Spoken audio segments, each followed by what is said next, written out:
Hola, hola. Hello, Bienvenidos al hello. Maratón Cuántico en su séptima edición. I can't believe it. It's the seventh marathon, Quantum Marathon, episode 7. Amazing. Así es. Y bueno, nos espera una tarde, bueno, un día estupendamente fabuloso porque tenemos muchos países nuevos que se This agregan is a a esta fabulous red. day because we have so many new countries today. Así es. Y bueno, estamos esperando a una invitada que tendremos en un momento.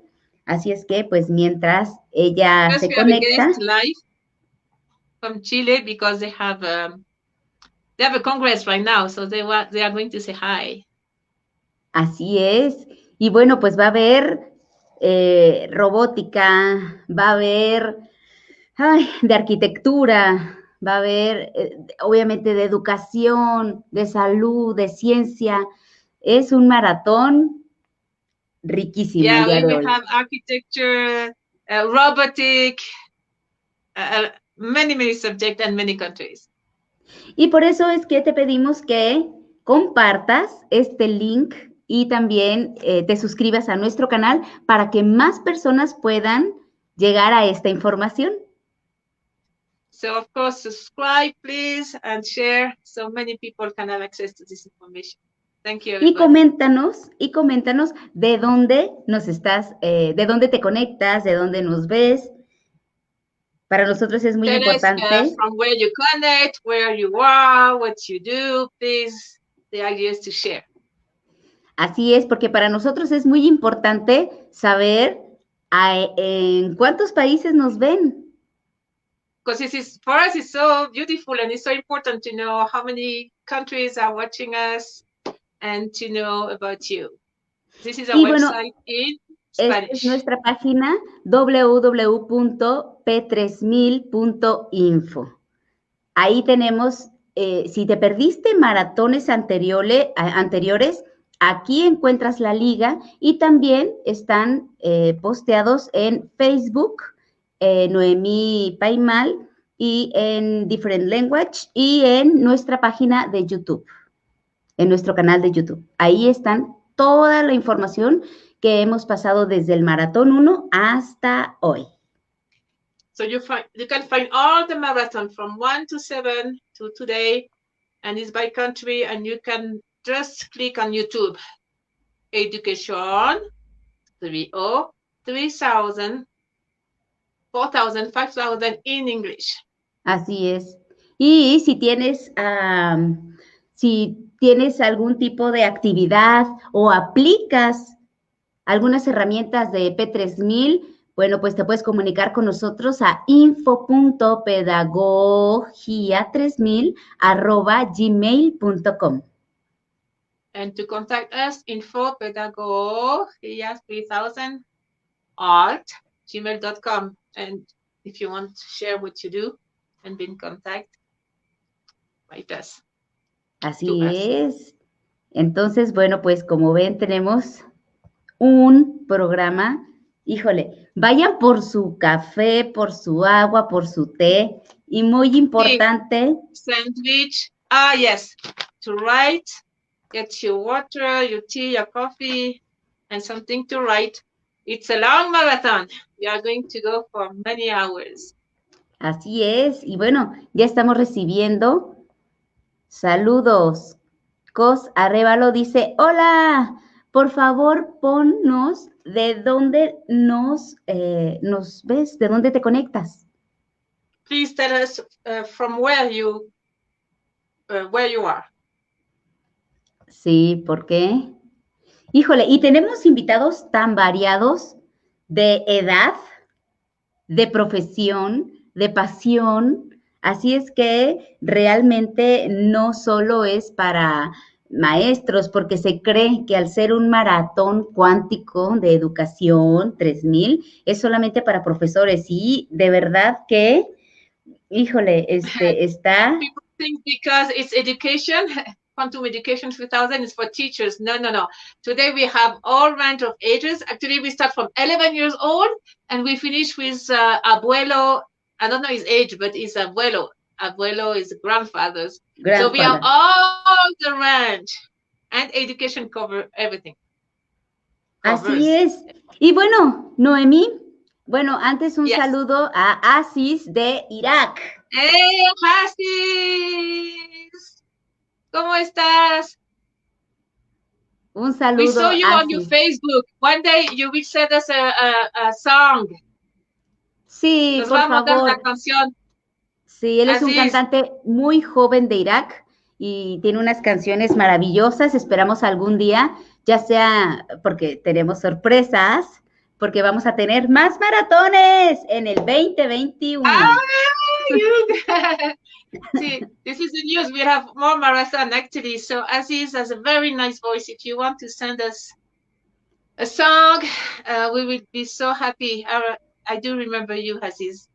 Claro que sí. Y bueno, Julia Nieves Espinosa se conecta desde Argentina. Un gran abrazo. Y dice, gracias por lo que realizan. A ti, Julia, gracias por estar presente. Y bueno, tenemos una invitada muy especial para dar inicio a este séptimo maratón. Vamos a darle la bienvenida a... Hola, Gloria. Ella es Gloria Poblete Gutiérrez, miembro de la Asociación P3000 Chile, con sede en Talca. Hola, hola, bienvenida. We have Victoria from Talca, Chile, from the Association P3000. And I know they have a big forum right now. Está en el forum, Gloria. Ay, no te podemos escuchar, Gloria. Tienes tu micrófono. El sonido.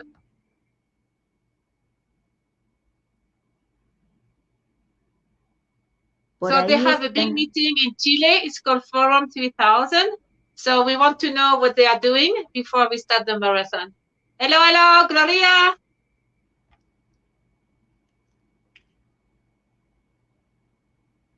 Ay, tenemos un problemita con el sonido. Vamos a ver si desde aquí, vía remota, podemos... ok, a ver... Vamos a ver ahí. Debería funcionar. It should work. Ok, bueno, pues sabemos que está desde su celular, está en movimiento, Gloria, desde Talca, y bueno, esperemos tener una mejor conexión. No te escuchamos, Gloria. Si quieres, salte del estudio y luego vuelves a conectarte para ver si el sonido ya funciona, ¿sale? Perfecto. Bueno, pues es que estamos en vivo y esto es lo que pasa cuando estamos en vivo. Bueno, Cecilia Esbarra dice, hello, Cari and Noe. It's Ceci here from San Luis, Argentina. Love to everyone. Hola, Cari, Noe, Ceci desde Argentina. Muchos cariños a todos. Un abrazo. Hola. Y un hasta Argentina. Mira sí. que la gente escribe en dos idiomas. ¡Ayub! ¡Salam aleikum! Vamos a tener a Ayub de Marruecos. Ayub, your video is going to be in about, let me see, half an hour, 1 hour. In 1 hour and a half, it's your video. Dans 1h30, c'est ta vidéo. On va te voir enfin. Un grand merci. Así es. Y pues bueno, muchos idiomas. Tenemos francés, árabe, inglés. Y bueno, aquí... Ay, ruso, chino, Mongolia. Oh, no, it's amazing. Today we have so many countries, all the languages. Russia, China, Mongolian. It's a beautiful language, Mongolian. Así es. Shall we go with little exercise so we are in good shape? Ok, ¿qué les parece si, bueno, primero el video institucional para que vayan, pues, viendo un poquito de... First, institutional video. So we have the little intro. Thank you to Gary. And thank you to everybody.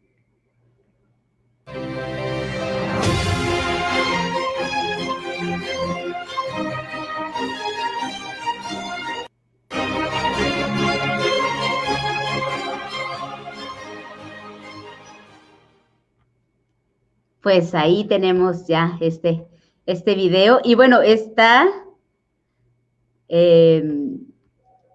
ya están casi, pues fíjate que ya no pudimos conectarnos. Esperemos que Gloria ahorita pueda entrar. Está un poco intermitente. Entonces, bueno, pues esperemos ahorita poder contar con ella. Y bueno, Ayub dice que aquí está y a ver, esta está en francés. Este mensaje es para ti, ¿eh? Ma vidéo a commencé à atteindre plus de vues.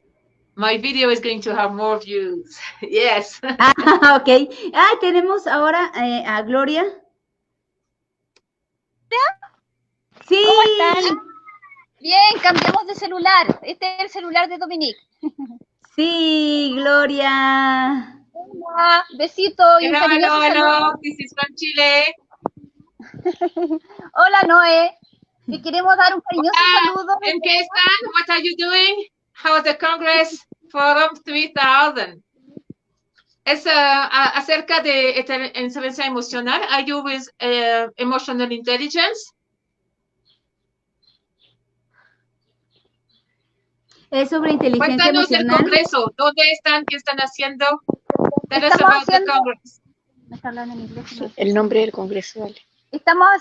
Queremos contar que estamos haciendo el Forum 3000 en Talca, Chile, la ciudad de Talca, Chile, co-creando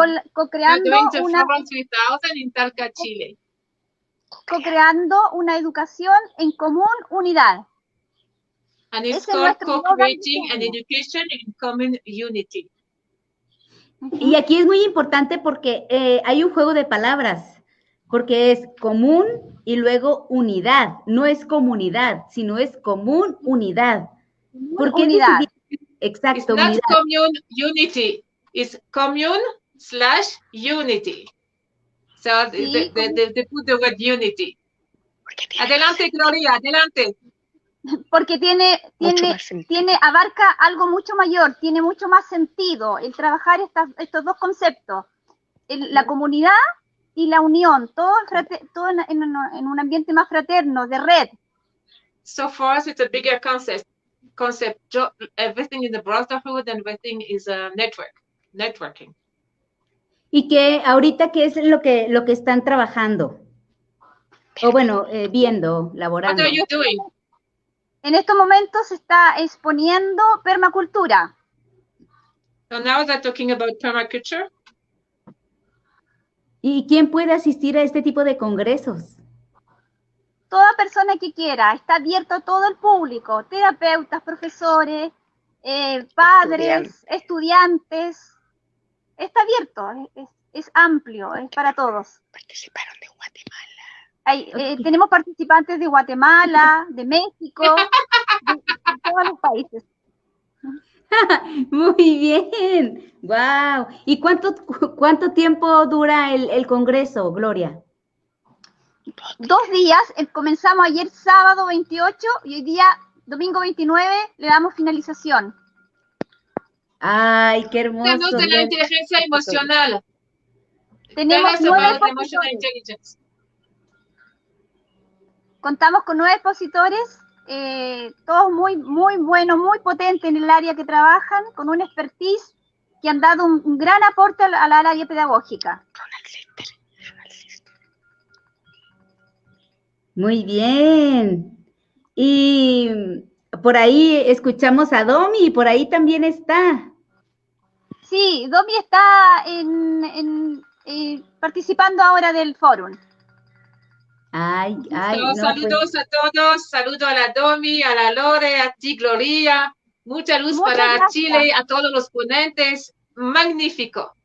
I was thanking everybody in Chile. That's a very nice Congress forum with a new concept of unity and brotherhood. Y muchísimas gracias. Gracias gracias por hacer que más personas podamos estar en esta conciencia, pues no solo educativa, sino humanitaria.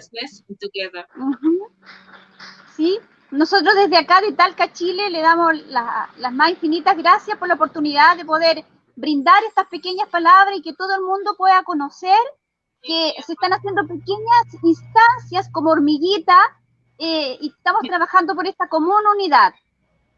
Thank you to be together with us, unity or oneness, and thank you for everybody like little ants. We are doing it.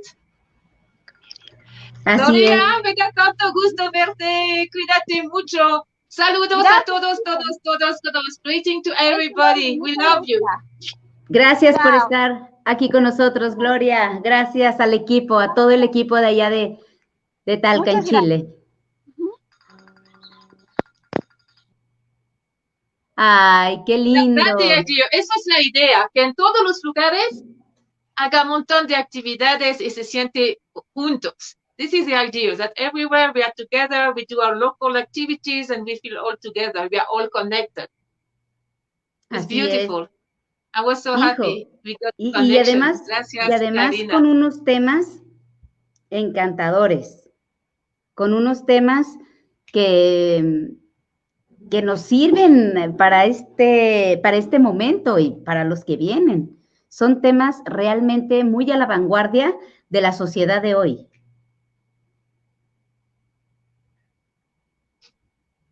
This is all the subject the choose was very avant-garde subject and very useful for now and what's coming next. Y bueno, tenemos más saludos. Dice Andrea Barreto Parada. Hola, saludos desde Colombia. Colombia. Y también Jardiel Gómez, saludos familia desde Popayán, Colombia. Jardiel. Saludos. Te pregunta Asis Noemí, que en dónde estás. Sí. Bolivia, Asis, I am in Bolivia, South America. En Bolivia. Y también aquí Etuk Malok. La Paz. Hello. Oh. Y bueno, pues esperamos sus saludos. La Paz means peace, by the way. La Paz significa peace. Sí. So I am in La Paz. I am in the peace or in peace. Or in peace and in the peace. Claro. Y bueno, les pedimos que se suscriban a nuestras redes sociales y compartan, por favor, estos videos, esta información. Si es que no puedes verlo en vivo, bueno, pues te recordamos que ahí está el enlace para que puedas verlo en pausas, para que no se te pueda perder nada. Y so bueno. Please subscribe and we remind you this will be on Facebook and we will leave it on YouTube as well. So you can see at your own rhythm. Y siempre decimos que tengas esto porque a lo mejor viendo. Get paper and something to write. A lo mejor viendo alguna información, te llega una idea o quieres complementarla o simplemente quieres que esa idea se realiza en el lugar donde nos ves. Karina, podemos hacer una pregunta a la gente que habla español, como ya hay muchos videos en inglés, si están felices con la traducción en español y lo leen o si quieren que lo hablemos. Ok. La traducción. A ver qué nos dice en los comentarios para ver. Algunos quieren leer sin bulla y otros quieren escuchar. Ok. Bueno, pues, ¿qué te parece si ahora empezamos a hacer un poco de gimnasia cerebral para que para que todo lo que veamos a lo largo de... Gym with the fingers. And before that, I was asking if you want the translation in Spanish with oral translation or written translation. Para que todo lo que veamos pues pueda procesarse de una manera más natural. ¿Qué les parece? So we follow the videos and we are going to do what they do with the fingers. That's a little bit gym to start and to get the brain activated. Ok. Ay, pero hay que tomar agua primero. Sí. Always take water. Water. Tomemos un poquito de agua. Porque para que nuestras neuronas hagan esa sinapsis que requeremos para que se nos quede esta información. To have more synapses in the brain and Así es. Entonces, si hay un niño por ahí, tráetelo para que vea este video porque está muy lindo para los niños, pero también muy divertido para los grandes. Ask them to watch the video because they can do the exercise too and they like it. Así es. Entonces, pues iniciamos. Lo voy a poner en grande para que podamos. Hola, bienvenido a Activa Kids. Hoy vamos a aprender un ejercicio con nuestras manos que al principio te puede costar un poco. So, hello everyone, we will do the exercise with the hands. Y otra vez hasta que te salga. Y así vas a poder competir con tu mamá, con tu papá. Enséñaselos. Y está en inglés, está la traducción en inglés. En nuestras manos. Puños abiertos y cerrados. Y vas a alzar uno de tus dedos índice, el que quieras. Entonces, levantas el índice y de la otra mano sacas el pulgar. Y ahora lo vamos a hacer al revés. ¿Ya viste? Este es el movimiento. 1, 2. 1, 2. 1, 2. 1, 2. 1, 2. 1, 2. ¿Qué tal? ¿Te sale? Sí. Ahora vamos a aprendernos la canción. Va así. Rana, salta, salta, rana, como rana saltas tú. Rana, salta, salta, rana, como rana saltas tú. ¿Qué tal? También está muy sencilla, ¿verdad? Esa canción. Uy, papita. Pero ahora vamos a hacer los movimientos y cantar la canción al mismo tiempo. ¿Qué te parece que lo hacemos primero lento para que nos acostumbremos? Y después aumentamos la velocidad un poco. Ahí vamos. Rana, salta, salta, rana, como rana saltas tú. Rana, salta, salta, rana, como rana saltas tú. ¿Qué tal? ¿Te sale? Ahora vamos a complicarlo un poquito más. ¡Ay, la velocidad! Concéntrate mucho, porque si no, no te va a salir. Concéntrate. Rana, salta, salta, rana, como rana saltas tú. Rana, salta, salta, rana, como rana saltas tú. Un poquito más rápido. ¿Qué tal? ¿Te salió? ¿No tanto? Nada, más o menos. ¿Te haces bolas? ¿Qué tal? A ver, vamos a hacerlo ahora más rápido. Relájate, concéntrate y vamos a ver quién lo hace mejor. Rana, salta, salta, rana, como rana saltas tú. Rana, salta, salta, rana, como rana saltas tú. ¿Qué tal? ¿Te salió o no te salió? Hay que practicarlo una y otra vez para que nos salga muy bien. Nos vemos en otro video. Chao. Qué divertido. Sí. De verdad que hace falta con este simple movimiento ya estamos conectando nuestros dos hemisferios, pero no solo es para que aprendas, sino también te ayuda a regular tus emociones. Ahí está el tren, lo está confirmando.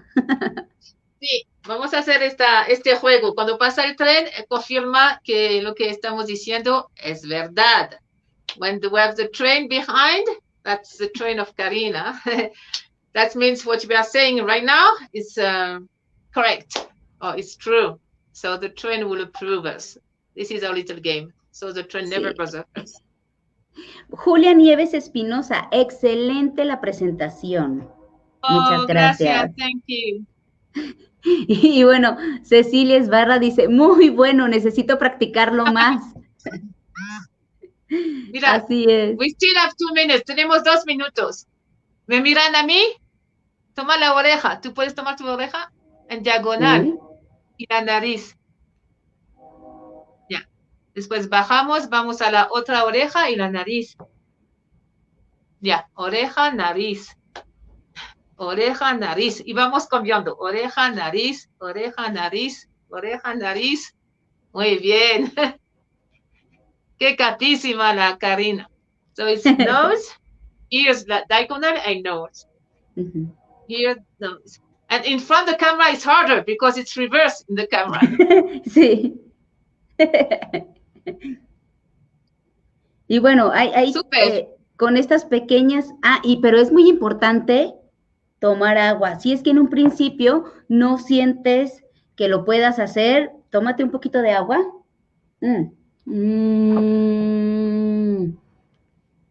Lo paseas por toda tu boca para que pueda estar... hay que pasear. Sí, hay que pasear un poquito, que quede en esta parte de aquí y en esta parte de aquí. Abajo de la lengua, porque abajo de la lengua, por eso muchas pastillas son sublinguales.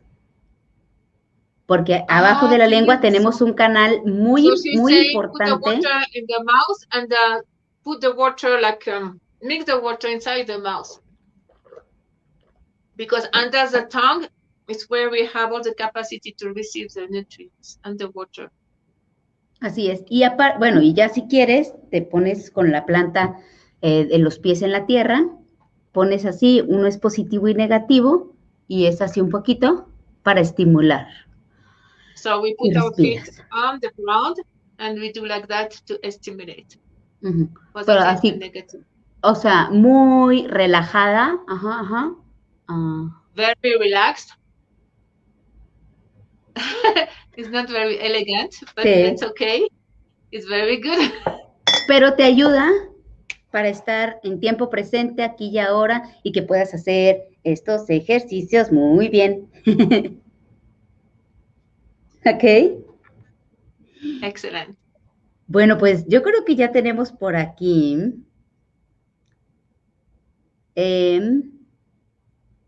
Porque vamos a tener a un niño de 11 años, que qué barbaridad.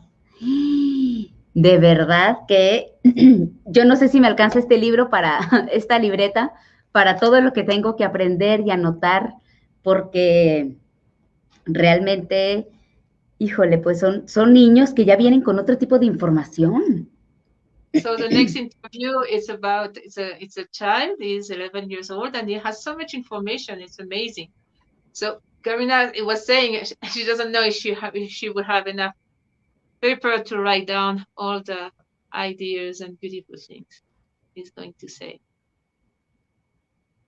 Así es. Y bueno, recuerden ponernos de dónde se conectan. Muchas gracias a quienes están, pues, en esta conexión. Muchas gracias. Y bueno, pues recuerden que vamos a tenerlo, se va a quedar aquí por si se les pasa alguna entrevista. Luego pueden ir a checar y darle clic al video y poder ver la información cuantas veces sea necesario. So please subscribe, and then you can have all the videos anytime you want, all the marathon on YouTube. Así es. Y bueno, pues tú me dices cuándo nos vamos. Bueno, primero déjenme les pongo otra vez, les recuerdo a quienes acaban de darle clic para vernos. Just arrived. Here is our website in Spanish. www.p3000.info. Y aquí también tengo la que está en inglés, que es website in English, education3000.info. Education with 3 always. Así es. So we are on the move, we are moving, we have 3 O's and we want to make it different. Bueno. Cari, ¿sabes por qué 3 O? ¿Por qué? Porque Google tiene 2, so teníamos que hacer algo más que Google. Okay. I was asking why education with 3 O, and I was saying because Google has 2 O's, so we had to put one more. Yo pensé que era por 3000, los 3 ceros de 3000. As well, and because of the depth of consciousness, like it would mark the pattern of switching. Paola Svesi dice, grazie a Paola. Grazie. So we're going to see Paolo Ben Salmi, right? Right. Así es. Paolo Ben Salmi is in England. He's 11 years old. He's an ambassador of peace, and he has many, many title and the project, and this is amazing to see him. I think I learned so much from him. And there are 5 brothers and sisters. So we have a marathon with the 5 of them. But today, Paolo has a new book, and it's called Mindset. Paolo tiene un libro nuevo, se llama Mindset, como estado mental. O sea, ¿cómo se llama Mindset? Como yo programo mi mente. Okay. And él dice, Mindset is the key. So, como programo mi mente es clave. A 11 years old, a 11 años, me pareció súper interesante. Bueno, y recuerden a quienes pues hablamos español, ahorita vamos a poner esta primera entrevista, está en inglés y los subtítulos están en español. Entonces preguntamos si se sienten cómodos con esta traducción y escuchar la voz del entrevistado, o si quieren que pues vayamos traduciendo un poquito y que se empalmen ahí las voces. Así es que, por favor, esperamos sus comentarios y pues bueno. Sí, yo voy a chequear si hay errores graves de traducción y lo puedo comentar al final también. Ok. Voy a entrar a YouTube con la otra. Muy bien, entonces pues vamos a compartir a Paolo Bensalmi.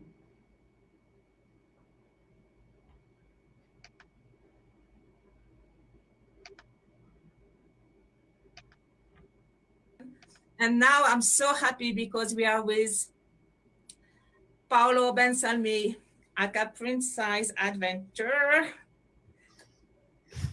which is a long title. But I know Paolo has many prizes and is an ambassador and is in many courses, university, and many projects. Would you like to present yourself, Paolo, first, and then we go to your book? Because we have a brand new book today, and so that's why we are so happy to have the marathon. Yeah, definitely. Just first of all, thank you for having me on your show. It's great to be here. So my name is Paolo Bensalmi, aka the Prince Adventurer, and like you said, I do have many ambassadorships.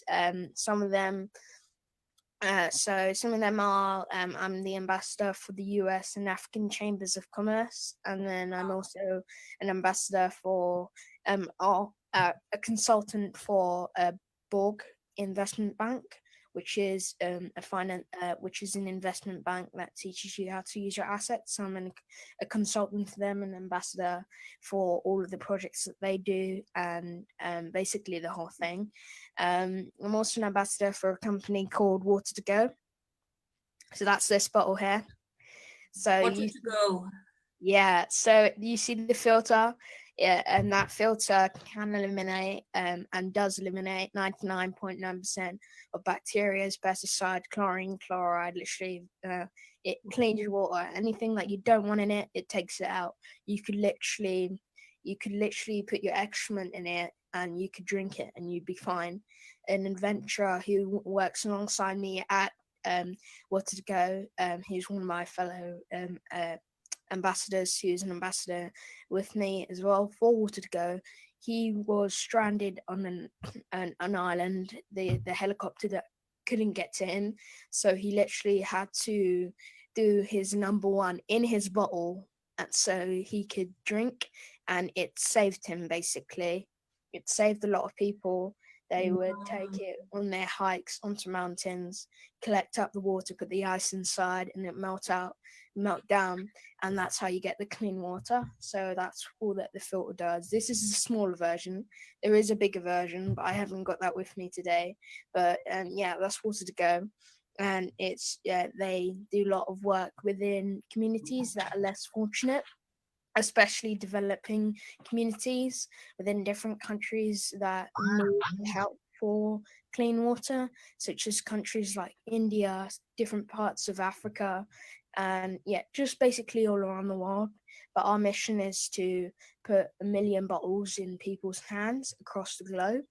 So we just want people to have clean water. So that's what is about, and the rest of the ambassadorships.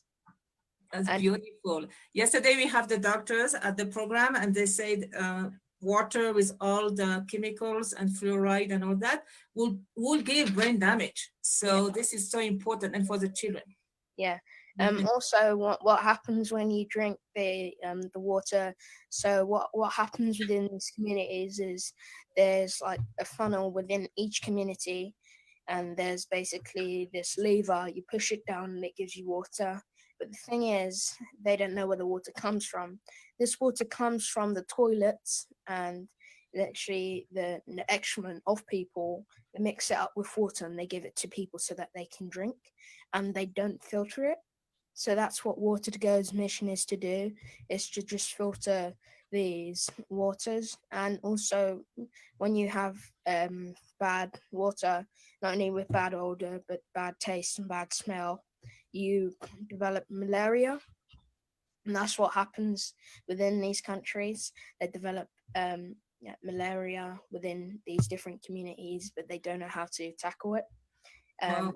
Yeah. So, and another thing that I forgot to say with Borg is also we're launching a Borg University.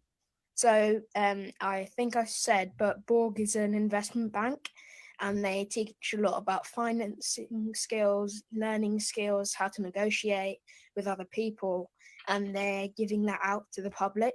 So each course will be $399.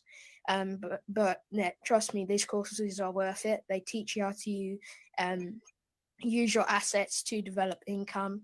They teach you financing skills. They teach you learning and practical skills when you're negotiating with someone. And if you obviously do good with that, we can even enroll you throughout into the Borg investment bank to become one of the consultants, project managers, or vice presidents of your own project, or a project manager where you take hold of your own project and you literally do whatever you want to do, and Borg does that for you. And as being a consultant for Borg, the founder is a very good. I wouldn't say friend. He's my best friend. Wow, this is so amazing. Yeah. So his. Paolo, there is so many questions. People wants to know, how old are you? I'm sorry, but everybody's amazed. I'm 11. 11 years old.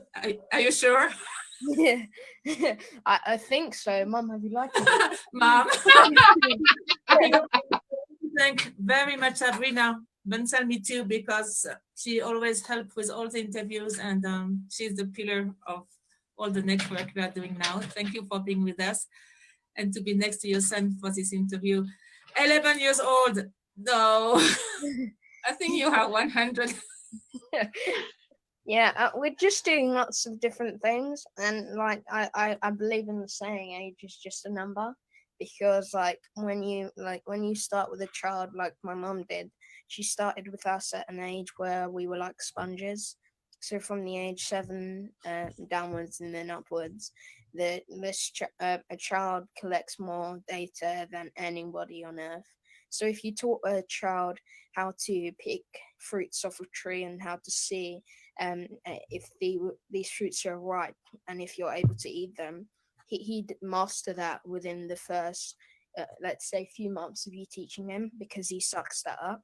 And that's really what my mum has done with us. So anything that I do now, it's not that it's anything new, but it's something that I've been taught a lot around, like personal development and everything.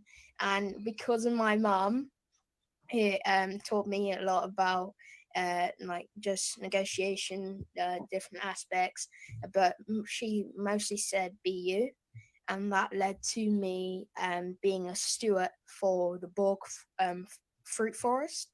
So we're creating a fruit forest in Tanzania right now, and we're planting 10,000 seedlings for these communities. Because what trees do, they collect up carbon, and within these communities, there's a lot of carbon going out. So these trees, the 10,000 trees, will be the whisperer forest. So my friend at Borg Investment Bank, the chairman and CEO, Dr. Toby Bailey, he made me the steward of this forest. of this fruit forest. So we don't collect the fruits and go off and sell them. We are giving back to the communities. So we're creating this forest so these communities can take the fruits off these trees when they're ripe and go and sell them and make income for their families. So we're giving back, we're not taking anything. So that's another thing which we are doing at the moment with Borg. My God, you are never bored then. No. How many books did you write so far? 4. I've got 4. So yeah. this is the 4th one. Yeah, this is Can we see the book? What's the name of the book? I'm so intrigued, and I want to know all the ideas about that. Yeah. We want to see. So this is my 4th book. It's Mindset is Key, Parents Adventure series. And so, it's an series, and on the back. Yeah. So these are some of the ambassadorships that I have. So in the UK, me and my family are coordinators of the 360Ys, which is a media platform. Also, you may see the Viewbox. Viewbox is a social media platform, and I'm an ambassador for that. Also, an ambassador for Choose Love, right over here, and True Challenge, and I think over there. Oh yeah, Brunel University. My youngest brother is an ambassador for that. But I studied at Brunel University for engineering for their master classes. Sure, I'm sure along the way we will ask you if you want to be an ambassador of Education 3000. We will talk about that after the program. So why mindset? What do you mean by mindset? What are the new views you have? What kind of mindset do we need right now in this big turn of humanity? I'd like to answer that question with a question. So my question to you is, you've got 2 choices, right? You've got a house that has no lights, no electricity, no power, no food, no nothing, no water. Or you have the choice to pick a house that has light, electricity, heaters, and it sustains you, gives you food and water. Which one would you choose? The first one or the second one? The one that fulfills you, the one that doesn't fulfill you, or the one that does fulfill you?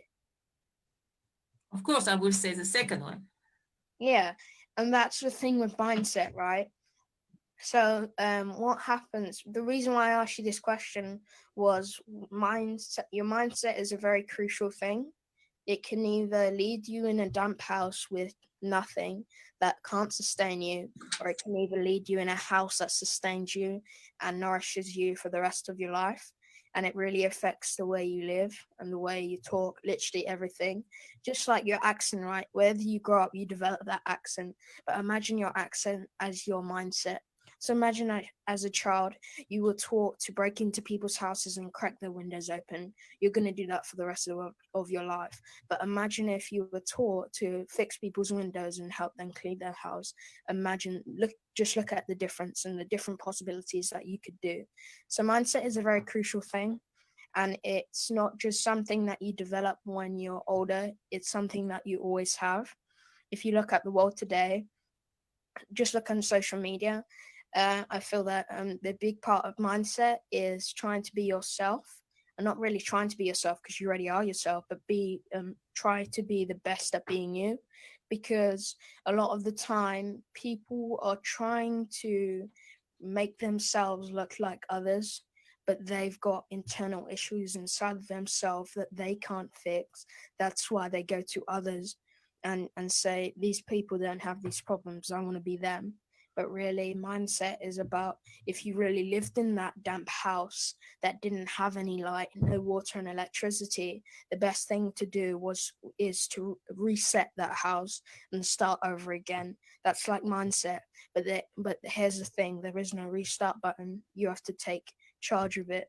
You have to insert different things into your minds. It's like a bookshelf. So when you're creating this bookshelf and you're slotting books in, imagine if you were slotting books in about people how to shoot people, how to break into people's houses, how to unlock people's car doors, how to steal people's car keys. Imagine if you were putting that into your book library, which is your mind. It's like a mixing bowl. Whatever you put into your cake becomes you. So if you're pouring salt and pepper, imagine how disgusting that cake is going to be. Just imagine that. And that resembles your mind. So if you want your mind to be the best thing that you believe is the best thing on earth, you have to start putting the right ingredients in. If you want a bit of white chocolate, oh baby, go and put the white chocolate in. If you want the cake to taste nice, go and put sugar in. It doesn't want to be bitter. No, you can't do that. So you have to enjoy the sweetness of life. And your mindset really represents your lifestyle. Your mindset is basically your paper and pen, and you have to draw inside of your mind what you want in the future.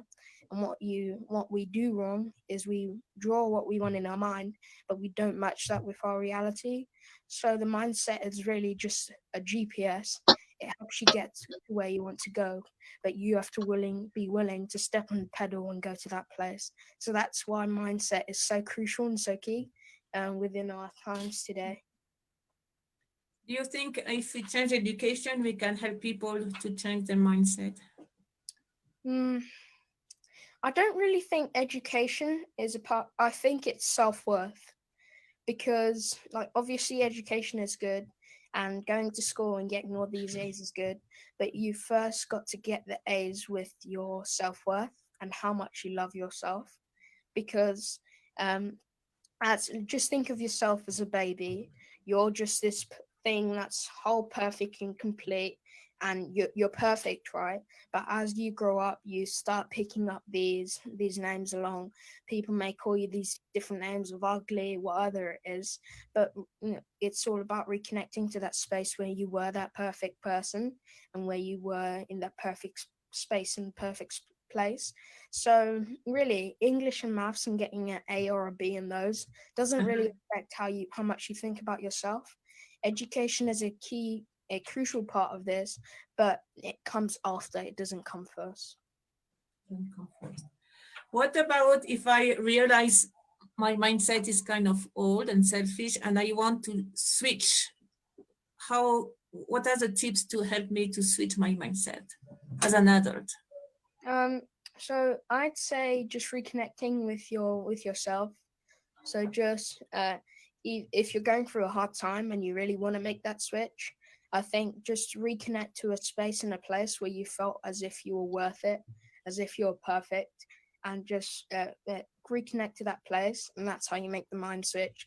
People think they have to go all the way to the Himalayas to go and chant in the mountains. I'm not saying that's wrong, but you can do it right now, right here, listening to this interview. You can do it anywhere. Some people do it every second, every minute. All you have to do is just reconnect to that place where you feel safe and you feel that you're worth it. That's how you switch your mind, nothing else. One more question. Can we see your book, and can we see inside all the topics and index and all the different topics you are covering? Yeah, so please.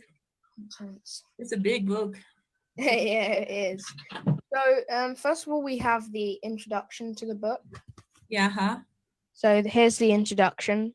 It just talks about how I came to realize that when I needed to change my mindset and mindset switch, and really just think about, is this what I want, and is this where I'm going? If not, then I need to switch right now.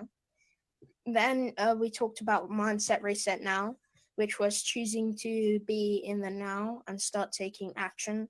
Because what we do is we say, oh, I'm going to do it tomorrow. I'm going to do it next week. What you really need to do is take charge and do it now. That's and true. Then, yeah, so mindset reset now consists of different people in my life. So, you know how I said I'm the ambassador for the US and African Chambers of Commerce? So we do a meeting every week, every Saturday. We finished it yesterday because today is Sunday. And literally almost everyone from that meeting is inside of my book, and they talk about what they think of Merce. And so right here we've got surrender. So there's different topics on which people have talked about within this group. and then we put them in here. Yeah, so I think that's everything. And then after that, after the different points from everyone in there, we've also got a give yourself time journal. It's just reconnecting to that safe place where you feel that you're perfect, and that's how your mindset reset now. So I'll scroll to the back. So here is the give yourself time journal. Oh, so it's like I have to answer and do my own evaluation. Yeah, so you basically just write in how what you're doing today and what you can do tomorrow to make that to make a difference. So it's just basically a journal to yourself. So like here we've got so you put in the date and you it says today I'm grateful for, and then you write in what you're grateful for today.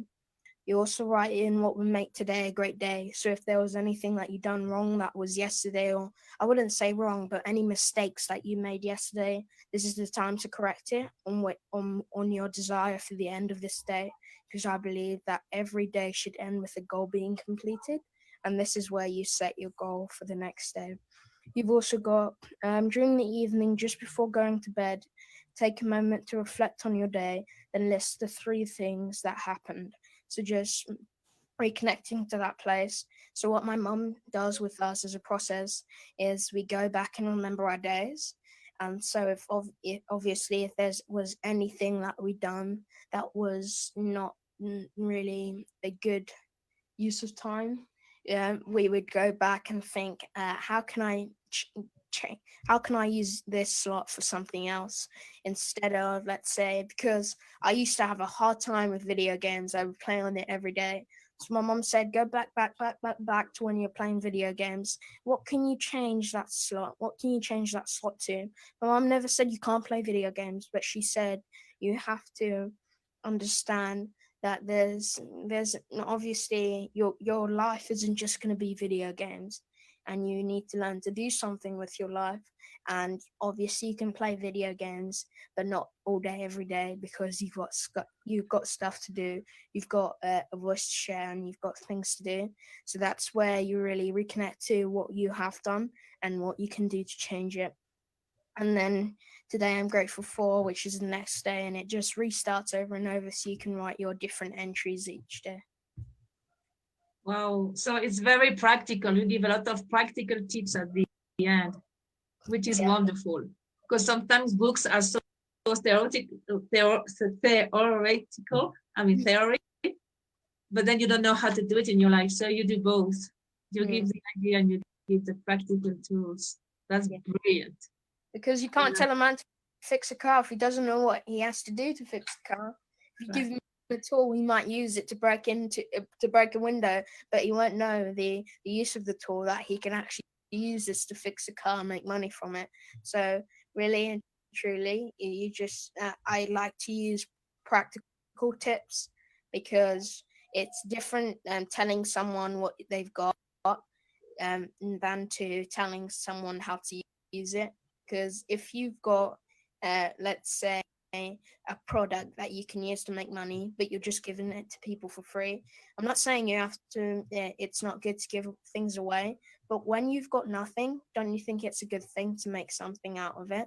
So it's just practical tools on how you can get hands-on with your life and learn to just switch your mindset and switch your daily routine.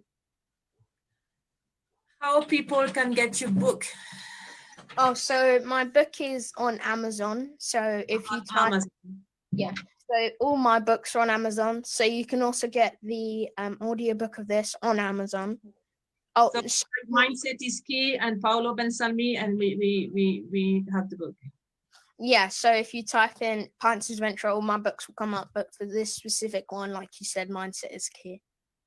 Perfect.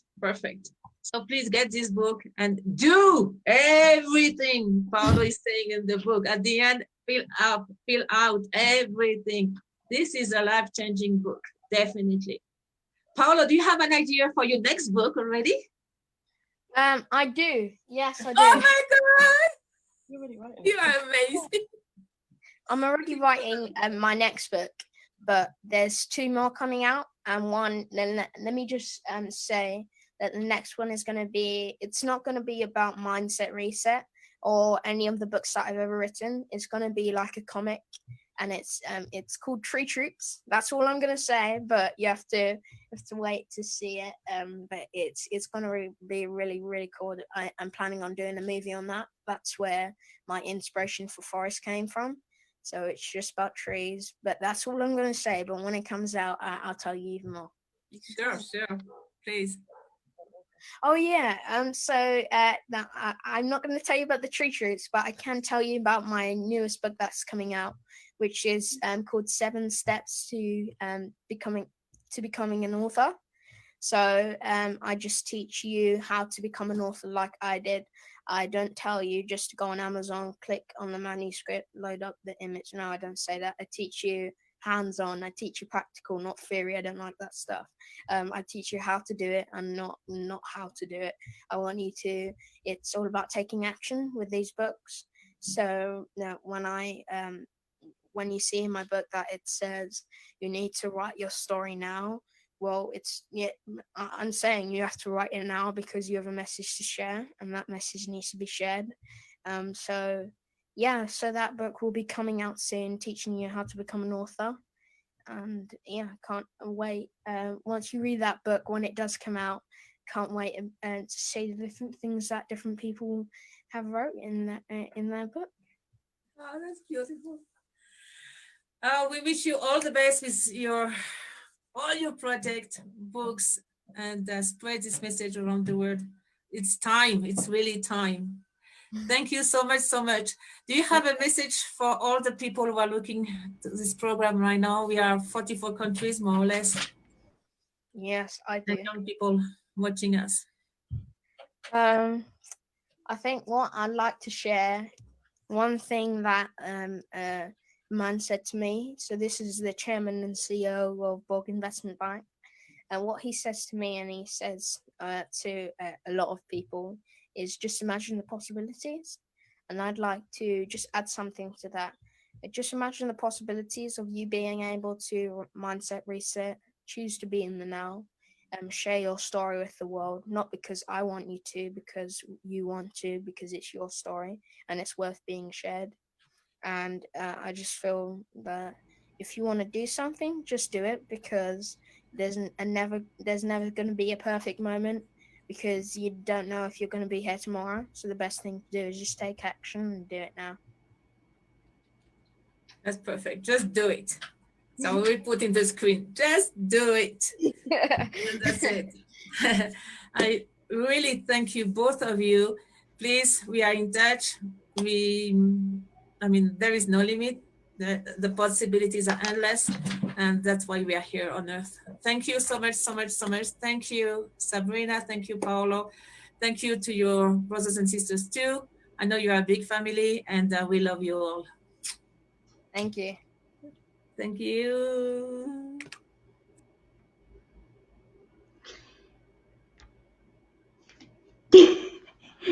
¡Wow! ¡Qué hermoso! 11 años. ¿Me diste los 2 libros que quiere hacer? Did you get it? He wants to do 2 more books. One is a comic book. Uno es un libro de cómic. ¿Cómo se llama de cómic? De pero historieta. divertidas, de como animado, ajá. Sí, como de caricatura. El otro es 7 Steps to Become an Author. 7 pasos para ser un autor. Y su mensaje al final dijo, hazlo ahora, porque nunca va a llegar el momento perfecto. Eso me encantó. Perfecto. And he said, do it right now, because you will never have the perfect moment to start something, so do it now. Y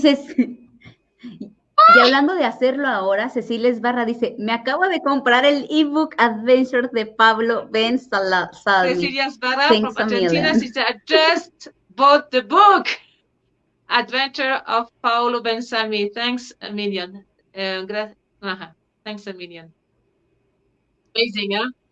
Bueno, es que yo lo vi y yo dije, wow, y de hecho, maestra, ¿qué libro me recomienda? ¿Qué libro me recomienda para niños, ¿no? De 6 años, 10 años. Ojalá que puedan estar en español. ¿Sabes si hay alguna edición en Por el español momento o es en solo inglés. están en inglés? Pero en español, ¿sabe qué? Los niños hacen. No creer que no, porque en inglés no lo hacen. Karina is asking if the book is in Spanish. Anyhow, I will ask. And the brother of Paolo, Amar, is 7 years old, and he has a book on positive affirmation. El hermano de Paolo, que tiene 7 años, tiene unas afirmaciones positivas. El menor. Y lo recomiendo también para los niños pequeños y grandes. So I recommend the other book of the brothers of Paolo Bensalmi, Amir, and he has a book on positive affirmation. So it's great. And Paolo, viste 100,000 árboles for Tanzania. Sí, en comunidades. Sí. So please, this is an example. Plant trees with your school. Maybe you don't plant 1,000, 100,000, but we can plant trees wherever we are. Y dice, es que lo dice con tanta naturalidad, es pura sabiduría, pues no sé, ancestral, extraterrestre, intrahumana, extrahumana. Plus, he will say that in a very normal way, like it's natural for him. So maybe, what did you say is es alien. De ancestral, this is extraterrestre, ancestral wisdom. Intrahumana, extrahumana, o sea, intraterrenal. Human, extra-human, alien. Who is Paolo? Y dice, es que ser tú mismo y procura ser mejor que tú cada día.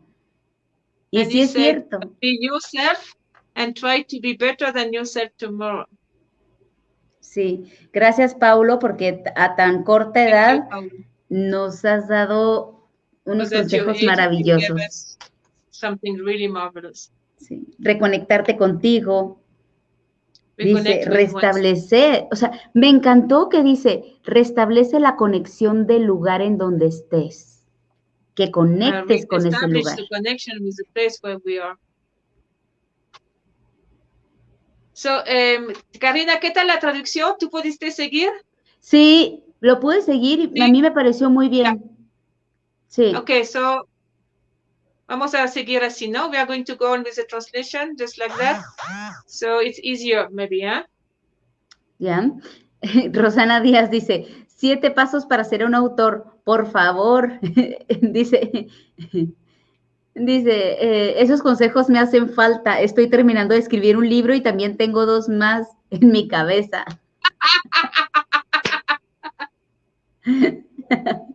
Así que, bueno, muy pronto, ojalá que podamos... oh my God, a book to become an author. I am writing 2 books and I have another one, so I will need this book too. So, sí. Paolo, you have people who wants your book right now. She needs to book up Paolo's book. Noemí, fíjate que nosotros tenemos un programa los viernes. Ojalá que cuando saque su libro podamos tenerlo ahí en el programa para que nos platique más de este libro. So, Karina said we have a program on every Friday in English. So when Paolo has new books, please, you are already invited.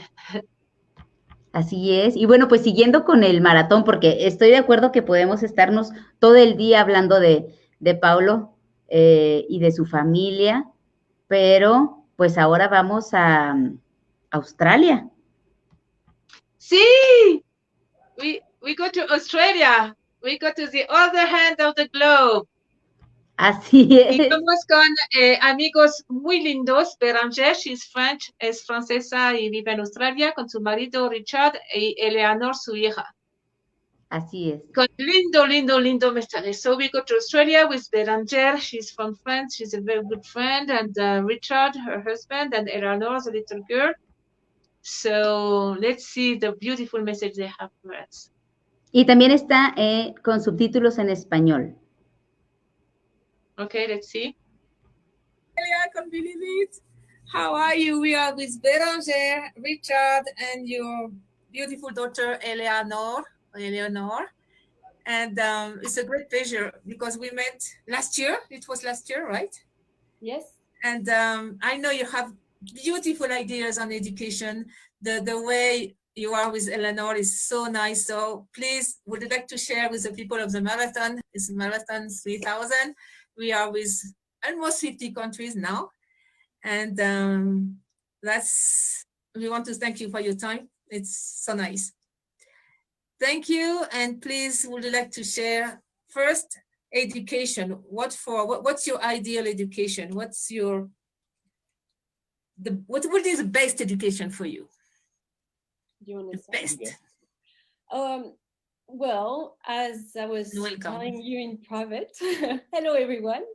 I've been researching, the best way to educate my child, but also other children. I've always been involved because I see amazing potential, that they are incredibly fast as learning anything. They're also very easy to manipulate, and I've seen it. So I was very careful, throughout pregnancy to give the best food to my child. And then when she was born, I was just looking at all the different stages, and it's such an amazing topic. And I feel that what is so important is just like being listening to them, because they grow so fast from a day to another. They're a different person with different knowledge, even from a minute to another. So I think, we adults have to adjust to their fast pace of learning. We have to catch up all the time with them. So it's challenged me, and I think really the best way to educate our children is to value the interaction with people at all times, respect them, respect their opinion, respect their emotions, acknowledge what they are going through, acknowledge their experience, tell them that we don't know and we don't need to know everything, because they seek advice, they seek knowledge from adults, and sometimes we do not know and we pretend we do, and we lie to them. And I think lying is also a huge deal in raising children. Never lie to a child. Exactly, because they know. And by the way, to anybody, and not to yourself. Yeah, they feel the truth. They feel the truth. So they do. Connect them. Tell them the importance of trusting their own intuition, their gut feeling. I think is a key to understanding how our body and mind work. Emotions are very strong. That everything in that primitive part of brain is just things that we just cannot control. That's the first stage, emotional. We're talking about emotional intelligence. So value how you feel. Name those emotions. Because if you are safe, if you are happy, if you feel that content within yourself, then you can learn. If you don't, the learning is going to be a lot slower. And we have at all stages of our life the capacity to influence the neurological pathways, to improve, to overcome.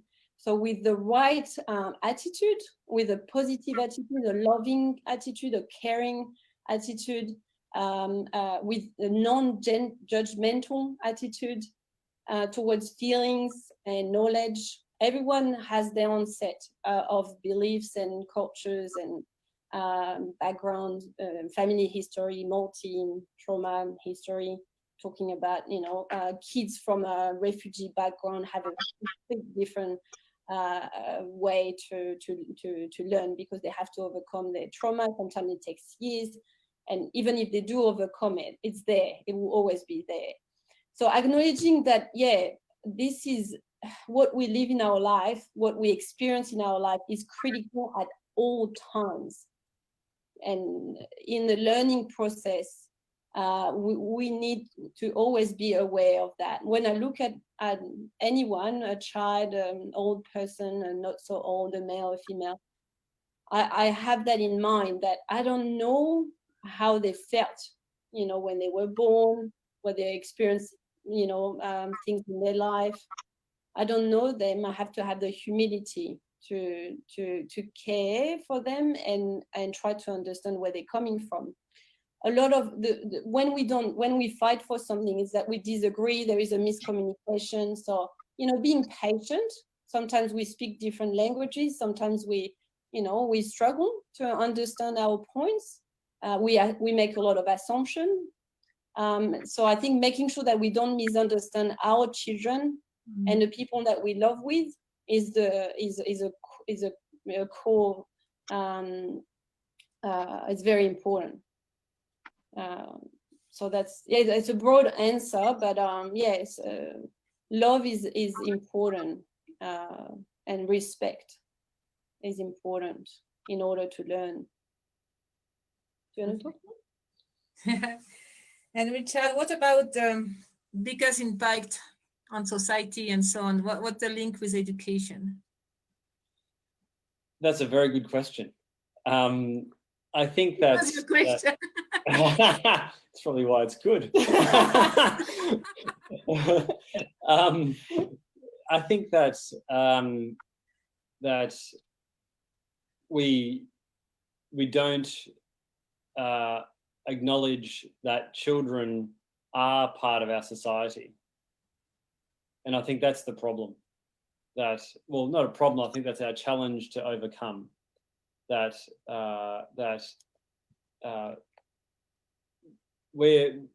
I ask my daughter, 5-year-old daughter, what she thinks of a situation that I know that I'm challenged with as an adult, if it's morally, ethically, and I say to my daughter, I say, Eleanor, what do you think of this situation? She goes, Daddy, it's wrong. And so you know, and I say, well, why do you think it's wrong? It just doesn't feel right. So we're very lucky. Our family is to be around the Aboriginal people of Australia, and the education that they're giving us is based on, as Belanger says, an equality of everyone. A very short story I'll give you is that when our daughter was very young, and we had to go somewhere, and it was a hot part of the day, and she needed to rest, she needed to sleep, and we're all going to go there, about 20 of us. We're going to go to a place, and I said to the elders of the group, I said, you guys go on first, I'll stay with my daughter, and I'll stay with her and I'll catch you up. And they said, no, we're all one. Eleanor's contribution to where we're going is as important as anyone else in the group's contribution. And I just think that simple act of inclusion, not seeing them as someone different, because then that's ego. Oh, I'm the parent, I know what is best for everything, but yet I can ask my 5-year-old daughter what she would do, and she has the answer for me. So I just think, for me, the connection between education and society is really just, as my wife Belanger is saying, is that value of children, and asking them, okay, they don't have the worldly experience and all those kinds of things that you get when you go through life, but they know in their gut what is right and what is wrong. So in a way, it's maybe not what we should, how we should be educating our children. It's actually just listening how our children are trying to educate us. Wow. Would you like to repeat this last sentence, and we are going to write down? I said maybe it's less about us trying to educate our children, more than listening to our children so that they can educate us. Beautiful. Beautiful. That intuition is so important. Knowing what is right. Sometimes you feel it in your, well, often you feel it in your body and you don't express it. You may not say, you may not use the right words, you may not have the right behavior, but you feel it in your body, and you got to translate that feeling, that over that intuition that children have. They're extremely intuitive in all, and as they learn, and also they have that curiosity. In order to learn, you have to be willing to learn, to have that curiosity. And they look at different steps. They don't look at the whole picture. They don't understand the whole picture. But as Richard says, like, they have that little step, what feels right. I'll go where it feels right. And then I'll learn, and then I'll learn more, one step at a time. And you can also take another example, which is undervalued in, I believe it's undervalued in our society, which is art. But yet all the socialites, they love art. And so let's just take that as an example and look at Pablo Picasso, someone that's incredibly revered in the art world, and any intellectual person will give you a, you know, incredible lengthy explanation of what they think of Pablo Picasso. And look at what he said. It took me a lifetime to paint like a child. And so again, these people knew it. And so it's our job, in a way you can translate what Pablo Picasso said to say it takes us a lifetime to think like a child. And so once we are in that mindset, only when we are in that mindset can we ever think about educating our children, can we think about educating that next generation, because we're not getting the basics right now, you know. And so, and they know that what's right and what's wrong. So let's go back to the basics. Let's go back to saying, you know, let's care for one another. That's what we're trying to teach our children. We think we can control their behaviors because they are a reflection of what we show them, but we need to teach them to control their own behaviors by acting the way we want them to act. So when we think children don't have the right behaviors, it's because we haven't taught them the right one. It's not because they don't have it. It's our responsibility. And when, like, I've seen it in the playground, Eleanor has a black doll, and she's part of our family. Her name is Baby Julie. And she travels with us. She, you know, like, she's very close. And Eleanor said, I love black people. I said, yeah, I love all people. But then in the playground, she had, you know, a situation with a little girl that didn't want to play with the black doll. And it really, really challenged me, and it challenged Eleanor. Eleanor was so sad. So I was watching my child being so upset about something feeling incredibly unacceptable, and I had to work out with my child what was the best way to deal with the situation. I did not have the answers. You know, how do you deal with the situation like that? And Eleanor said, well, you know, and said, that's okay, Mom. She was the one reassuring me. Said, that's okay, Mom. I can still play with my doll. I can still love my doll, you know. And I said, that's exactly right. But it hurt because I said, what, you know, she's obviously, this 6-year-old had learned this behavior from people around her. So I feel we all have a responsibility for this situation to never ever happen. And we've got a long way to go, but this is why I'm talking to you right now, that this is not, we should never ever have to deal with this in a world where we are equals, you know, whether you are a child, whether you were born in Bolivia, in Zambia, in Egypt, we are all equals. And I think for me, education is about teaching my child that she must have that compassion, that respectful attitude towards all things living in life, not only human beings, you know. And I think that's what Richard and I are learning from our elders too, that You know, we're just a part of the earth. We are part of the biodiversity, and we should not control nature. We're part of nature. So a black person is part of nature. A white person is part of nature. You know, whether you call it a beautiful chocolate skin colored person, or, you know, like it doesn't matter. And I think for me, that's also the challenge of our society right now, that with the ongoing debate about why are we still valuing one life more than another? You know, we've got a long way to go. We've got a long way to go. Beautiful. Don't we? Hey, lovely people. Look, sometimes we finish with a message to the world, but I don't want to ask you a message for the world. I would like to say, if you can talk to the earth, what would you tell her, to the planet Earth? Sorry for what we've done, and that even though what's happening to it, we still love her, we still respect her, and all the old spirit around needs to know that too, that even though, yeah, we're doing what we're doing, it's not representative of everyone, and that, you know, she has our commitment to still nurture her and love her just like she does to us. And thank you for providing us with what we need.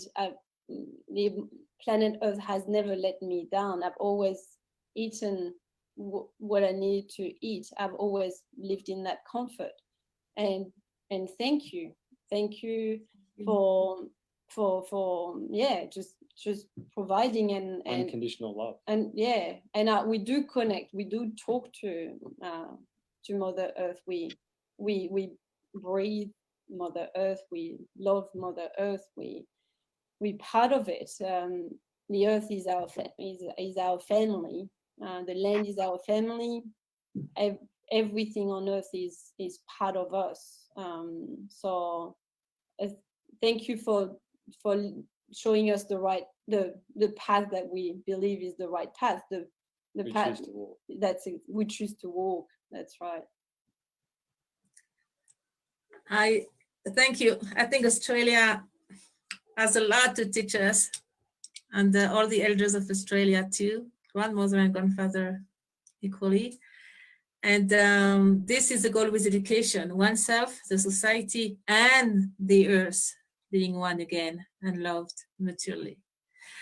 Thank you so much. It's so beautiful. And we do keep in touch. There is so much to do, to exchange, to feel. And this is the right time. After 2020, there is like a waking up individually and globally. Globally, I don't like this word, but I will say collectively. And we are all part of it. Thank you. You take care. Have a good trip. Hello to your family. Thank you. We keep in touch. Okay. Sounds good. Ciao. Ciao. Thank you so much. Oh, son tan bellos. Sí. Very, Sí, very sí, de verdad que sí. Y qué importante, That's so important. ellos dicen, ¿no? Es What they say. muy importante saber cómo funciona nuestro cuerpo, tener mayor conciencia de nuestro cuerpo y sobre todo de nuestra To know inteligencia about our body emocional. and emotional intelligence. Si estás a salvo, estás feliz, y si estás feliz, puedes aprender. Because if you feel safe, you're happy, and if you're happy, you can learn. And ¿sabes qué? Dijo, this is a Así. challenge for the whole society right now. And it will take a long time. About the story with the doll and with the problem with white and black people. And I would say it won't take a long time. It will take one generation. Because the children, they already know it. So cuando la amiga dijo todo el problema de gente de color y gente blanca, de la historia de la muñeca, ¿no? Ella dijo, va a tomar mucho tiempo, hay a long way to go. tenemos bastante a andar, tenemos bastante a andar. Yo digo una generación, va a tomar una generación, porque los niños y las niñas sí están listos, tienen esta conciencia. Y hay un amigo de África del Sur, Sudáfrica, él me dijo, los niños no ven los colores. ¿Te acuerdas que te dije eso? Es que no es que no ven colores rojo, verde, no ven el color de la piel, para ellos es uno. Entonces, eso son buenas noticias. The good news that children, Jenny Suárez dice, already. Jenny Suárez dice, inspirador. Saludos desde Houston. Hello, Jenny. Saludos, Jenny. Y bueno, Rosana Díaz Hernández, I love the new generation. Son maestros, es un honor trabajar junto a ellos y ellas. I love the new generation. Ama las nuevas generaciones. To work with them and next to them, juntos, together with them. Sí. Y bueno, un saludo muy especial para Dani Campos, quien está en el equipo, pues a todo el equipo de comunicación estratégica de P3000. To all the team of communication. Pues por estar detrás de cámaras y haciendo también muchos proyectos. Así que gracias, Dani. Dani Campos Muñoz está aquí muy activa, dándole la bienvenida a quienes se comunican. Y bueno, es que realmente el gran cambio está en marcha. Escuchar a un niño de 11 años y a estos padres nos permiten comprobar que la humanidad no está perdida. Al contrario, hermoso ser parte de esta movida. Just to listen to a child of 11 years old and the parents, we can see that humanity is not lost. On the contrary, it's beautiful to be part of this move of change or switch. Sí. Y bueno, pues seguimos. Escríbanos de dónde nos están viendo, de dónde se conectan. Y bueno, comenten. Fíjate, nadie se ha quejado de los subtítulos, entonces yo creo que sí, es así. Ahora. ¿Sabes? Están todos así mirando. ¡Uy! Pero realmente la gente con celular, si no, pase a la computadora o ponle a la tele grande y así se ve mejor. Buena idea, ¿no? Sí, claro. Sirva de algo la tele grande. ¿Se conecta? Sí, por favor. Sí, además sí. Que vamos a tener maratón de muy a menudo, así que nos organizamos bien. Con palomitas, cacahuates.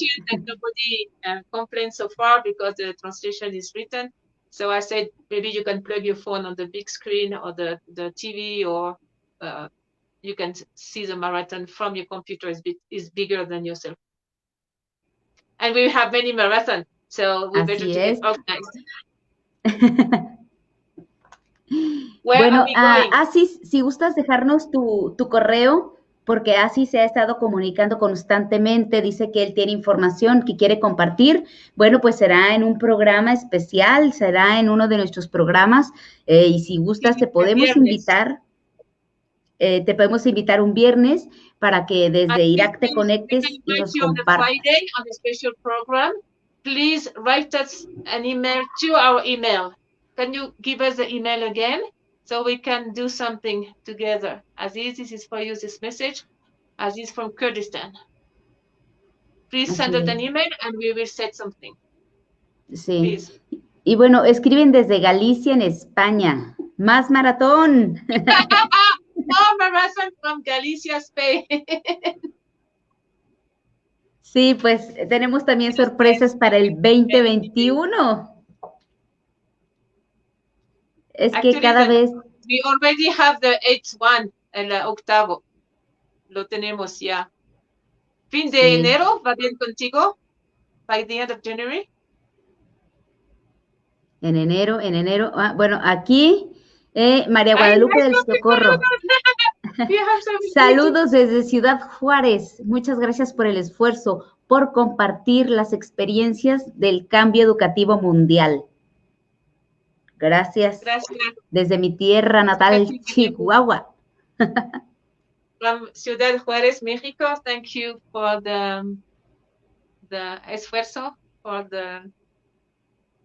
what you are doing, for sharing the experience of strength. Así es. Y That's bueno, pues very important. seguimos con también en Australia. Yeah, we stay in Australia with Ben. Con Ben. Hello, Ben. Sí, sí, sí. Qué It's a very good friend. extraordinaria I moved back experiencia. from Bolivia. He was in Bolivia. He was in that Sun Island. We did a ceremony with him. He's a very close friend as well. Ok, pues bueno, vamos directamente aquí con Ben. Y gracias a ti, Karina, porque tú hiciste el video, because it was an audio. It was an audio and Karina made the video. So thank you, Karina. As always, you save the situation all the time. Karina siempre salva la situación, cada vez. Ahí estamos. It's true. No te pongas roja, es verdad. It's true. Sí, sí me puse un poco roja. Bueno, pues esperemos, es de verdad un gran ejemplo, de verdad véanlo porque, ay, dan ganas de hacer muchas cosas, de verdad. Pues vamos Sí, a compartirlo. Ben es muy cerca a los hermanos aborígenes y tiene muchos conocimientos, muchas cosas a compartir. Así es, vamos. Ben is very close to the My name is Ben Aboriginal. Austin and I'm calling from Ben Mount Austin. Sequoia in New South Wales in Australia. I am an Aboriginal lawman, someone who practices the old ways of culture, and Mount Aquila has a great, my actually first visit here, and it's sitting high above the ranges and has a view in it that's quite amazing, 800 meters above sea level. In a land that's in an old country that's pretty high for Australia's standards, out in the parts where I live, and it is an amazing, energetic place spiritually. And Aquila in Latin terms means eagle, which is quite fitting because this is where eagles fly and nest. Just down the road from this land is a village called Mulligan Creek, which is the indigenous word in our Wiradjuri tribal local tribe here, language for eagle as well, called Mulligan Creek. So it holds great significance. These are great hints to the past of our culture. So holding great significance to the land is the eagle, just like in any culture, particularly in places like South America. So he's the totem animal of our god, who we call Bayemi. So this is an incredible place to be for an Aboriginal lawman. The energy is amazing. It's clear. It is about 28 degrees. When I travel back down the hill, half an hour from here, it'll be about 35 degrees. So it's a nice little respite from the heat. So what I want to talk about is just my journey of late as a lawman and as an individual. I'll talk about my professional life in the world. I work at a correctional centre. I'm dealing with a lot of Aboriginal inmates there, and Aboriginal people incarcerated in Australia at a higher rate than the apartheid era in South Africa. So half the population of where I work of inmates are Aboriginal. So the reason I'm saying this is because I believe the secret and to reintegration and to become healthy members in the community is to bring them back into their culture, back into their law. At the moment at the prison, there's only services spiritually that deal with Christianity and Buddhism. But what Aboriginal people really need is to connect back to their land and know their culture again. And a place like Mount Aquila gives you that long view, like looking over the ocean. It calms your spirit, stills the mind, and shows you the big picture, and which I need when I'm working in such a tough environment like a correctional centre.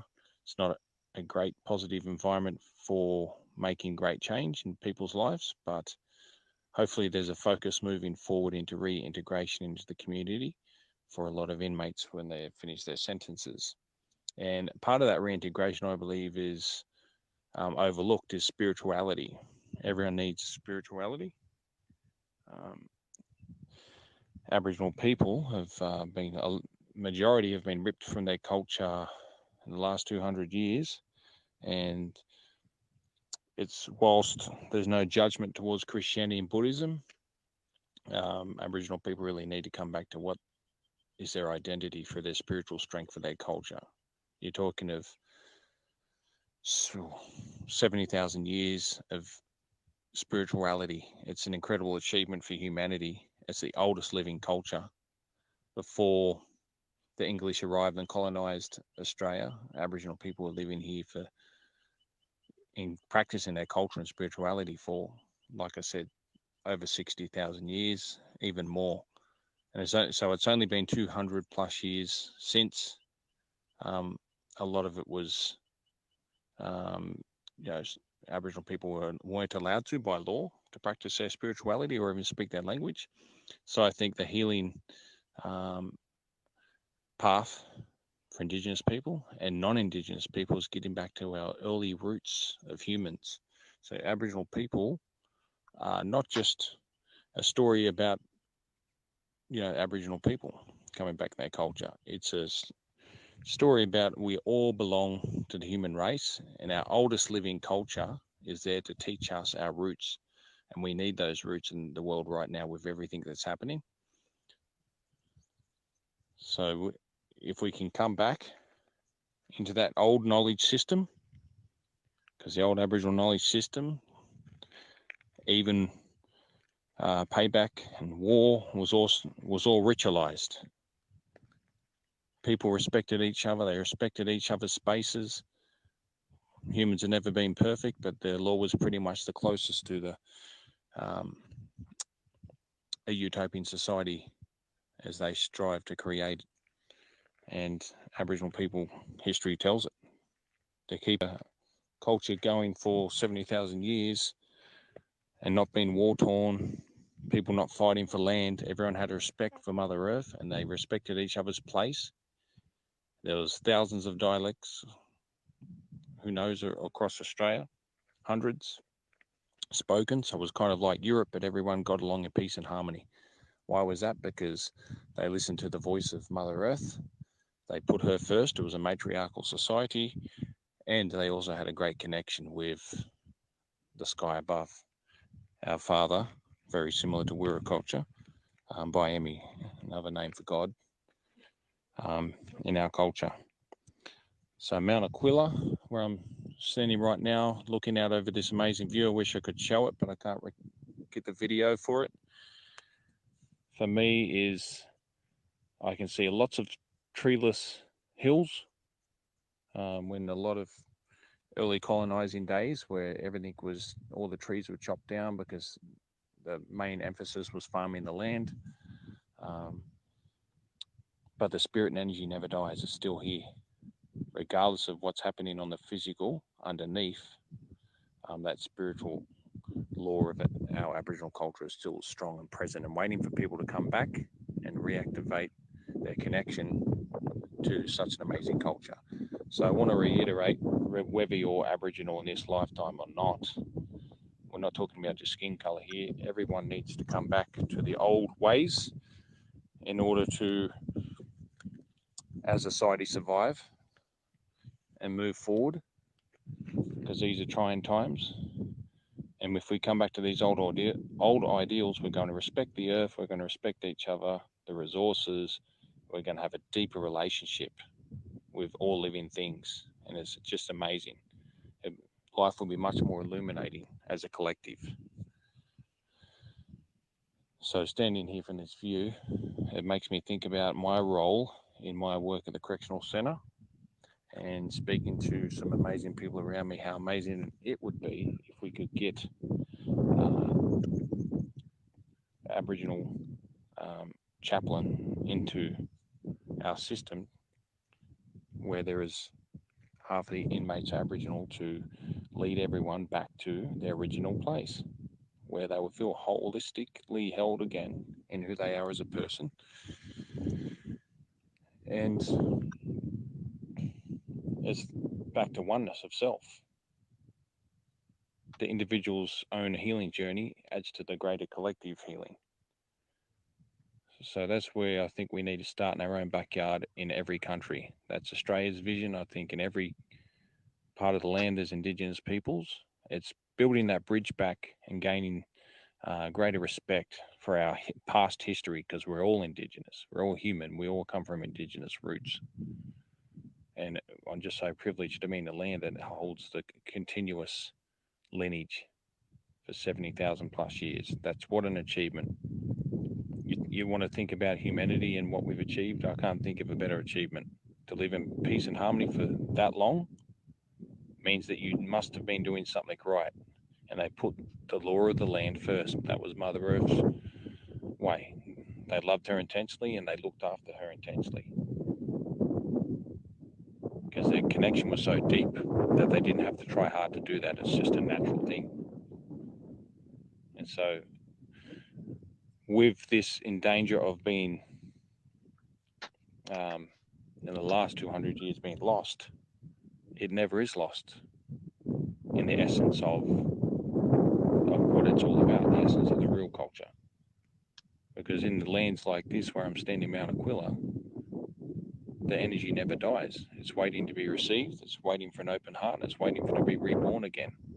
And that it will. But it does take everyone to make a conscious effort to walk their own spiritual path, go on their own walkabout, is what we call an Aboriginal society. When someone goes on a journey to know them, know thyself, to get to know who they are and figure out what is their purpose of being human and what is your interconnectedness, what is your role, to take away that narcissism of our age and come back into connection and find our place in what is our role. Treat more animals with respect again. They were so admired and loved in our culture. They were held in higher regard than humans because they were here before us. So we've got a lot to learn from all cultures of the world who hold this lineage. And that's the big part of education, what I believe Noemi's doing, is bringing that old knowledge and integrating the modern knowledge, which is amazing. We're still making great achievements as humans. We can't discard who we are now because we're still doing great things.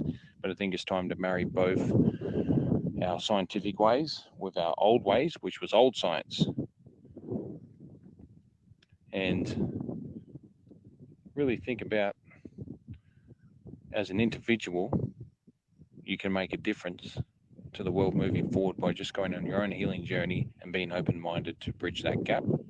It might seem insurmountable at times with what's going on in the world, but if everyone had the attitude to change and find out more about their roots and come back to the land and listen to the land, love the land, spending time in it builds a connection. That connection grows, and then you get a new voice, and it's beyond words. It's called feeling. And with that feeling place, you can understand your place. And when you understand your place, I believe a peace comes with that, and a presence. And that presence also teaches. You don't always need words to teach. And I learned that from my ancestors here and my elders here. We can all play our part. Everyone has a part to play, and it's just being yourself and beginning that journey of self-discovery and sharing through presence, not just words. So it's always an honor to share with people about my culture.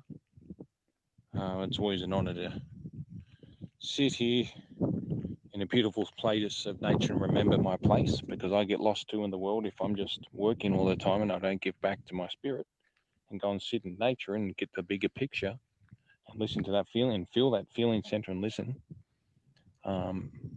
Then, I become a part of that collective that is not adding to the healing picture of where we're going. So that's my part. My responsibility is to stay clear, stay connected, and be a presence for people who are ready to receive, and encourage them and walk with them. Because that bridge has to be built together. We're like the children of the rainbow. And here we call it the rainbow serpent. He brought the fresh waters here for us, created rivers. He gave us life. And there's a song I heard recently, we make the colors of the rainbow serpent coming back to the light one by one. So regardless of what culture you're from, it's time to come back to our original nature. Because without that original nature, which brings humility and knowing thy place, you can only go so far before you fall. And I believe collectively we've lost our roots, and that's why where we are right now, I believe we don't want to avoid that big fall together, and we need to go back and find our humility and roots and remember who we are truly and what's our responsibility. Then together we can move forward. So coming back into the root and then growing again, making sure we're watering our spirit, and then hopefully the next generation that we can take through at a younger age, it grows stronger and stronger and then becomes second nature again. But this is not an easy walk, as we can see around the world, what's happening at the moment. It's not going to happen unless we all take responsibility and play our part. It doesn't have to be big. You don't have to start a revolution. The message of Mount Aquila is just keep on searching and growing your spirit. And when you don't need to search any longer, like I don't, and you found your place, you found what feeds and nourishes your spirit, that's all you need to do. Because when you're fed and nourished, you have the big picture. You know what to do, you know where to go. And we're adding to that new collective image, the new collective vision, that utopian society we can strive for. We may never achieve it, but there's nothing wrong with striving for that, like our old people did here. And we can learn from everyone,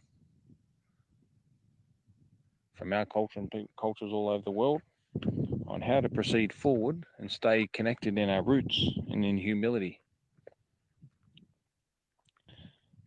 A favourite saying of mine that I've heard recently, it's not of mine, sorry, it's of Oglala Sioux chief. And he said, a Native American man, he said, we should be lower than all things. We should be like water, which is lower than all things, yet stronger than even the rocks. So that's a quote to basically say, the more roots you have in the earth, the more humility you have, and you move away from that seeking power game, then you are stronger than all things, meaning no matter how high you go as a race or as an individual, you will still be connected and we will not fall because we have strong roots. And we can basically achieve anything from that space. So that means a lot to me, that quote, because it's very similar to the way we view the world here in Aboriginal Australia. Thank you very much for the opportunity to share, and I hope everyone is well and happy and finds their nice little spot in nature to remind them of their place in the big picture. Thank you very much.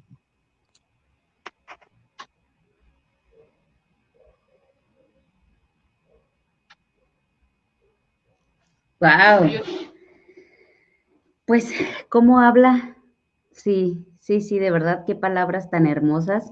¿Cómo habla de esa reconexión ancestral? About this ancestral connection. Escuchar nuestra propia voz. Que eso podría ser intuición, ¿no? Desarrollar, creer más en nosotros y creerle a esa vocecita que es la intuición. And to trust more this little voice.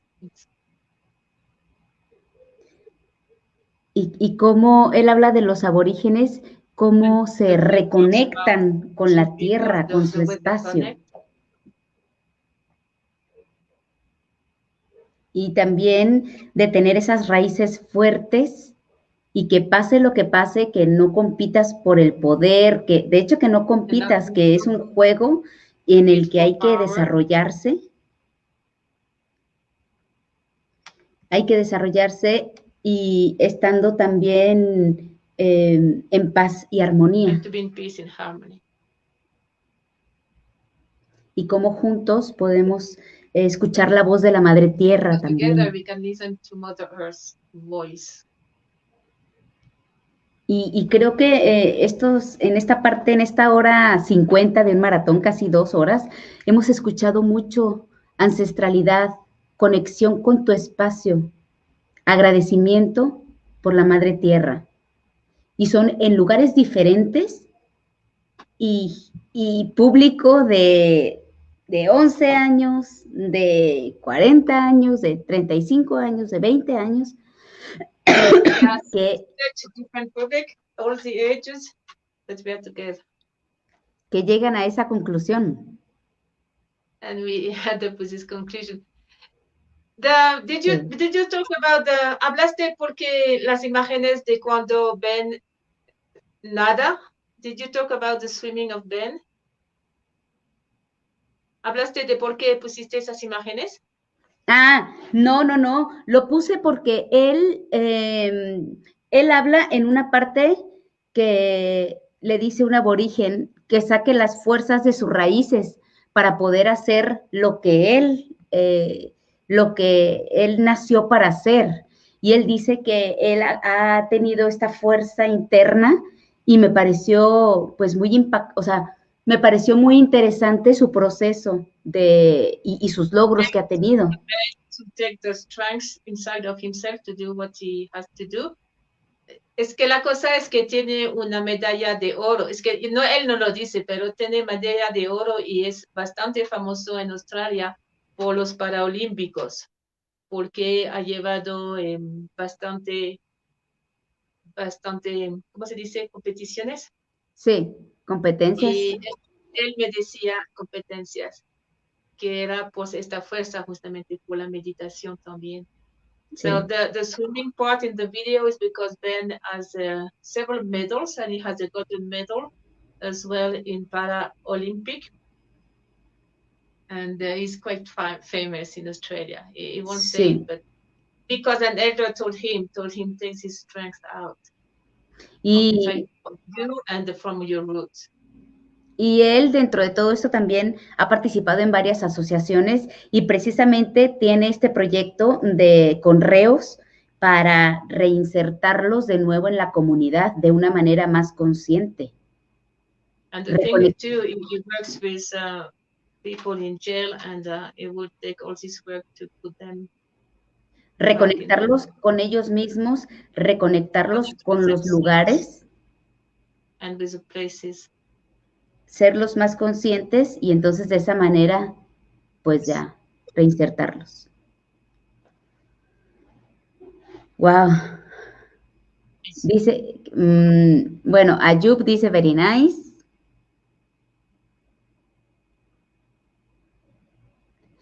Dice, maravillosa experiencia la conexión con la tierra desde nuestro pequeño espacio corporal. Ampliamos nuestra conciencia y equilibramos nuestro entorno.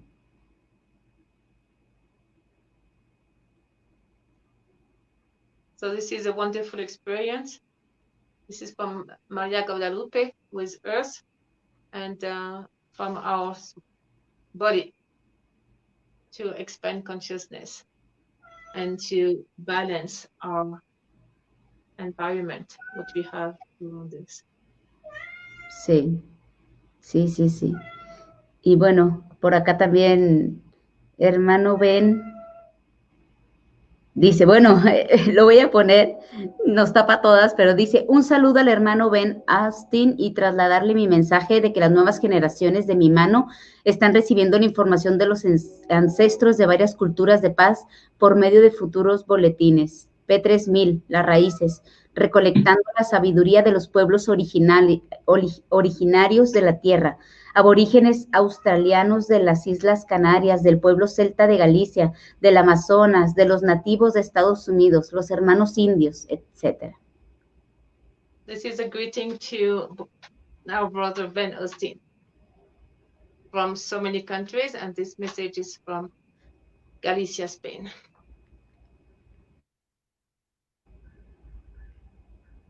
Sí, entonces, ¿cómo es importante esta reconexión con nuestros ancestros, con nuestra tierra y tener nuestro espacio.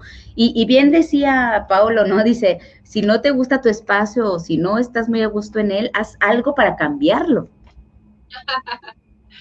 And if you don't like where you are, just do something to change. Así es. As Paulo said before. Bueno, pues, pues seguimos en Inglaterra. Nos vamos ahora a Inglaterra. England, with a great friend. And you know, with Neil, we will do the Architect Congress next year. Con Neil vamos a hacer el Congreso de Arquitectos el próximo año.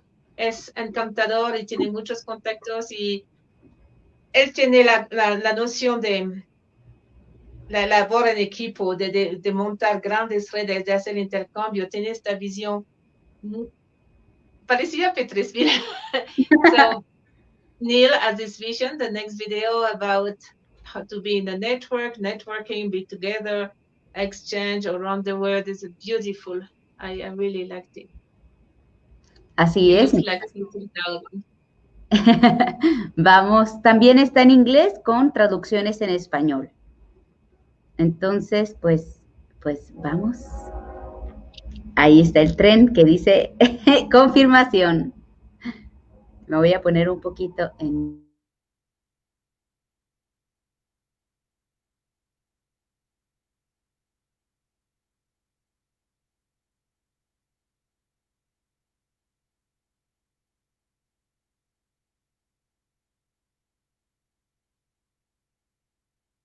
We are in England, and as well, he has many projects. He's the director of a nice project of GLAM. We will talk about that. Hello, Neil. How are you? I'm fantastic. You? Hello, everybody. Thank you for your time, and thank you for all your ideas, and your energy is so beautiful. We will start with teenagers. I see you have, like, your students are between 11 and 17, more or less. Neil is a teacher, es un profesor en Inglaterra. Amazing in a high school or secondary school. Would you like to start to tell us about your job as a teacher, what you see in the teenager, your ideas about education? Basically, I teach young people that they have the power, and they have the power to how they can build, change their environment.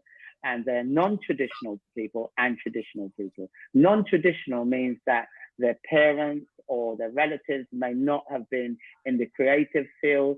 They may have come as settlers into England, or they may have been here for a long time, but they haven't got the sort of trait that goes through that makes them or turns them into architects, engineers, designers. So I call them non-traditional.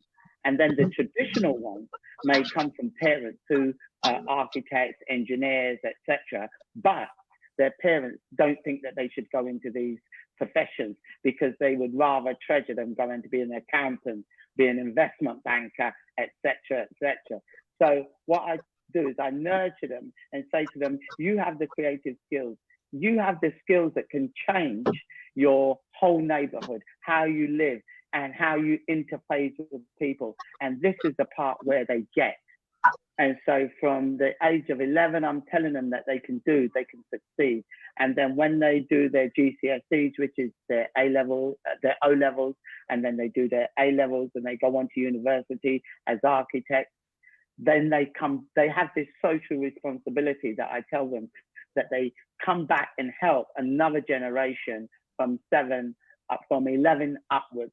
So they're always churning over, coming back and helping younger people to realize that they can do it. Because when you are quite young, you don't know what you want to do. You're impressionable, and you've got your parents saying, do this, and your other people saying, do this, you want to earn money. And they put money as the main goal in life.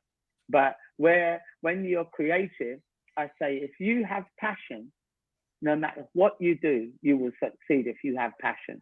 If you have creative passion, you will always succeed. So that's what I give them the gift of, or the belief that they can do it. And then from there on, they leave school, go to university, they become architects, and I call them homegrown because they come from me.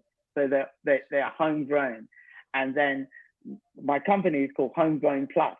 And the pluses are, they tell their friends in universities, they tell their friends in college, they tell their friends that they know, oh, there's this mad teacher usually who is passionate about architecture and creativity, and he could help you and connect you to somebody who will connect you to somebody. And this is how I operate.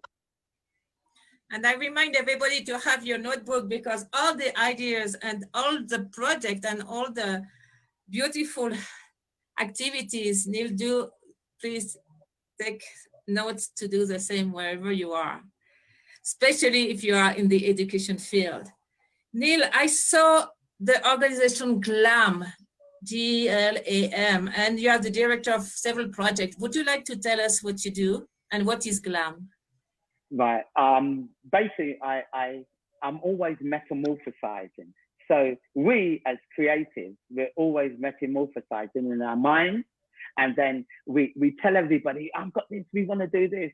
Because if we stay still, the establishment try to clone what we do and reproduce it and say that it's them who invented it. So all the time we have to metamorphosize. So with my initiative, I set up another initiative called Celebrating Architecture. I will send you the links to some of my films. Please, and we will give to people.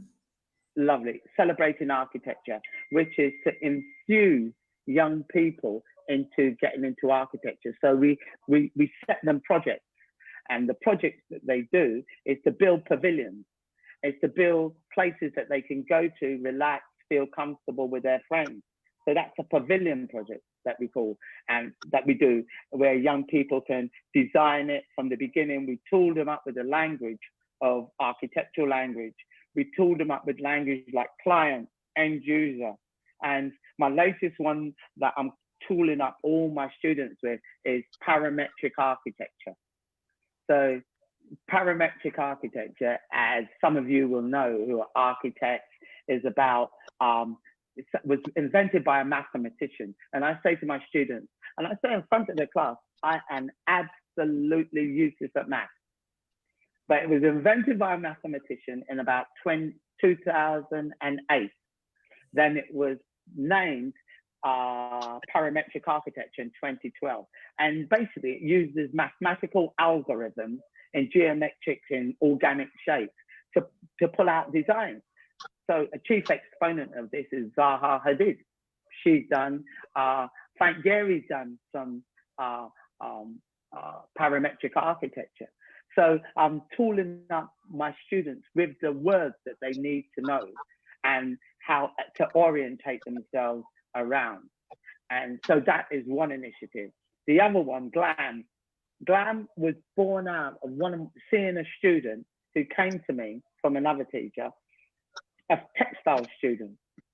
And she wanted to do a project, but she really, really wanted to have a nice project. So we sat her down, got her project really nice. She took it to a college because she thought she might go to college and stay instead of staying at the school.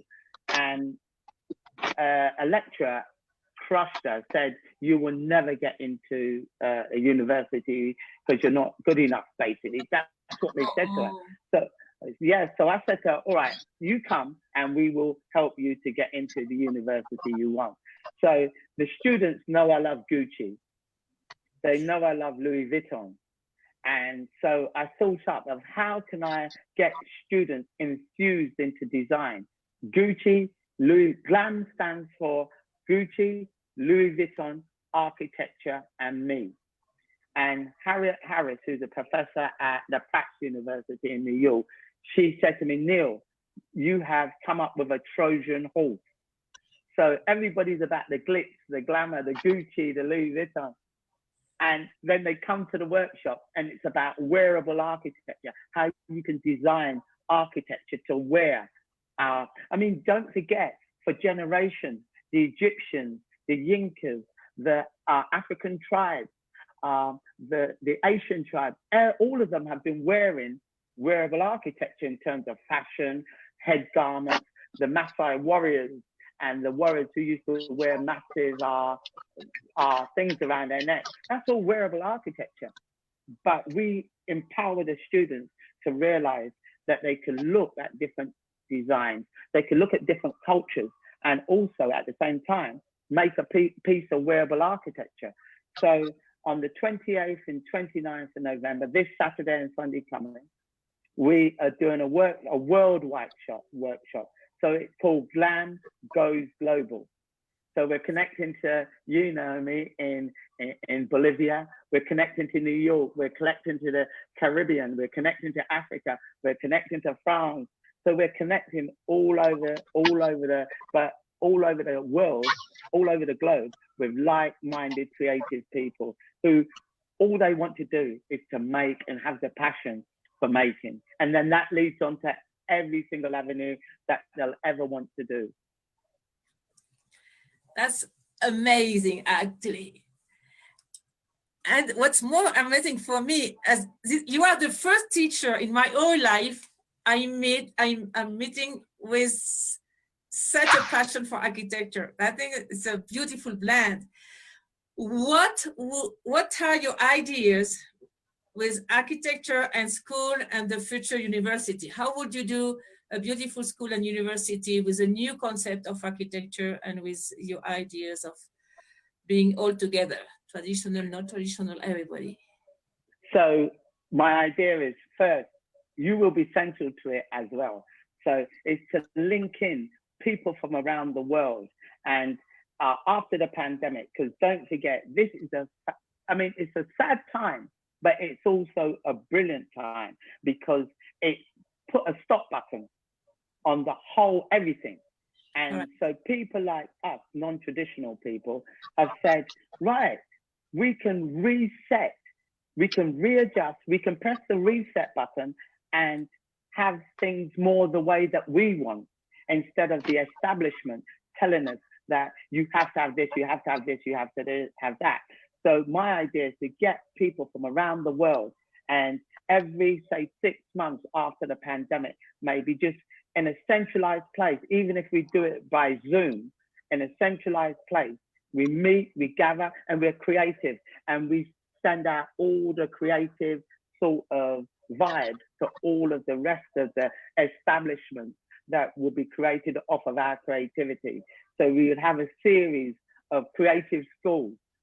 All we're doing is creativity, and through creativity, don't forget, creativity involves math, it involves science, it involves literature, it involves being able to read. So if there's no subject that's excluded from creativity, but as under the banner of creativity, we can do anything. We can teach kids anything that we want to teach them. And at the same time, and young people and people like us will be in charge. So instead of a government saying, trying to indoctrinate us into their ideology, their philosophy, and having control, because at the end of the day, what they want is power, control, and earn the money. All we want is to be able to be creative. We want the power of creativity. Once you're creative, you have a free mind. You think for yourself. You can do anything in the world once you begin to think for yourself, without the chains of the government saying English, math, science, or whatever, or what, this pre-prescribed set of 8 subjects. We will be free, but as I said, all of our subjects incorporate, all of creativity incorporates everything. Time is flying and we are almost at the end, but we would like to know, what do you think young people need most today? They need to basically be told, you can do it. You can do it. Yeah, you can do it. You can do it. Believe in yourself. You have the power, you have the ability, and you can do it. That's all you need. And so once please, every young people that's watching this video, you can do it. That's definitely. Beautiful. Yeah, definitely. Any message for, maybe I shouldn't do that, but for the ministries of education? The ministries of education of the world, you have to listen to people like us. Forget all of your high-powered people who have been to the same schools, the same tutors, and who are churning out the same ways. You haven't done it right. You've proven. You have failed in so many ways. You've failed your people. Keep on failing your people. Let us have a try. Let us do it, because we will disseminate the power. We would disseminate the ability for people to believe in themselves. And with us, it would be more even, as opposed to you being on top and then being low. So give us, please, a few words on the education of the future, and then we will close. I think because of the pandemic and because of Black Lives Matter has empowered everyone who didn't have a voice to speak up. LGBT, the underrepresented people of our societies. It's given them a voice, and it's also given them a belief that they can. As I said, they have the power. And at the same time, I think, well, I know that we can change everything. We can. You can. We can. We will join up, all of us, and change. Actually, that is the right time. Thank you so much for your time, dear Neil. Thank you for this vision. It's not only a vision, it's really true. We really need it. And that's exactly what the children and the young people wants to listen and wants to be with you. That's why they want to be with you all the time, actually. Thank you for your time. Just believe in your heart and you will do it. Believe in your heart. Yeah. Thank you for your time. We definitely keep in touch, and we can do many exchange and programs, and that's why we're here too, to help each other. As I said to people, what I'd like to do is send students over to you, you send students over to me send students over to so that they can see the world and experience that we're creatively all the same. Yeah, that's the way. And when they know the word, automatically we will have peace culture, because we will know and respect each other. Exactly. Thank you so much. Please take care, and we see you pretty soon. We will do much more activities. Thank you very much. Exchange and everything. Let me see here. Thank you so much. Bye-bye, everybody. Bye. See you soon. Bye-bye. Bye. Wow. Oh my God. Y también, bueno, todo está muy interesante, pero otra cosa que se ha repetido en estas 2 horas que tenemos es, tú puedes hacerlo. Así que a seguir tus sueños y a seguir tu pasión, lo que más amas hacer. And he said, believe in your heart, crea en tu corazón, ha dicho Neil. Sí. Así es. Y bueno, él dice, ¿no? Precisamente hacer vínculos con todo el mundo, y precisamente estamos en red. Ya tú nos decías en varios programas, ya estamos, y por eso un objetivo de este maratón es esto, que todos estamos en red, co-creando la nueva, pues no es nueva, la educación de hoy. Sí. ¿Es en red o no es? This is, we do it in network or we don't do it. It has to be like that. It's beautiful. Y ahora vamos a Marruecos. Así es, con Ayub. Ayub, ya quiero conocerte. Tendré que ir a Marruecos. Así es que... A ver, entonces vamos a... Ah, y está en francés. ¿Y cómo vamos a hacer? ¿En qué idioma lo pasamos? Está en francés, pero con... Ay, ay, ay. Lo pasamos en español y tú dices un poquito en inglés. ¿Sale? Bueno, entonces... Bueno, Vamos a ver. Vamos a compartir esta pantalla y nos vamos ahora a Marruecos. La hacemos en grande. En français, et on Y est le où? ponemos Au Maroc, play. avec un grand ami qui s'appelle Voy a bajarle el volumen. El Hachem. C'est ça, oui. C'est ça? Ouais. Et vous êtes où au Maroc, cher Layoub? So you are in Morocco? Monde, et merci de m'avoir You are invité. with Ayoub? Je me présente, je suis Ayoub El Hachem. Je suis maintenant, je réside à l'Ayoub. Ayoub El Hachem. Bon, je suis natif d'un village nommé Ifrane Théâtras, la province de Bénin. Je suis Amazir. Bon, voilà. Yo soy Amazir. À l'Ayoub. Amazir. Vous êtes au pied de l'Atlas. Non, je suis dans le Sahara, dans le désert. Ah, de l'autre côté. Oui, l'extrême sud du Maroc. Il n'y a que du sable et de la mer. Un jour, je vais y aller. Hein? Ah, tu es le bienvenu. Merci. Et merci d'être avec ce marathon. Thank you to be with the marathon. C'est une grande aventure. On est là avec 44 pays qui nous écoutent. Et la première question, ce serait un peu la situation, l'éducation, la salute au Maroc, la santé. The situation about health and education in Maroc. Une année de beaucoup de changements, de choses incroyables qui. This year we had so many changes. Comment la situation au Maroc? How the situation in Morocco? L'autre fois, bon, merci pour cette question-là, qui est la question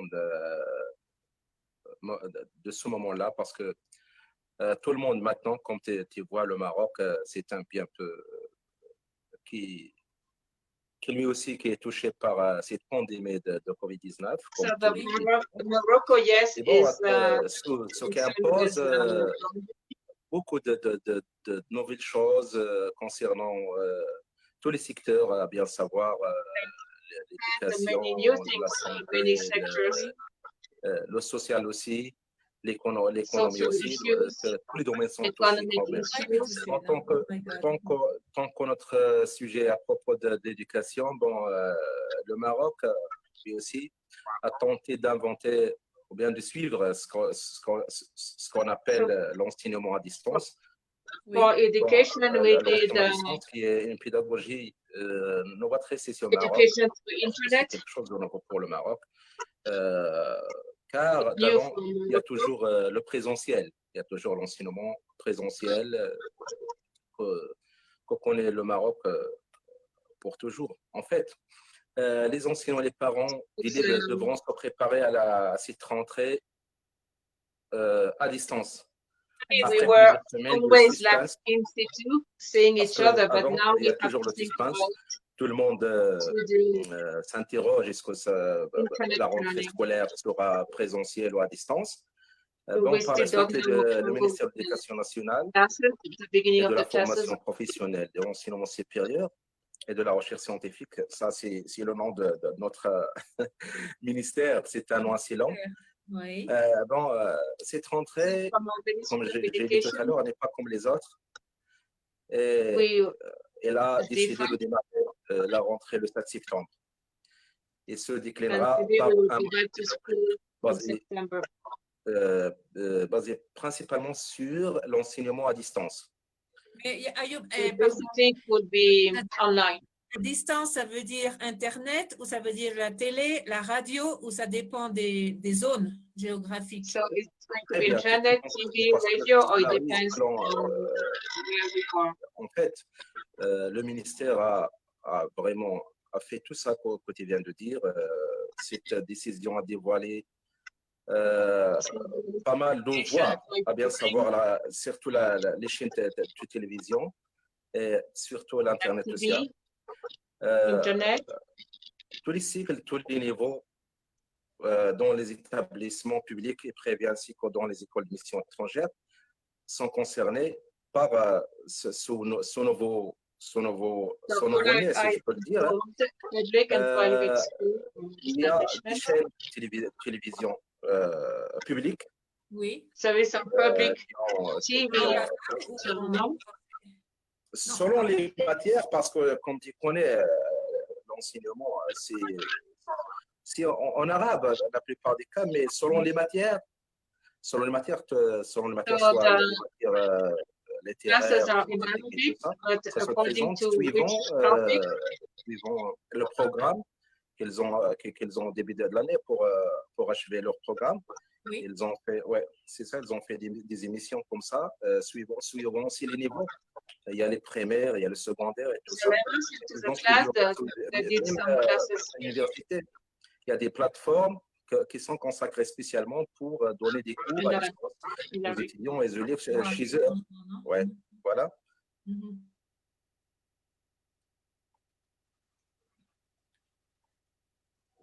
Mais comme je te dis, bon, pour cette rentrée, si j'ose le dire, c'est une rentrée un peu masquée parce que sur le plan pratique, un certain nombre de mesures ont été prises, sont mises en œuvre pour le présentiel aussi parce qu'ils ont décidé de suivre leurs études en présentiel. Avant cette rentrée-là, le ministère de l'Éducation a proposé il y a un engagement aux parents et l'adresse aux parents pour choisir quel type d'enseignement choisir pour les enfants. Choisir entre les deux, le présentiel ou à distance. Chaque élève doit signer cet engagement. Et comme ça, mais la plupart des gens ont choisi, la plupart des parents ont choisi le présentiel. So the parent, of course, ouais.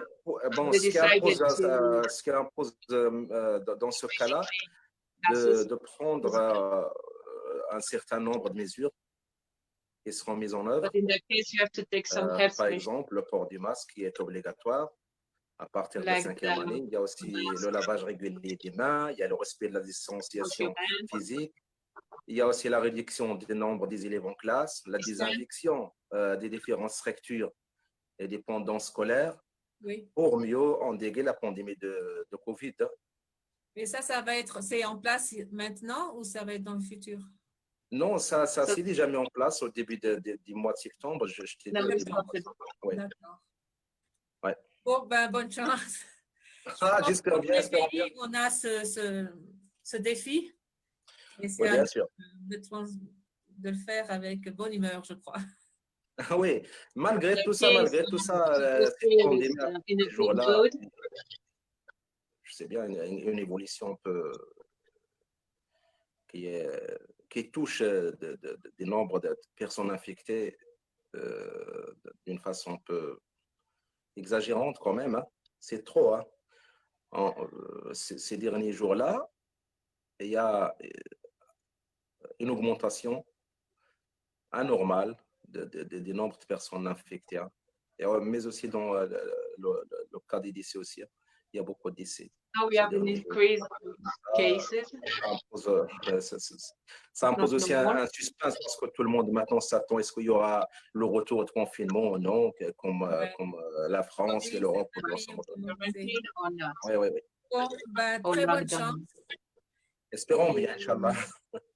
Une question sur le peuple amazigh. So one question about Amazigh people. Il y a une richesse culturelle, il y a toute une histoire, il y a la langue. Amazigh people, there is the language, there is the cultures of history. Ici, on dit peuple originel. Je ne sais pas comment on dit originaire, comment vous dites, mais c'est des peuples qui étaient avant les peuples arabes, par exemple. Comment vous voyez l'éducation comme peuple amazigh? How do you see education as an Amazigh? C'est une question un peu vague, une question qui touche beaucoup de choses, qui touche un peuple un peu qui connaît. Long question because it touches many subjects. Linguistique aussi, une diversité géographique aussi. Bon, quand on dit and the geography, because when we say Amazigh, autochtone, on dit en français. autochtones ou indigènes de l'Afrique du Nord. Parce que quand on dit Amazigh, on désigne les personnes, les habitants, ou bien les peuples autochtones de l'Afrique du Nord. Les premiers habitants jusqu'à l'Égypte. Plus. Oh, plus, jusqu'à l'Arabie Saoudite. Non, pas du tout. Non, pas du tout. Juste une part de la part ouest de la zone de Siwa, ça s'appelle l'ouest de Siwa. Siwa, frontalier avec la Libye. Si. Oui, et jusqu'à Egypt, the oasis called Siwa, all the way to les îles Canaries. Oui, je me souviens que vous m'avez dit ça. Les îles Canaries, ça s'appelle Tigzirino Canary. en Amazigh. Ça s'étale aussi vers le sud jusqu'à Burkina Faso, le Mali, le Niger, la Mauritanie, l'Algérie, la Libye, la Tunisie. Tout ça, c'est appelle Tamazra. Tamazra, ça désigne le plan géographique. Amazigh, Tamazra, c'est le plan géographique. Tamazigh, c'est la langue. Geography of all those people, Amazigh. Tu vois? Il y a toujours le radical, il y a le radical. Et quand on dit Amazigh, on désigne le peuple, la personne. Quand on dit Tamazra, on désigne le plan géographique. Quand on dit Tamazigh, on désigne la langue. Amazon désigne, something donc, like quand that. on parle de la langue, et le sujet est toujours, s'articule toujours sur l'éducation. J'aime bien te dire que Tamazigh possède son alphabet qui s'appelle Tifina, un alphabet, mais aussi un alphabet. We have our own alphabet, language. Tifina qui désigne composé qui est Tifin, ça veut dire écriture, nar, ça veut dire notre écriture. Writing. Oui. Vous avez les classes en Amazigh ou les classes, vous avez pu continuer des classes ou comment ça se passe? Bon, pour le cas du Maroc,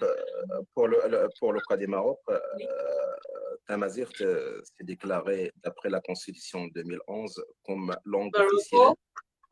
Amazigh is an official language. Oui, deux langues au Maroc, So deux langues officielles, selon la Constitution, la nouvelle Constitution de 2011. So bon, they have the Constitution. Intégré dans les écoles primaires au Maroc, officiellement. Hein. Même aussi, il y a maintenant dans les universités aussi. So that could be for primary school, secondary school, to understand well. They have this language. Il y en a des professeurs, il y en a des licenciés en Tamazigh. Oui, c'est une langue qui commence à prendre sa place, malgré si elle est tard, mais quand même, c'est déjà pas mal. Mais c'est une langue extrêmement ancienne, non? Oui, c'est une langue qui date de 2500 ans. Wow. Même avant Jésus-Christ. It was before the strict people, at 2500 years, right? If I understand. Maintenant, les Européens ou bien les chrétiens en 2020, pour nous, il y a toujours, on les a précédés avec à peu près 950 ans de différence entre nous. So we were the first one. Bonjour, Azul. How do I say hello in Amazigh? It's Azul. Can you tell us what the meaning of Azul?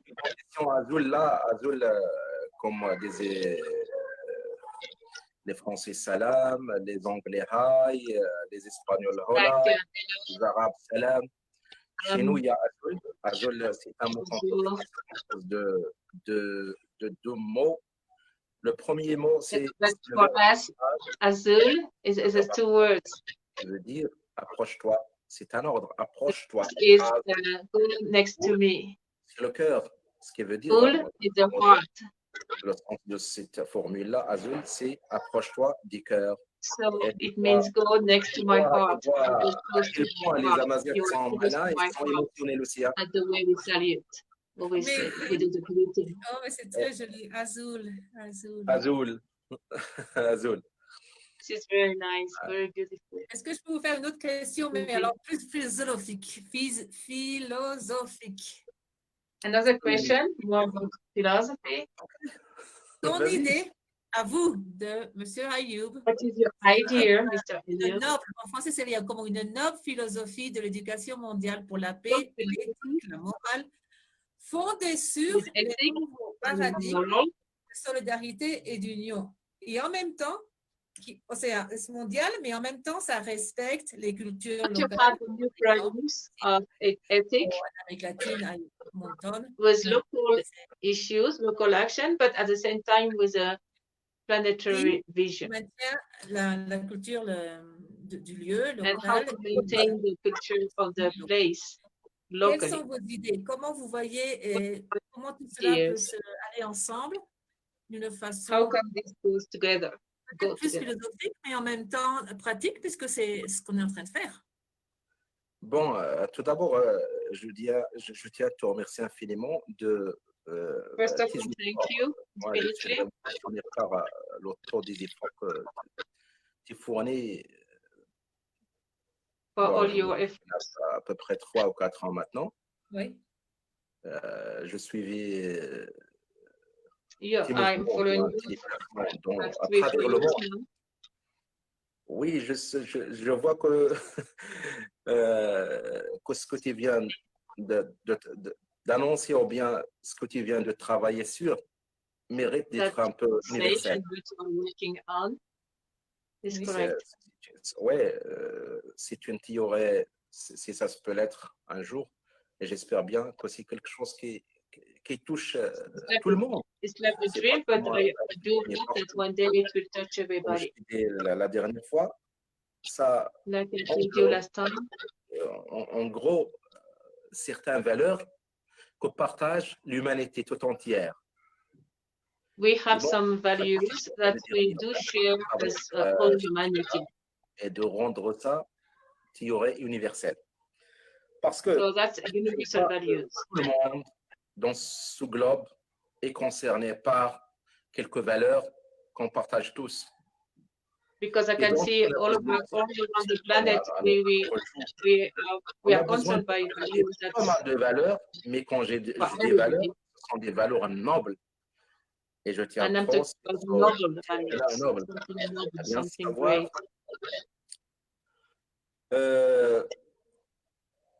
Bien savoir l'humanité, grosso modo. La tolérance, la paix, so, like, tolerance, love, le respect, l'acceptation, la reconnaissance, la considération, l'écoute, l'ouverture, la coopération, l'honnêteté, l'action juste. Et tout ça, ce sont tous des valeurs dont on a besoin. That we all need them. Petit à petit, parce que nous vivons dans un monde un peu effervescent. Et cette effervescence-là cache ou bien a influence sur ces valeurs-là. Ce sont des valeurs. So we have to base on those values pour garantir une vie universelle, saine, une vie universelle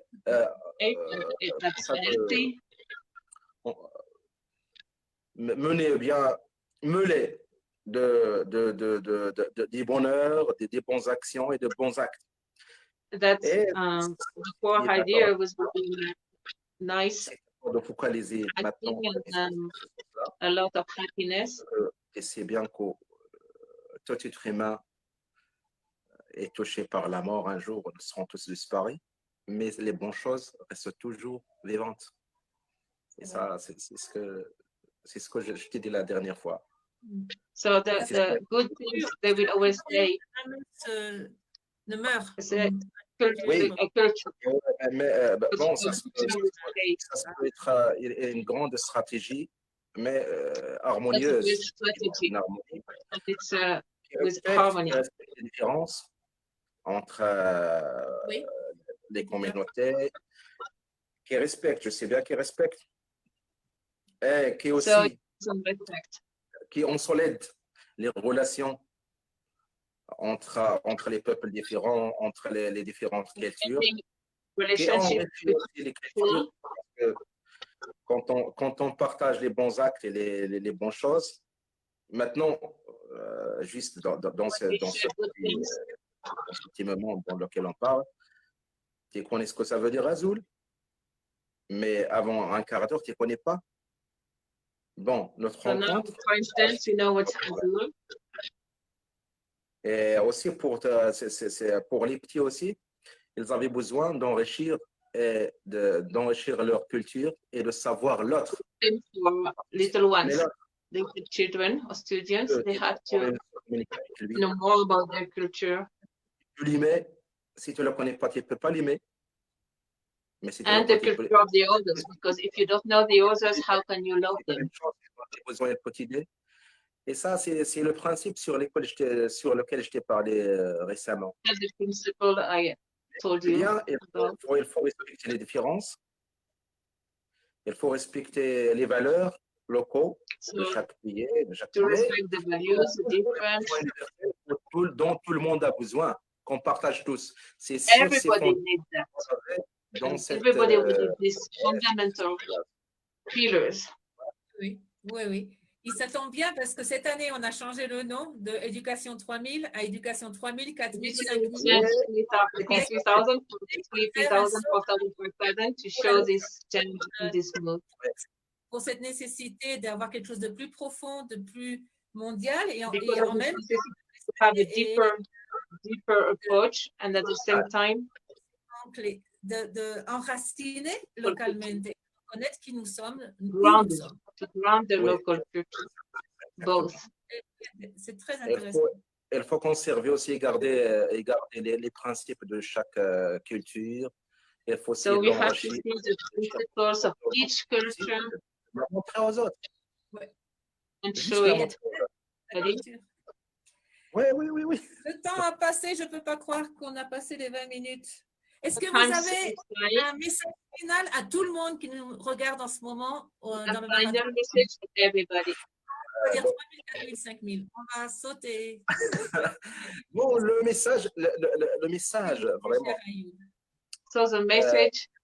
Il n'y a pas un message mieux que d'inviter les gens à briser les barrières.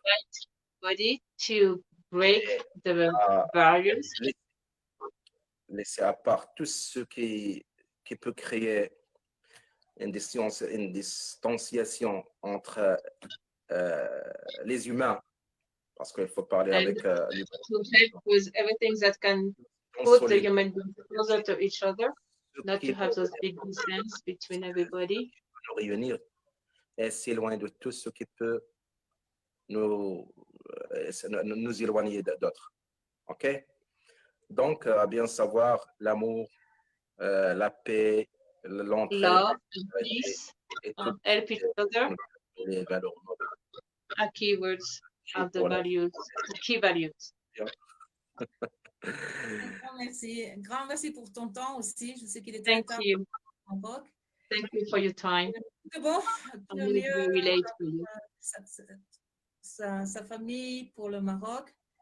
Que tout se passe and bien. All the best for you, your family, and for Merci aussi pour votre temps que vous m'avez accordé. Et espérons bien, Inch'Allah, que tout ce que je viens de dire sera concrétisé. Et bonne chance. Le chemin. And I hope we said it will be manifested, it will be real. And good luck. Et d'atteindre nos objectifs ensemble. Mais merci à vous. And we will reach our objectives together. Ce marathon, être ensemble et unis, tout est possible. That's the goal of the marathon. To be together and unite. Ayuz. Merci et bravo aussi. Ayuz et bravo. Bravo. Ayuz. Tanmir, c'est merci. Tanmir. Shukran. Tanmir. Bye bye. Merci. Bueno, Perdón por la traducción. Sorry for the translation, but we try our best. But bueno, you know what? I think it's important to go beyond the language and go to the essence of the message. Perdón por la traducción, hicimos lo que podíamos con 3 idiomas, pero la idea llega a la esencia de los mensajes, sentirlo aquí, y porque no es porque alguien habla otro idioma que vamos a no meterlo en el maratón. Era importante. Además, Amazigh es un pueblo que tiene mucho a ofrecer. Los valores Amazigh son geniales y me parece importante que pueda hablar Ayub. Así es, y bueno, Ayub se está comunicando. Dice... ¡Hello! Mexi. Dice que es un... It's a great honor to be part of the famous marathon. Muy Ayub, dice... Karin, she wanted to know you so much. Karina deseaba elle voulait te rencontrer tellement que ça a été tellement bien de pouvoir faire l'entrevue. Sí, entonces dice que es un gran honor para él ser parte de este famoso maratón. Ah, you speak French, hablas francés. Ok, que sí entendieron su intervención. Creo que aquí lo más importante, como tú dices, es seguir, transmitir la esencia. Y bueno, también nos habló sobre el compartir, nos habló sobre, híjole, pues sobre estas raíces, sobre tener las raíces de nuestros pueblos indígenas, de los aborígenes, como les llaman en algunas partes, y es importante, él hablaba sobre el lenguaje de las voces, sobre cómo una misma cultura o una misma... The roots of each country and to have our local culture. Hablaba sobre sobre la voz. Dice el lenguaje de las voces. Decía él que es... no es tanto la lengua, no es tanto qué idioma, sino que la esencia es eso, que a veces no se tiene que hablar para poder compartir la esencia. To go beyond the word and go back to the essence.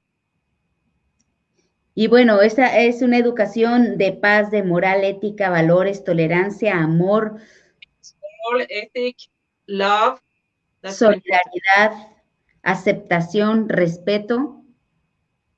Sí, sí se entendió el fin de su intervención. Sí, se quedó un poco preocupado y nos está preguntando que si se entendió o no su intervención. Sí encontramos el sentido de esta intervención. Te agradecemos tu tiempo, tu compañía, como a todos los participantes.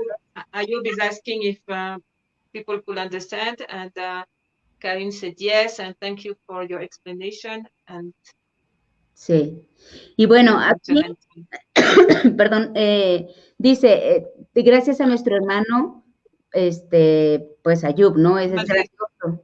Es una amiga de las Islas Canarias, me dijo que nuestros ancestros tienen raíces muy similares a nuestros hermanos de Marruecos, por medio de su simbología. Muchas gracias. Parece ser que hay un eslabón perdido en la cultura canaria. Yeah, this is about the Amazigh culture in the Canaria. As you say, Canarias Island. And yes, Ayub said they started the Amazigh people, they started from Canaria all the way to Egypt. So that was part of the big, I won't say empire, but it was the land at the beginning. Sí. Definitely. It's a very ancient culture. Y qué interesante, ¿no? Porque creo que hablaba desde Egipto y luego que va desde Islas Canarias hasta África. O sea, si vemos el mapa es pues muy extenso, ¿no? La cultura. Almost 1/3 of Africa. Así es. Wow.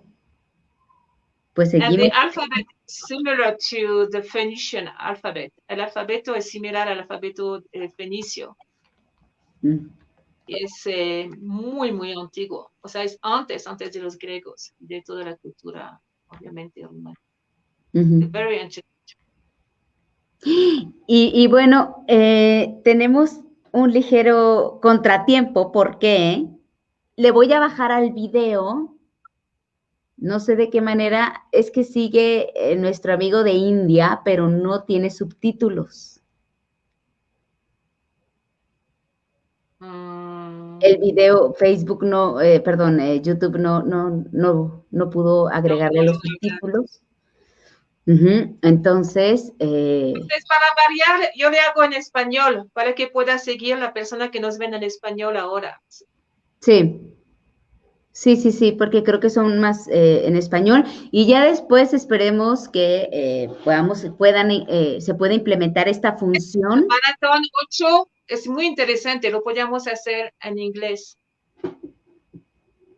Ok. Con un traductor más profesional que yo. Pero no vamos a hacer un poco de movimiento.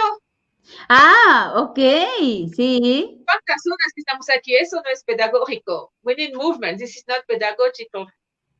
Ok, pues llevamos apenas 2:45. Yo sí, ahora no me puedo, mi cabeza aquí, pero aquí voy a bailarlo. Primero vamos a... espacio, pero a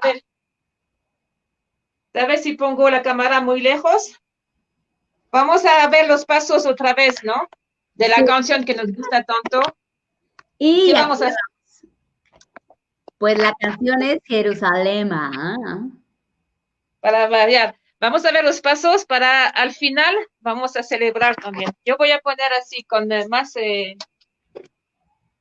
ver si se ve algo. Ok. ¿Se ve el estudio? Sí, se ve. Aquí está la luz. Sí. Y la botella. Ok. ¿Ya se ve? Sí, ya se ve un poquito más. Y entonces, pues vamos a Jerusalén Dance Workout by Chadev. Ojo, no hacemos ninguna, yo creo que está bien, ¿no? Sí. Ninguna religión, solamente nos gusta la canción porque son la energía de los nuevos tiempos. Así es, entonces, pues vamos. Ya. Entonces, yo tengo un pequeño desfase, pero lo vamos a hacer. ¿Se acuerda cómo se empieza? Mueve un poquito.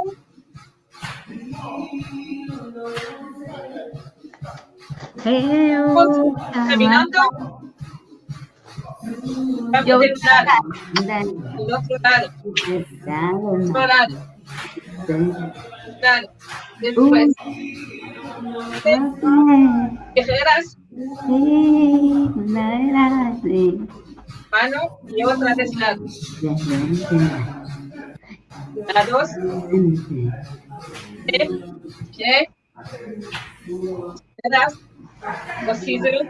Mano. Ya que se cambia, pero frente a la cámara no se puede cambiar. Lado. Lado. Y si no puedes seguir, no importa, la música. Literal, mano y otra vez.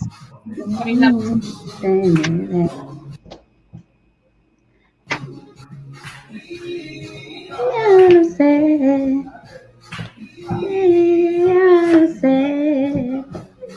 Lado.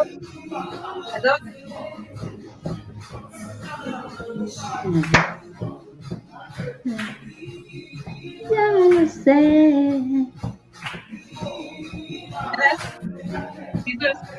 Mano, coger.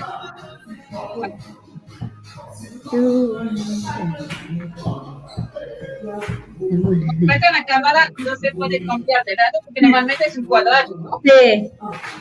Tijeras, mano, lado,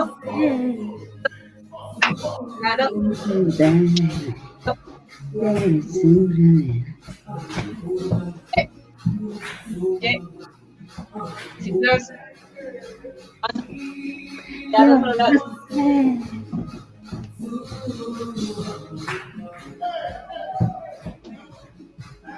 Yeah. Yeah.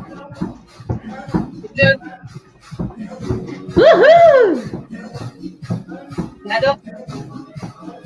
Bueno, yeah.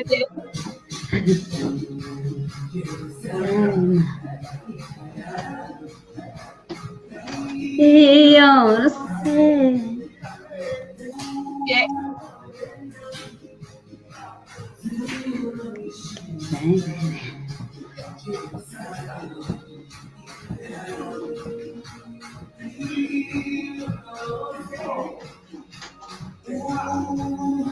Yeah.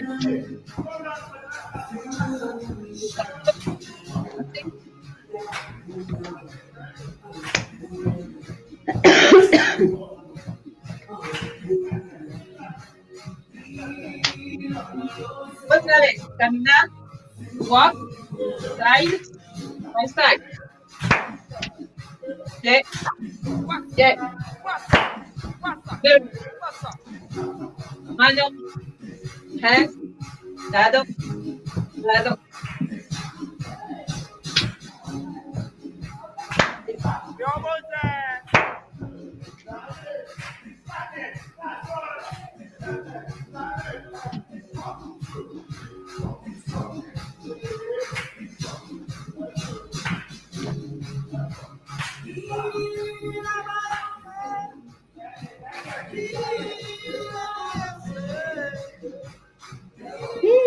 Ya no lo sé.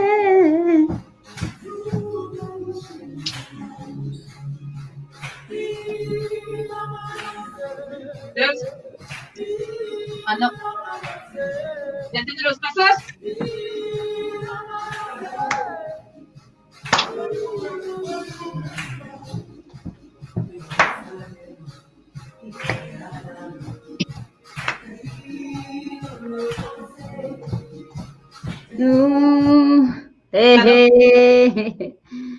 Muy bien.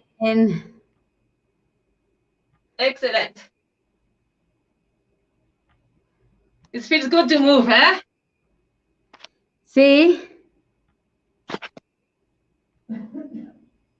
So the steps are pretty easy. It's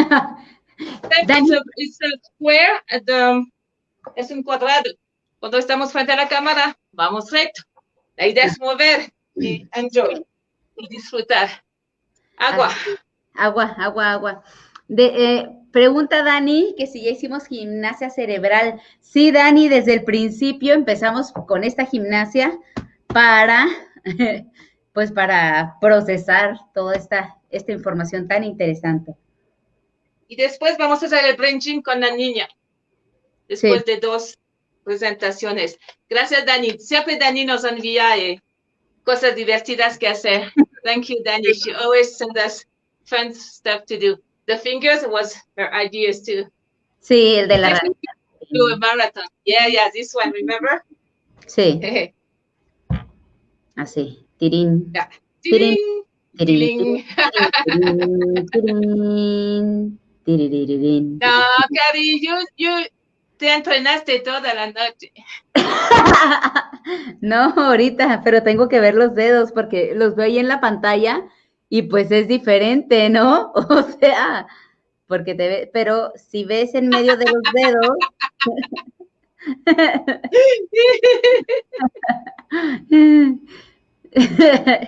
Bueno. Where are we going? ¿Dónde nos vamos? Ay, pues es que ahora, pues India. Nos vamos a India con Bikach, que tiene un proyecto muy interesante sobre robótica. Precioso. Y es papá de una niña de 5 años y nos ayuda con el portal, nos ayuda con un montón de cosas. Es realmente una persona que admiro y amo mucho. Because she's extraordinary, he has the robotics, he's the father of a 5-year-old girl, I think, and he does a lot of IT works, and he does a portal for the network. At the end, we will talk about the network. Al final vamos a hablar de la red mundial, porque alguien preguntó cuando digamos red o trabajar en red, ¿es red de internet? No, red es equipo, laborar en equipo, también internet, pero red Hablamos red humana de equipo, ser familia. Somebody asked about the network. It's not digital. We are talking about to be together as a family, as a team. This is what we call the network or networking. Weaving human relationship and teams, and be strong because of that. Sí, así es. Entonces estábamos platicando que este video está, que no tiene subtítulos. Entonces no sé si ponerle un poco de pausa porque no escucha, o sea, se escucha muy atropellado, y no podemos entender ni el español, ni el inglés, ni el francés. O yo tomo notas y después hago un resumen en español, después. Okay. Para no molestar con mi voz, porque parece que no funcionó muy bien lo anterior. Sí, me parece muy bien. Entonces, nuestra alma de todas maneras sabe todos los idiomas. Veamos, veamos su portal. ¿Cómo te sales de la situación, no? Y bueno, pues vamos a verlo y voy a compartírselos. Tomo notas y hago el resumen. Y me ayudas a completar. Así es. So we are UK, India, Vikash.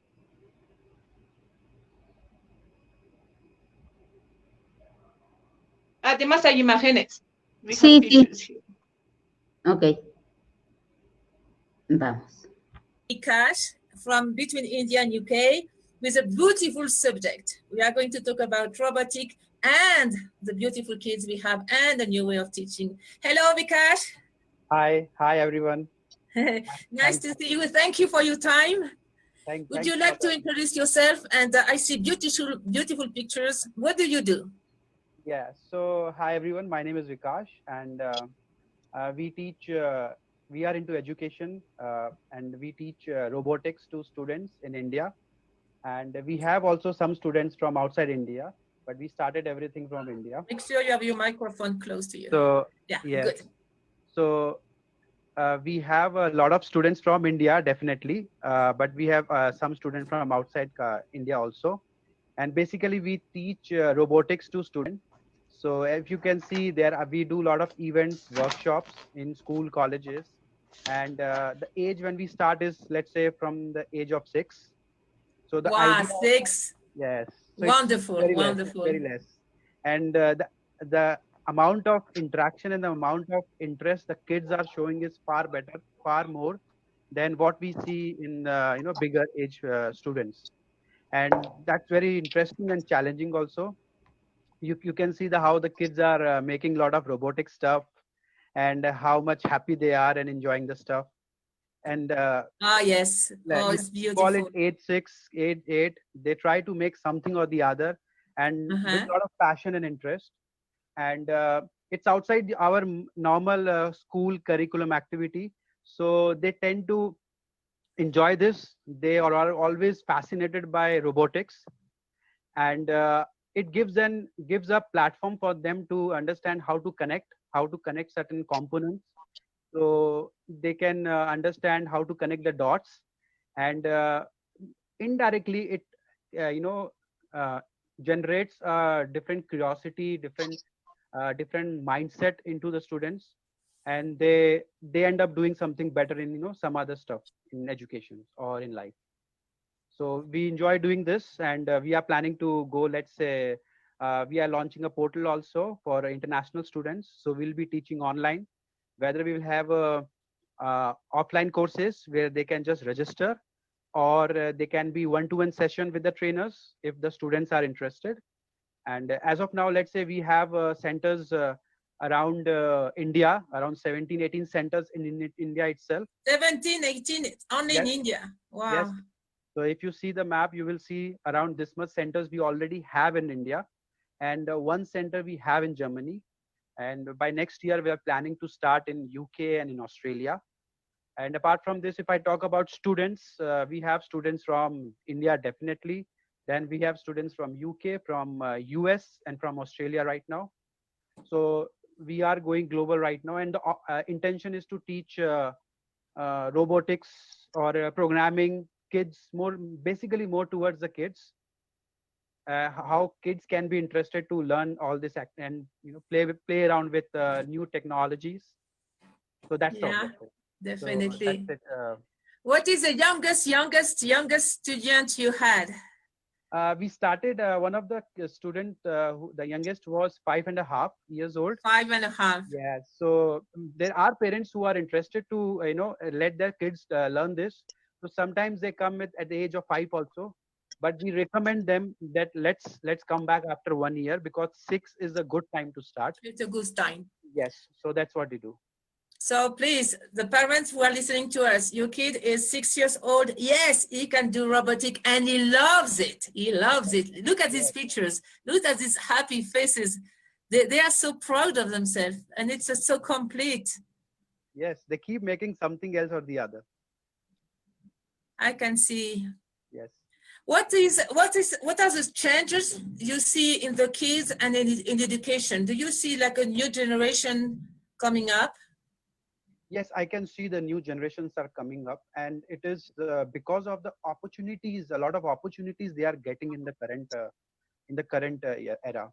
So earlier, let's say at our time, there were not so many opportunities given, and the technologies was not so good, and it was not in the hands of every individual. Right now, let's say because of mobile era, everyone is holding a mobile, and software technologies, camera system, everything is there in every home. And that's the reason everybody has this curiosity that they want to learn this. And the more curiosity is coming from parents actually, because they never had that. And when they see this, they feel like, no, our kids should learn at a very younger age. So Correct. they really want to teach this, and usually the parents actually come most of the time and interact with us, fill up the inquiry form saying that let them do the schools, whatever the courses they have in school, but it will be great if they learn something more out of it, and then can decide in future what will be best for them. So that's the kind of feedback we are getting in this. So everybody, please take note of the website. It's mecha, Tron robotics with an s.com. Mecha, I will say with my French accent, Tron robotics.com. Not Metatron, Mechatron. .com. The word comes from mechanics. So it says mechatronic, so mechatron, and then robotics. Wonderful, wonderful. Yes. So it's the main focus area is about robotics, but then we also teach some programming, let's say Python and stuff, which they can use for robotics also, but it's more towards for smaller kids to dive into programming so that they can start early. That's the objective. Beautiful, beautiful. Yeah. Do you want to unshare the screen so we can see each other? I have more questions for you, of course. Yes. So I'll stop my screen sharing. Is there one more picture you want to show us first? Yeah, that's fine. So it's okay. You can share your screen.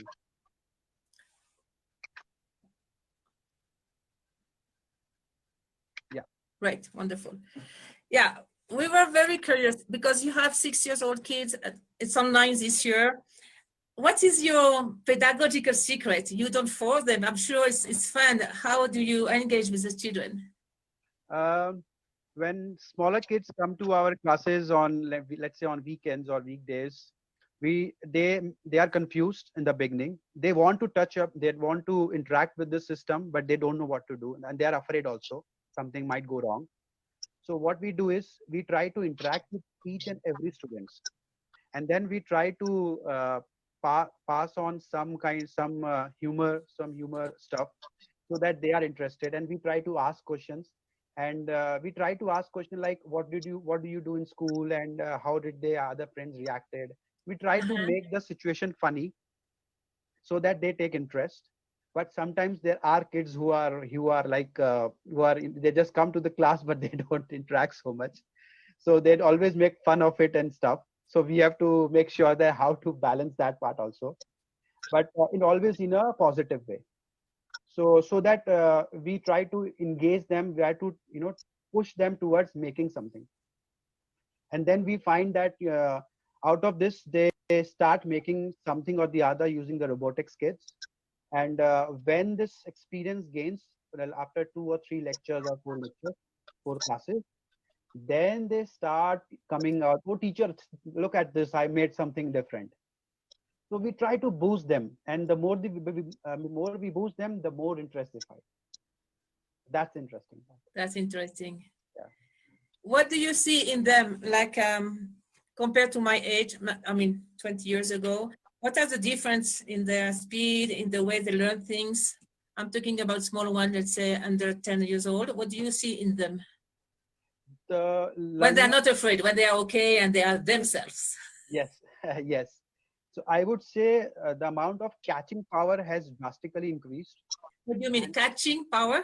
Yeah, the catching power, the fast they learn. Oh, okay. And because since birth, the amount of interaction they are ending up having with so many technology stuffs and environment, colors, we never had those much stuff at our time. So because they see so many different stuff, they roam around, they go out, they go places, they go to school, interact with so many students. And so what happens is the thought process and the creativity definitely changes a lot. So whenever they see something new, they just create a connection saying, oh, I have already done this, or I might have already seen this. Example, they might have, the laptop might be something new for them, but if someone gives them a mobile, they know what to do. If you give them an old camera, they might take time, but slowly, if you give them multiple different cameras, they will know how to connect it. Though all the cameras might be, working different in a similar wow. way. So they catch very fast. So that's they catch very fast. Yes. So our objective is to, teach as different stuff as possible, so that they will be able to judge and take better decisions when they cross 16 and 18, that what is best for them. Wow. I would like to be a small kid and be in your class and do. I have many ideas I want to do. It's amazing. I have one more question, or two more actually. Yeah. Did you see this TED saying, it's from Dr. Chazo, Anju Chazo, and she said in this TED conference, she said every 19 seconds, 9 seconds, a kid or a young person commits suicide in India because of education. What would be your recommendation? What would be your idea of a new education? How would you set up a new beautiful education? Right. Because definitely we don't want this anymore. Yeah. So if I talk about India, I'm sure it is in different parts of the country and different places. But if I take an example of India, so it's more like because of the way the country is developing and how people are coming from a very small, very low area to, the economy is going up. So what happens is there is a peer pressure of society, of families, of friends, that you have to do the best. And by default, you will find in India, somehow students are good in mathematics, science, and technology. You will find most of the people more prefer towards IT, software and stuff. So that happens because basically it used to happen because of the peer pressure also. There was only two different field of study, science or business, mathematics or electronics. So what happens because of this, when the school students are crossing from standard 9, 8 or to 10 or 12, the amount of peer pressure increases. And some of them, if they fail to achieve that much percentage of marks, they decide to, just give up life. Yeah. So I would say challenges are required in order to be best, but we should not decide to force them. You should, be with the kids. For example, I have my own daughter. So there are students, she is in standard 1 right now. So she is 5.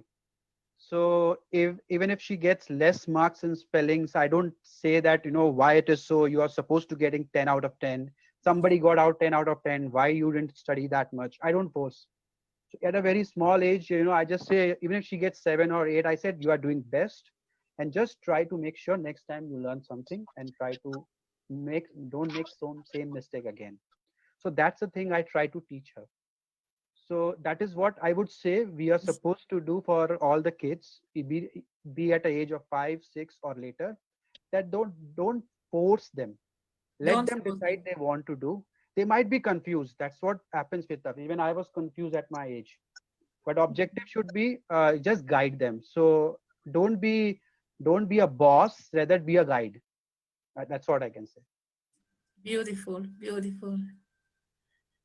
One more question, more personal. Yes. You don't miss India? Do you miss India? Do you? Yes, I do miss India a lot. So whenever I go nowadays, Sorry, because I understand you are in UK. Yeah, yes, Okay. I'm in UP right now. So whenever I go back to India, I try to go twice a year, or let's say minimum once a year. So I try to meet every of my friends and family because I miss them, and I try to interact with my team members because I have a company in India. So most of my people are from there, my employees. So I make sure that I engage with them, talk to them, and then whenever there is a workshop running for Mechaton robotics with the kids, I take part in that and see how the kids are interacting and stuff. So it's given me immense pleasure when I do this. So definitely, I miss a lot. What kind of values do you think India is teaching the world? Values is more towards happiness. Happiness. Because you will find a lot of complexity in India, a lot of chaos. Population is too much. There is always some problems or the other, but still you will find people are still happy. Even in whatever scenario situation they are happy. And that is what I always tell others, that the problems will always be there. You cannot run away from problems. As of now, if you see, we have a COVID problem, but we can't do anything. We have to stay at home. But now we need to look for opportunities. We have to see what we can do for the next year. So we always have to keep fighting in a positive spirit, and then we can do something better. That is what I learned from my parents, from my friends, and that is what I can, share with others. Now let's say one more question. Thank you for your time, Vikas. Let's say you are the Minister of Education of India and then of England. We start with India. What kind of things you will change in education? I would prefer to give them the opportunity to learn different type of stuff in the school itself. So as of now, if you talk about UK, definitely most of the things are happening. There are a lot of extracurricular activities.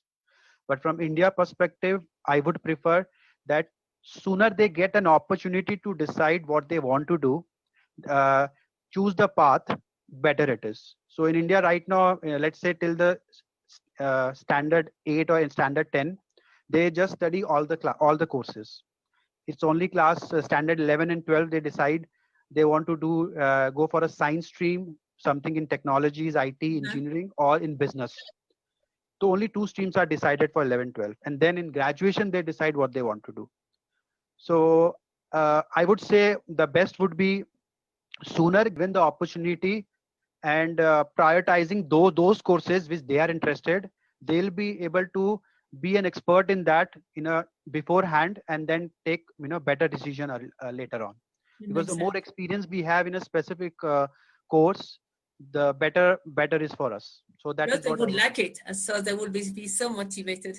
Yes, and I think I just read we have already started in India planning to change the course structure, where I think from the class standard 5 itself, the student will be given the opportunity to select. So let's see if it gets implemented. But it was a good decision, I would say. Correct. Yeah. And the last one. Yeah. You said you are the father of, you have a daughter? Yes. How old is she? She's 5.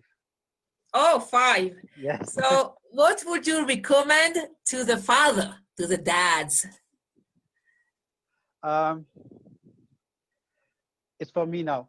That question is for me. So I have to interview myself. What I do with her is I always play around with her, try to give tricky questions, and try to be as humorous as possible. and she always says that, oh, Papa, you're always funny. So I always play around with that just to make sure that don't be serious, just enjoy whatever you are doing.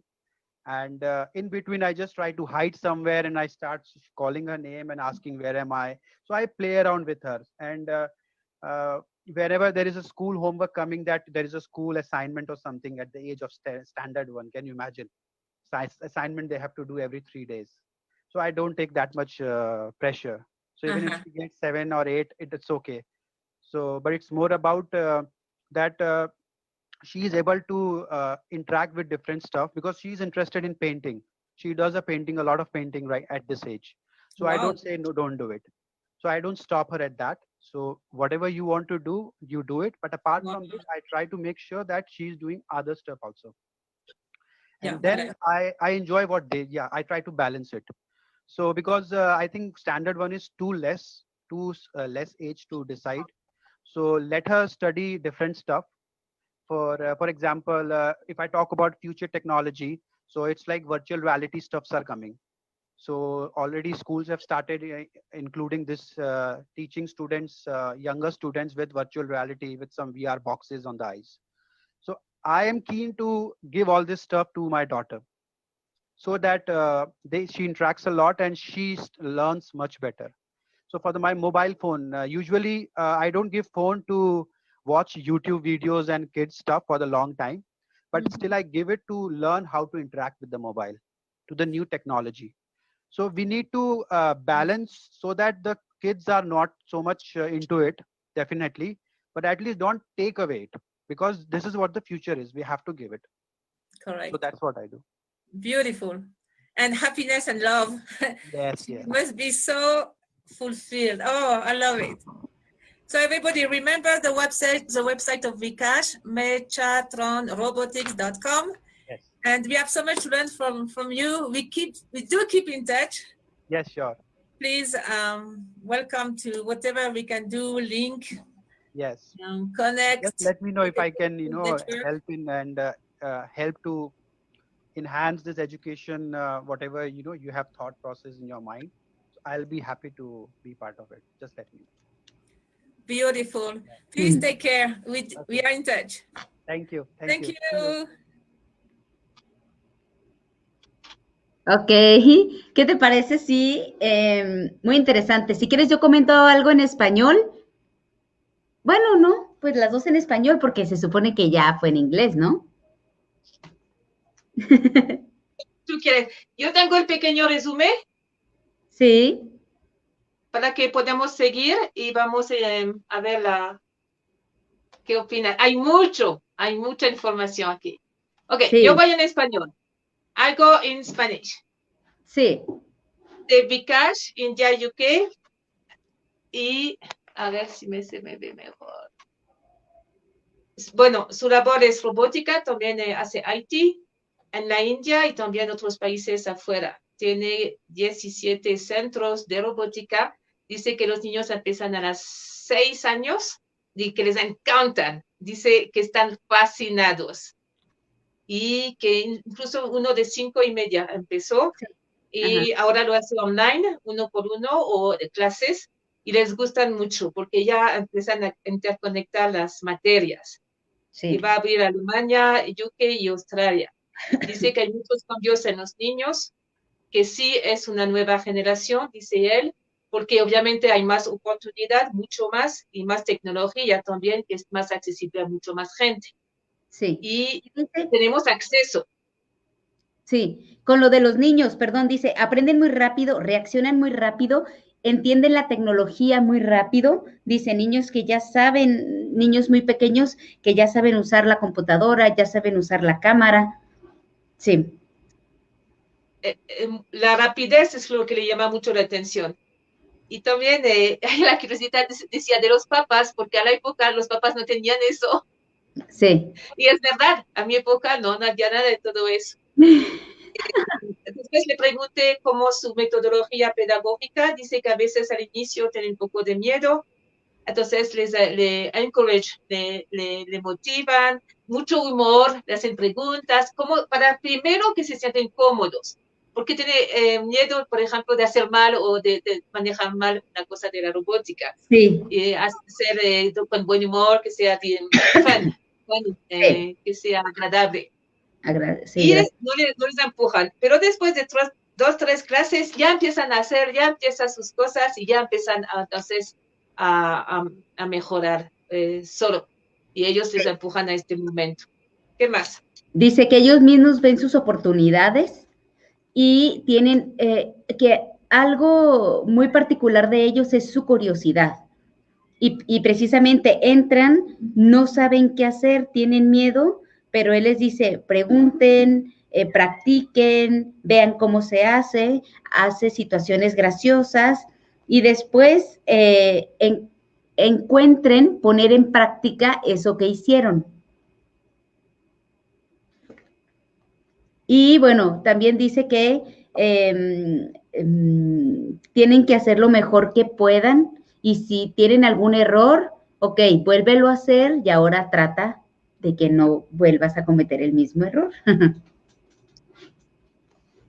Después le pregunté acerca del TED. Hay un TED de la doctora Anju Chazot y en este TED es un TED de la India.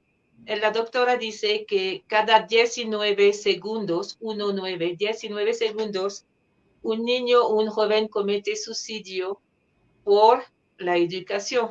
Entonces le pregunté a Vikash cómo es esta situación en India.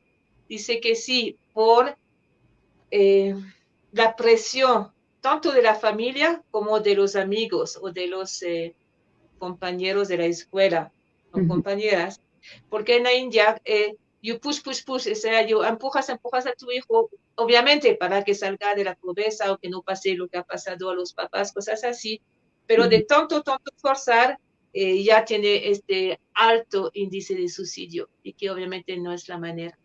Y te voy a decir algo, Karina, me fui a la web a suicidio, porque necesitaba saber cómo se escribe. ¿Y sabe qué? Te puedo leer la noticia. Eso salió hace 11 horas atrás. Y me quedé, por eso estaba así en la... Mira bien, escucha bien. La tasa de suicidios en Japón alcanza su máximo y supera las muertes por COVID en octubre. Noticia de hace 11 horas atrás. Entonces, a veces hablamos del COVID, pero el suicidio, la depresión y todo eso es más grave aún. Sí. De hecho, yo conozco gente que en Bolivia se ha muerto de suicidio, o 3 personas, y no del COVID. Entonces, hay que tomar en cuenta eso. La verdad que me ha roto el corazón. Sí, sí, de verdad estamos tan con las noticias de este bicho, pero es que no sabemos quién de nuestra familia está en esas situaciones de estrés, de ansiedad, de miedo, y que a veces, sí, de depresión, y que a veces se lo quedan ellos, no lo sacan. Después pregunté a Vikash sobre su hija de 5 años, cómo es la educación. Dice que no la fuerza, que no la empuja así, que tiene 5 años, dibuja mucho, que solamente equilibra, por ejemplo, tecnología, sus estudios, su pintura, que no la fuerza así, hay algo que no hace en la escuela, bueno, que la próxima vez lo hará bien, pero no estar así totalmente sobre ella. Después le pregunté si extrañaba la India. Dice, sí, mi familia, mis amigos, es su negocio también porque está allá. Que cuando va a la India se va con los niños, hacen robótica con ellos.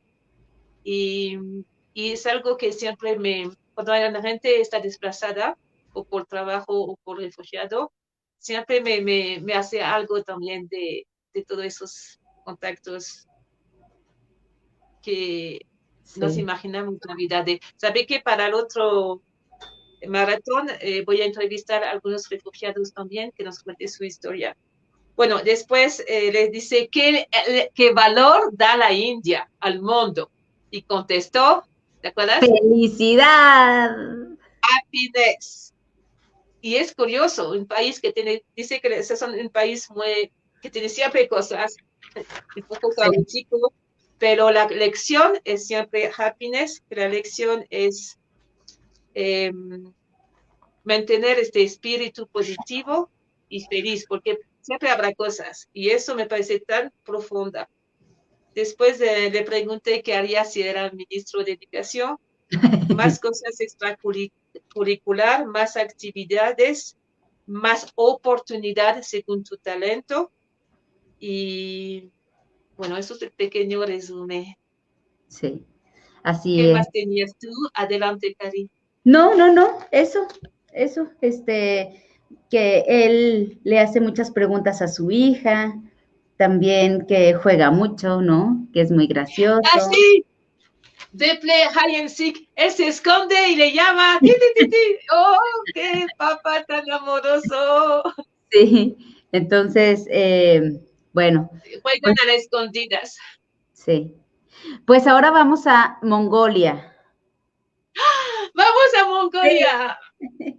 Voy a intentar no llorar porque es un país que adoro, que es como Bolivia, con también la profundidad budista. Es como una mezcla y es un país de 3 millones de personas en un país enorme como todo, casi Europa. O sea, es como, es alucinante. Y tiene Wow. lleno de lugares sagrados de alta energía. Adoro Mongolia. So we go to Mongolia, and I love Mongolia. It's a country of only 3 million inhabitants, and it's huge, like almost Europe. And it's a beautiful country, and you try not to cry. Este sí tiene subtítulos en español. Yo quiero regresar allá.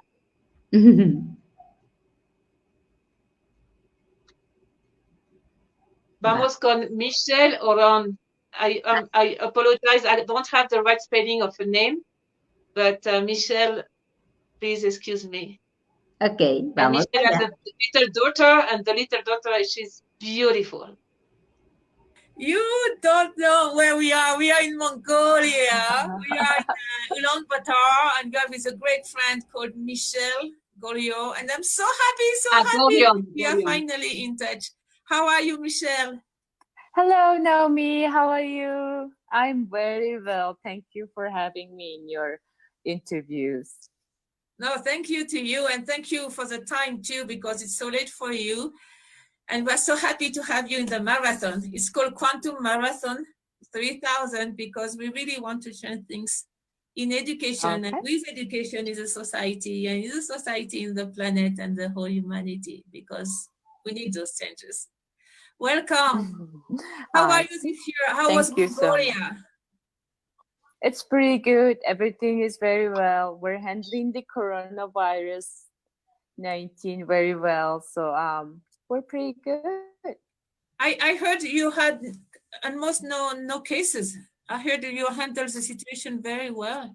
Yeah, inside Mongolia, there's no cases yet. But from outside, there people who were in foreign countries, they're having coronavirus, and then they're coming from all over the world to Mongolia and getting treatment in Mongolia. So far we have 314 COVID cases in Mongolia. They're all delivered from outside. So we don't have cases from inside Mongolia, which is very good right now. I think Mongolian people are so strong. I don't believe that, but I try to believe that. The people who are treated, they are well now. They all recovered. Yeah, very well now. So I think I've heard on the news it was like only 12 active cases in the hospital right now, and rest of them are treated and already went out of the hospital. Wow, impressive! Congratulations. Yeah, we're dealing with it very well. Michelle, you have so many questions about education and Mongolia and your views, because I know you have your daughter, Nomin. Okay. This is the same name as mine. Yeah. And I know you have great ideas for her. I love the way you see education. Would you like to share with us your views? For instance, what do you want for your daughter exactly? How old she is, and what kind of education do you wish for her? Sure, sure. My daughter's name is Nomi, so she's 6 years old right now. She just started school, and she's learning Mongolian and English at the same time. So hopefully she can finish her school. I mean, finish her English learning soon and start her next language. What I wish for my daughter is to have her as many languages as she can learn.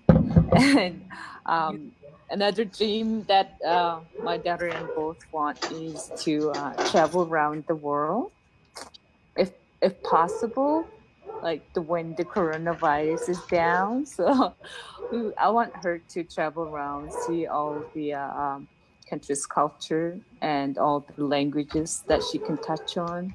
And that's my wish for my daughter in the future. It's a very developing, very fast-paced education is in the world. So I want her to have more than 5 languages.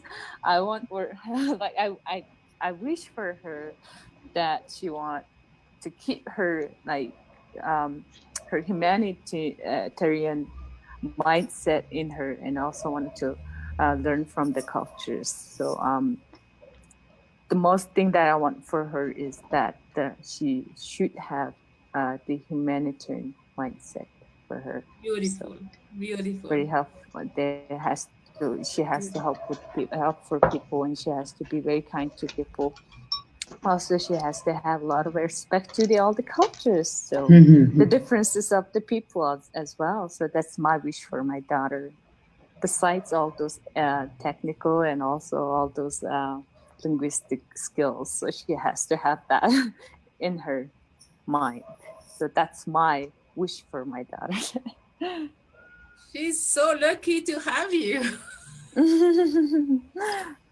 Yeah, I'm trying. Yeah, I'm trying my best to set her mind. I'm trying my best to fix her environment where she's learning. So she's going to private school right now, and I'm trying to start her with the make her start with the better environment, better people, better teacher, better education. So that's my goal. Beautiful. I have a personal question, Michelle. Your English is so good. You studied in the States, did you?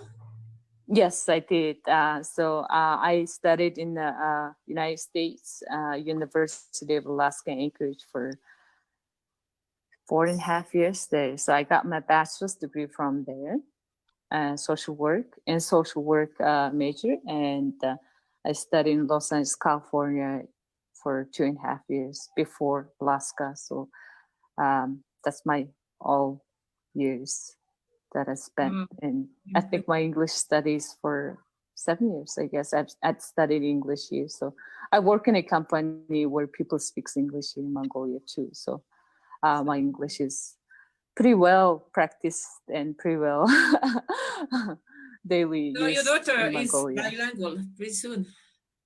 Yeah, I'm really hoping that her English is right now. Her English is good too, so she understands what I'm saying. So I only have to have her with the systematic English and in school. So actually, the best age for languages is from 0 to 10. So she can learn so many languages. I think you're absolutely right.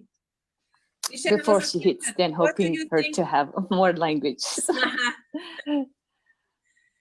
What about education after this year? What do you think we will have some change with education? What are your views on education for 2021, for instance? What people are going 2021? to do? Yeah, for next year. What's going to happen? I don't know. It seems like world is based on more on online based trainings, online based things, and people are just being like reliable on the technology. So I'm not sure, but my guess would be that people trying to trust on the online schools, online trainings. I don't see any like official homeschooling in Mongolia, but this might start because of the coronavirus, people will think about letting their kids study at home, study online, and which is, I think it's good for Mongolia to connect with the other world. So tech-based study is always better for us to learn from global education. So that's my thought. Right. What about the parents? What would you recommend to the parents for their own development and for the education of the kids? What would you recommend to them? I mean, when I grew up, my mom would just always say, like, be thoughtful, and have a higher education as you can and stuff. But right now, I would say kids are learning from all over the world right now, from like watching YouTube channels, watching all kind of TV channels and stuff. So kids are learning from there, and then kind of like developing their skills and thinking about the worldwide things.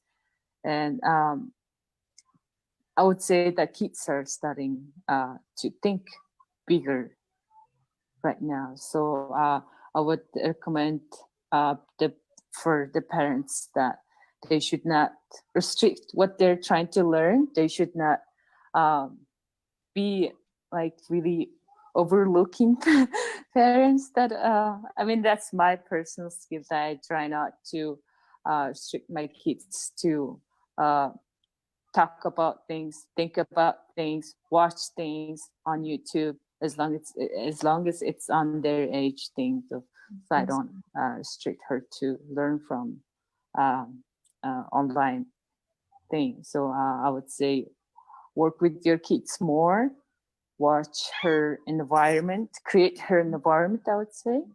Like better environment, clean environment, and clear mindset for them. And make your kids dream bigger. That's what I would say. Like, not for only in Mongolia, that you should do good thing for Mongolia, you should work for Mongolia, you should do that. I would not say that. I would say, like, you can change the world. You can start working from right now. Like, you can start working to think about big right now. So that's my recommendation would be for my kids, for the families and parents. Michelle, we have in the marathon many people from South America, and there is a lot of question about Mongolian culture, Mongolian ethic. What we want to know a little bit more about your country. Do you want to share with us the culture and the way of life? Yeah. I don't know what to say. It's all online. So if you want to Google about Mongolia, and there's the map. Yeah, we do have. I would say the difference from the world is that we call as nomads. My family is nomads. They do have animals, sheep, goats, cows, camels, and horses. So when I was younger, so I was a good horse racer. So we eat a lot of meat, beef, lamb, and we eat horse meat too, only during winter time. So differences.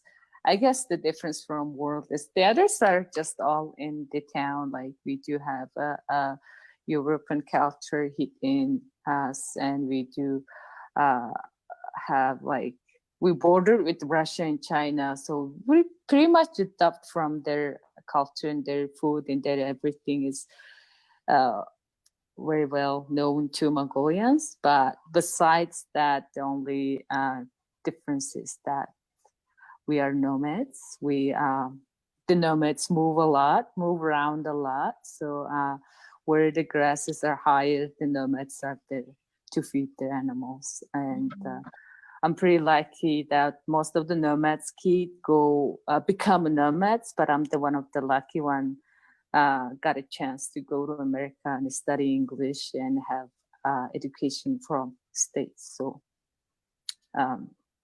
cultural differences, something like that, I could say right now, I can think of right now. But other than that, I don't know. Your life is pretty amazing. And the life of your parents and sisters, you could make a book. Yeah, we're very like, we're very like, how to say,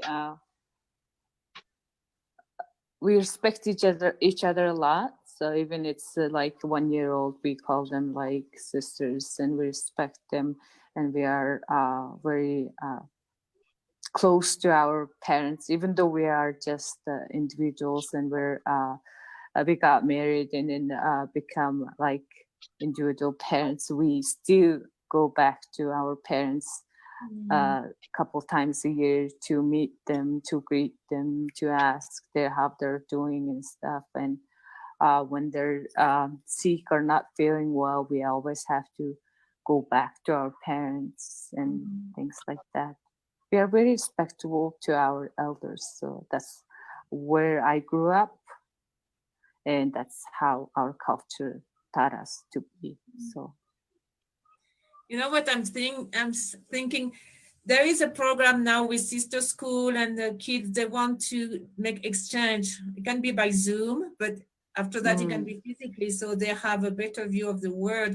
And I'm sure so many parents and kids, they want to know Mongolia, and they want to know the deepness of your culture. I mean, I can see, like, you know, when the kids, they go all over, like you said, you want to travel with your daughter. This is part of peace culture, because if you know the other country, you know Middle East, you know Mongolia, you know China, you know South America, you know we are all brothers and sisters. So it really opened the mind and the heart, and it will bring up a new society of solidarity. This is the goal, one of the goals of Education 3000. So I'm so happy with this interview. I hope the next trip will be going through Mongolia. Yeah, always welcome.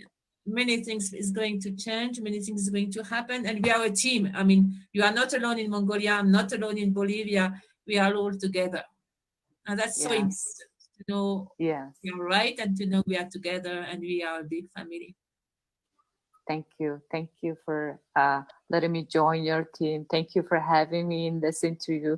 Thank you for like letting me introduce my country, even though I didn't speak well, but I just try to pull out the specifics of Mongolia and Mongolian culture and what I want for my kids and what I want for my other kids too. Like all the kids in Mongolia, I want them to be good educated, well-behaved, good heart, good mindset. Everything has to be, I wish for them.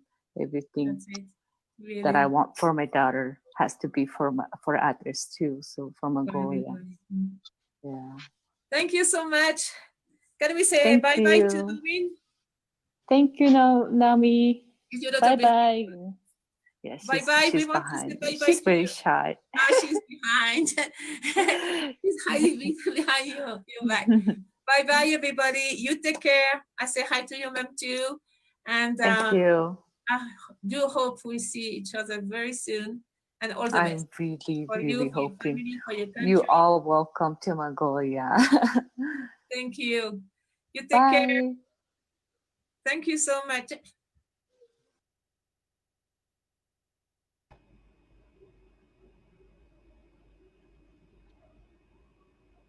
Ay. Pues vamos a Mongolia. Sí, vamos. Let's go to Mongolia. Yo sí voy. Ay, pues está, híjole, pues es que está, dice, son muy reflexivos y bueno, ella dice que con esta, pues no, pues, con esta situación, los niños ya aprenden de todo el mundo. están conectados y empiezan a pensar en grande y a soñar en grande. Think big and dream big. Sí, y que dice que qué bueno que lo primordial es educarlos con una buena mentalidad. Ya hablábamos de esa inteligencia emocional. Y tú dices, es que eso es P3000 y abres la mente y abres el corazón. Mind and heart. Así es. Ay, pues muy interesante. Y bueno, y que son nómadas, ¿no? Algo que les caracteriza en Mongolia es que son nómadas. Minus the capital, there are 1 million in the capital, but the rest, yeah, all nomads. It's huge, it's a huge country. Wow. Pues seguimos de aquel ladito porque vamos ahora a Hong Kong. What? We go to Sí. Hong Kong. Así es. I had a very good time in Hong Kong. I want to thank all the friends in Hong Kong. It was a beautiful time. Así es que pues vamos a Hong Kong. También está en la traducción en español, porque nos dicen, muy interesante, me gustaría que doblaran al español todo el programa. Agradecería de corazón besos de abrazo, pero bueno, aquí está, pues, están ahí But we need volunteer. If you want to be a volunteer, yes, please. ¿Quieres ser voluntario? Aceptamos. Necesitamos muchos voluntarios con las traducciones. Así es, así es, así es. Y sí, claro vamos. Que sería lo ideal, para no perder tanta información. Sí, así es. Y bueno, pues vamos entonces a Hong Kong. ¿Ya tienes las maletas? Let's go. Ok.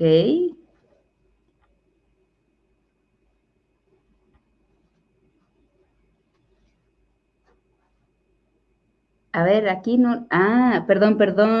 Really had a very good time in Hong Kong. It's a wonderful group, and I want to thank Bishop for your time. And everybody wants to know about your project. Thank you for your invitation. Ubuntu project. I mean, it's a beautiful project. Please, it's all yours. And thank you so much. Thank you so much. I'm so happy to be with you today. Yeah, me too. So about the Ubuntu project, it is actually a village project. We are going to any village to teach people. We use this way because we are get used to be eco-friendly to the world, to the animals, to the plants, to everything around the world. Yeah, and then we are going to use this way to teach the people around us, including the adults and the children. Because when the adults, they come to our workshop and then they participate, they will know how they are going to do good to the nature. Instead of creating all the rubbish, creating all the plastics, they will use some that can be recycled and fully deteriorate into the earth. That materials, they will become an eco-friendly person. I think that's a beautiful project and so needed. Adults, what do you do with the children? The adults, their children. That is our purpose. Yeah, we hope to do that very soon. So it will be for Hong Kong and then about and the other children, countries?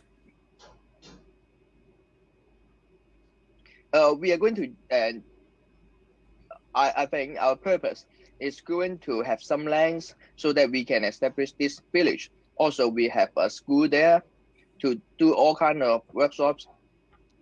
Yeah. So like eco village? Eco village. And that will be in Hong Kong?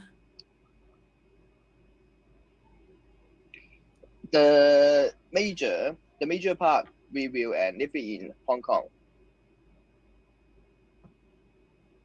And then what kind of program do you think about children? The children, we are also going to host some workshop because people, they are the current education education in Hong Kong, art, everything. And then we don't have a really critical thinking about this world. And we are going to use this workshop and to bring the children into the nature. And then they can actually get in touch with some basic skills like the wood crafting skills, the metals, and then to contribute to the society. And by contributing, they also learn how to do this skill, and then they will become a professional. This is how we change our children's mind. By doing so, they will notice that, oh, and everything that we get is not easy today. Yeah, because everything like the plastic, we can buy it from and all kind of things in the supermarket, but they don't know that that it is not easy. But by doing and they actually do the farmer, they actually become a metal worker, and they actually become a carpenter, and then they will know how hard that we create this thing, and then they will treasure it. So and they in the future, their behavior, their mindset will become that, oh, we don't want to waste anything in the world. This is how we do things in Hong Kong. That's beautiful. Dear Bishop, what do you think? How can we improve education around the world? What's the main idea you have? About improving education. Yeah. I think we need to improve, right? Yes, of course. That's true. We need to inspire them, just because they don't know what is wrong with the world. We need to inspire them that we can use another way, another pattern of life that they can adapt it to their life, and then they know how to change others. They use themselves to influence others, to teach them what is the right way to do. The right way to do. And what is your recommendation for parents?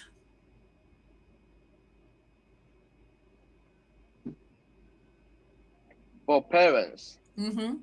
I think for parents, they will need to change what they are thinking nowadays in Hong Kong, because we are money oriented. They all think that it is necessary for you to earn a lot of money, but that's really not true.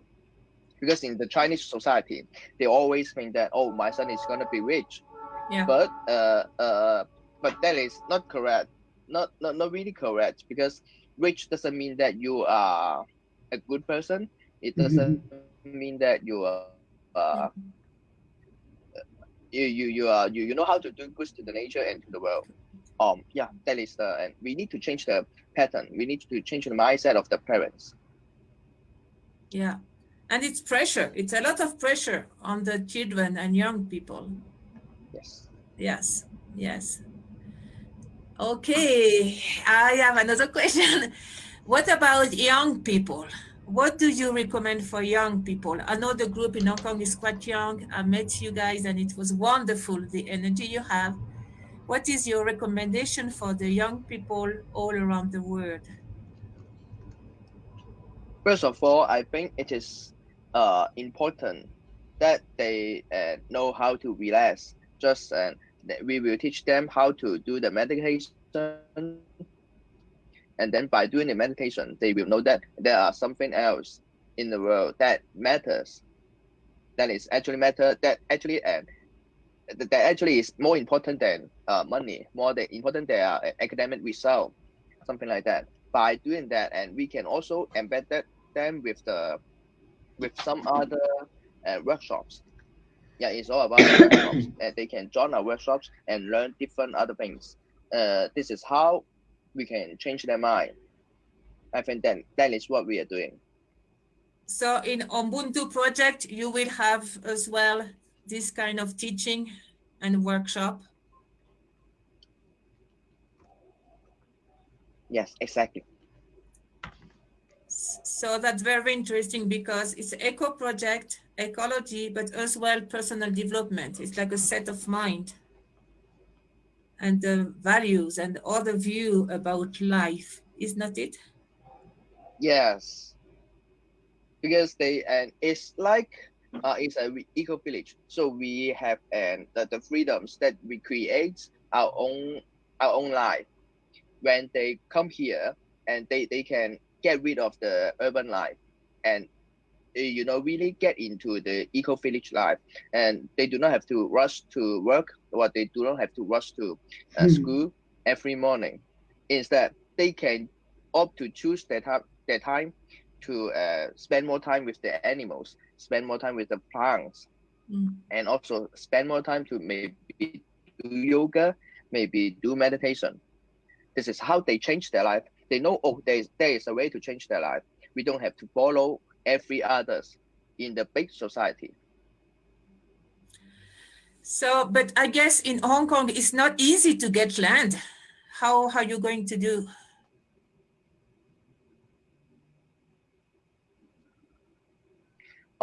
In Hong Kong is a very interesting place.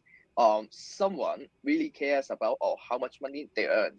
That is in the financial system, the financial elites, they want to do that. But there are some other peoples in Hong Kong, they really want to go, I want to be a farmer.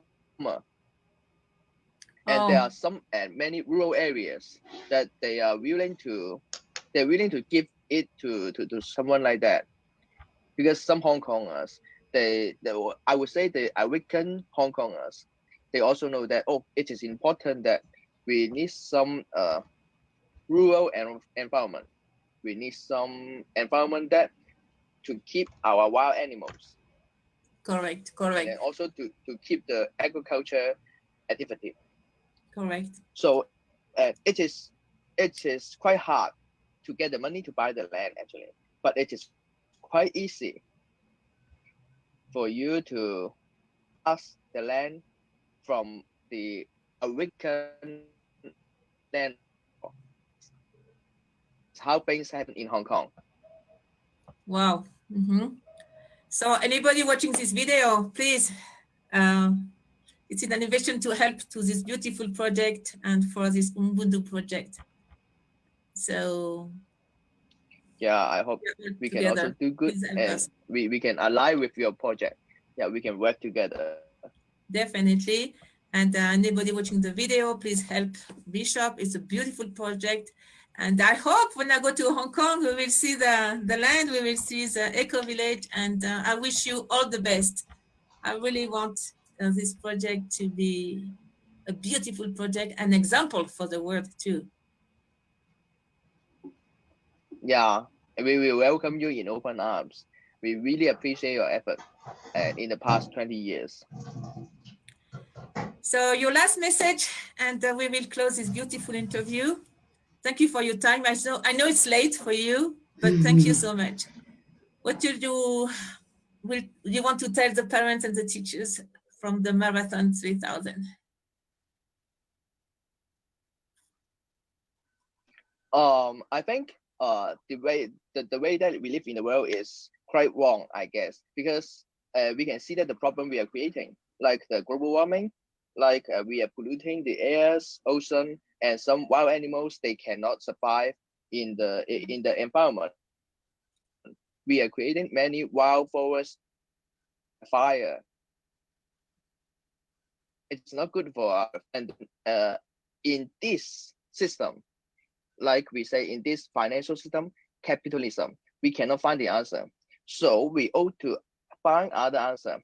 Like through the education, we can do something else. We can have another pattern of life that will give us the answer. How do we live the world in a sustainable way?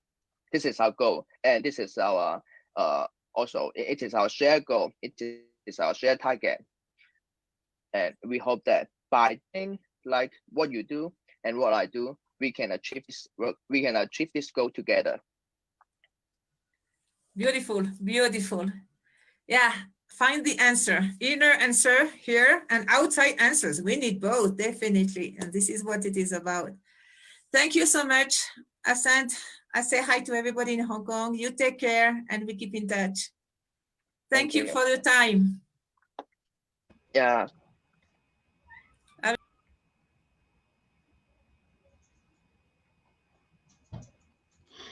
Ay, qué bonito. Suena Es bello, ¿no? padrísima su Very beautiful. proyecto.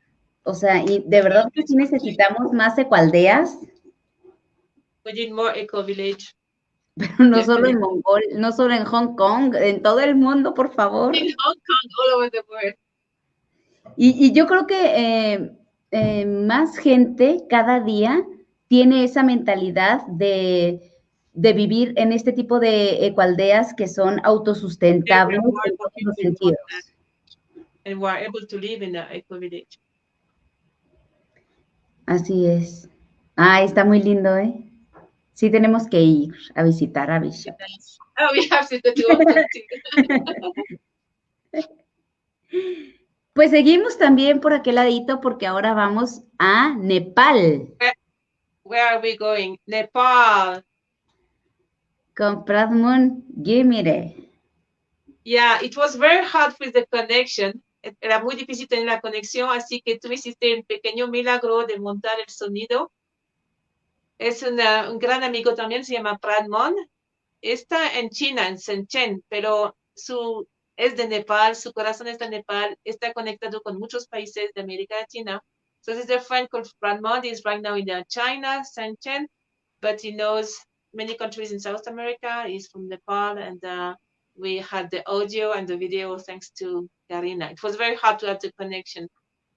Aquí está también. Hello, Pradman. Nepal. Y pues vamos a verlo.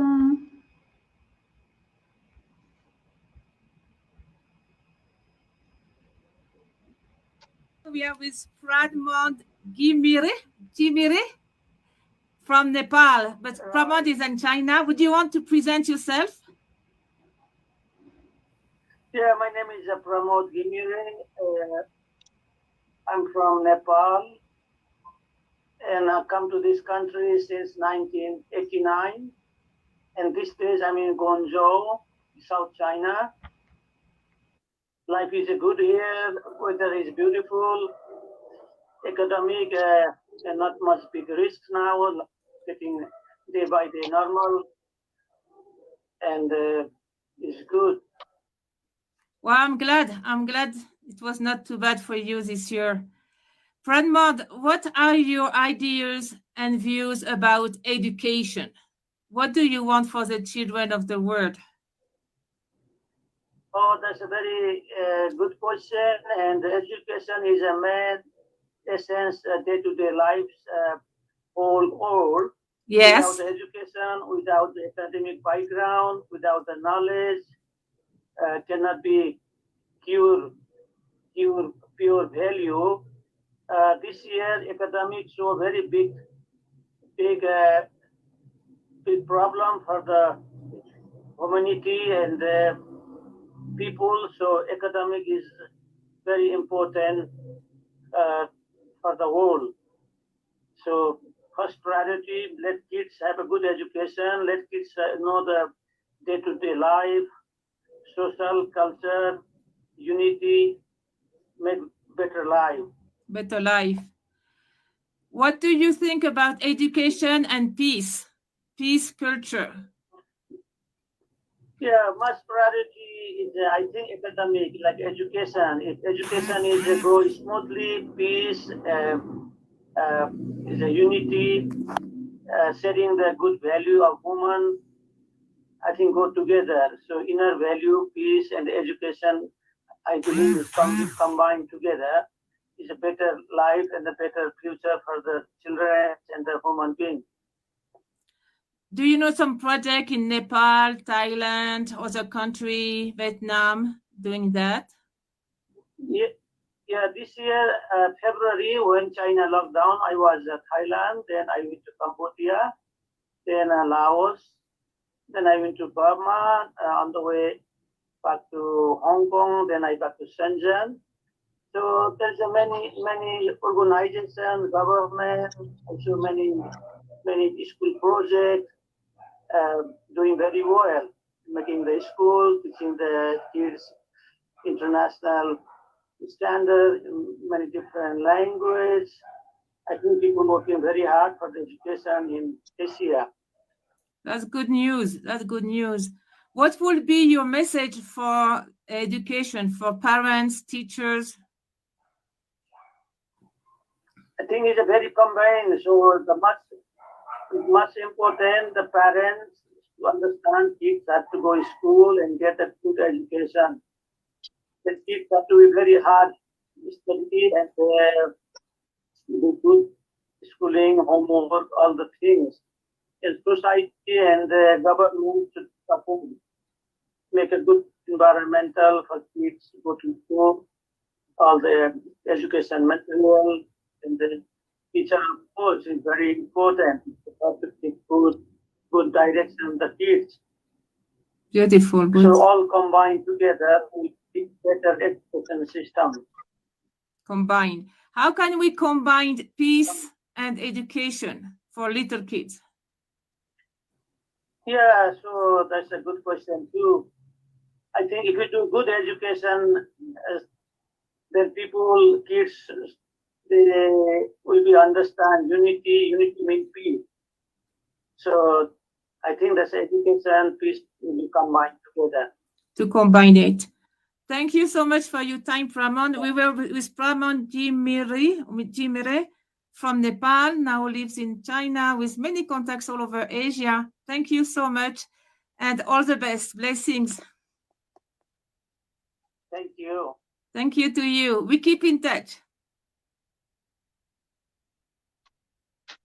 Kari, the video is so beautiful. Let's go to Nepal too. Oh, you did an amazing job. The video is so beautiful. Sí, también vamos. Es que son esas vistas tan hermosas, los paisajes, la gente, es que es muy lindo. Sí. Y también, pues concuerda con la mayoría de hace 4 horas que estamos platicando de la paz y la educación. Cómo convergen y cómo tienen que ir juntas. Peace and education, how it goes together. It goes together. Sí, es que como una misma, yo creo, ¿no? It's one thing. Sí. Hijo, pues qué bonito se escucha y ojalá que podamos. Bueno, realmente se está haciendo un movimiento mundial precisamente por la cultura de paz, ¿no? Por poner en la educación, en las escuelas, en las prácticas educativas, pues precisamente, pues la paz.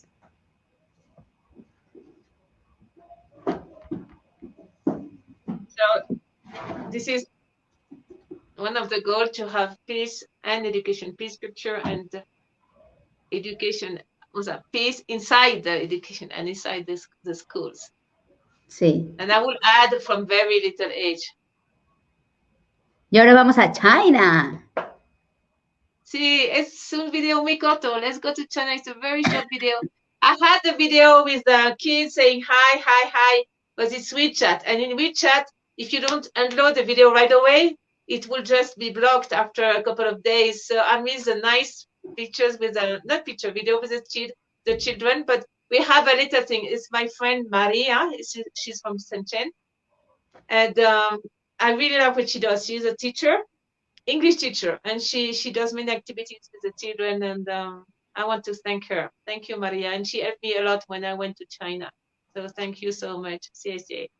Sí, pues Noemí nos estaba contando de María, que ella da clases después de, pues se llama, después de clases, van con ella los niños. After school, yeah.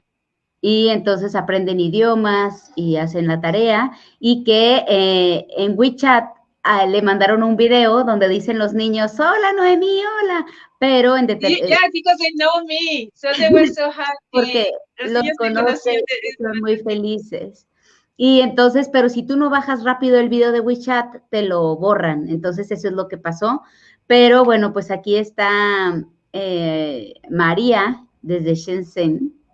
También, híjole, qué lugares tan hermosos, de verdad.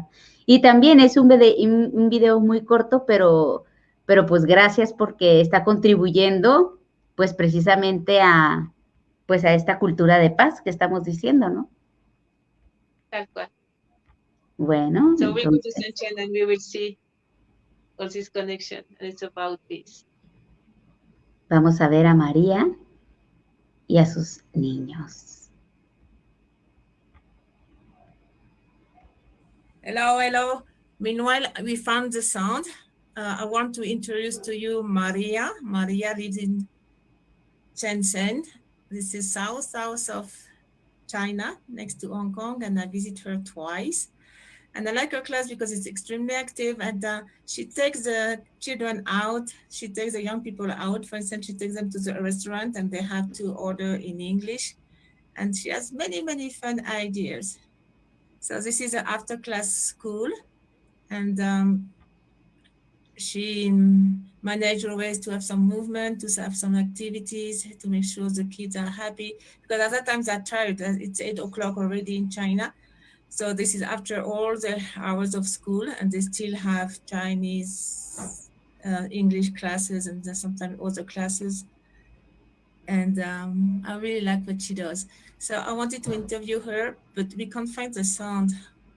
So at least you can see the pictures, and I'm going to ask the children to say hi. Bye-bye. Thank you, María. Bueno, queríamos... Imagínate que esos niños empiezan la escuela a las 8 y son las 8 de la noche y todavía estudiando. Es muchas, muchas horas. Y después, un poquito más grande, 11, 12 años, hasta medianoche tenía que hacer los deberes. Entonces yo tengo una foto de una niña que estaba durmiendo sobre los libros. Es muchas horas. Entonces, a nivel pedagógico, no es la situación más ideal porque después se quema. So I was saying the hours in China is very long because they have all the school plus the after school, so they have 12 hours, and then when they are around 12, they have their homework up to midnight. So that's a lot, and it's not pedagogic talking, it's a lot because then you burn out. Así es. Y bueno, vamos a ver ahora, vamos a bajar un poquito en el mapa porque vamos a Portugal. Vamos con una, pues, un facilitador de P3000 en Portugal. Ella es Margarida Meria y es de una, pues, charla. Sí, tiene la escuela de los 7 pétalos. We go to Portugal with Margarida Meria. She's a facilitator of Peace 3000 and she has a 7 petal school. Very nice, very nice. Actually, she was a lawyer and she left the lawyer job to be an educator and to help with education. It's amazing. Ella era abogada, se dejó de ser abogada para dedicarse a la educación. Increíble. Ahora, ¿cómo vas a hacer con el sonido? Porque es en portugués, dice TED. Sí, es en portugués. No le puedo poner doble subtítulo. Sí, se puede. ¿Doble subtítulo? Sí, después haces clic sobre el otro. Puedes intentar. A ver. Tal vez puedes poner en inglés porque la gente que habla español entiende a veces portugués y tú haces el resumen. Yo vi que había un clic diciendo otro idioma y se puede poner 2 o lo vi en mis sueños, que era mi deseo. ¿Qué pasó? Yo creo que este es un proyecto para YouTube. Ponga 2 idiomas, por favor. I saw a video from Indonesia with 12 translations at the same time. Sí, lo pasamos. Chinese, yeah, sí. Japanese, Taiwan, and then all the language here, French included, 13 at the same time. It's my dream. Pero, ¿qué crees? No viene bueno, al inglés, ¿verdad? Me dijiste. What do you think? ¿Qué te parece? ¿Y si lo hacemos la mitad en inglés y la mitad en español? Yeah, the third solution. She's saying we do half in English and half in Spanish. Yes, very good idea. This is called lateral thinking. Find the third and fourth and fifth solution. Eso se llama pensamiento lateral. Encontrar la solución, la tercera, la cuarta, la quinta. Eso es la nueva generación de niños y de jóvenes que Karina nos enseña. Lateral thinking. Pues vamos, entonces. Hola, Margarita. Es un TED. Y me encantó. He hecho el TED allá en Funchal. Es y bueno, pues vamos. Y ahorita. La isla, ¿cómo se llama esta isla? ¿Cómo? Ahí te lo busco, voy a hacer. Sí, bueno.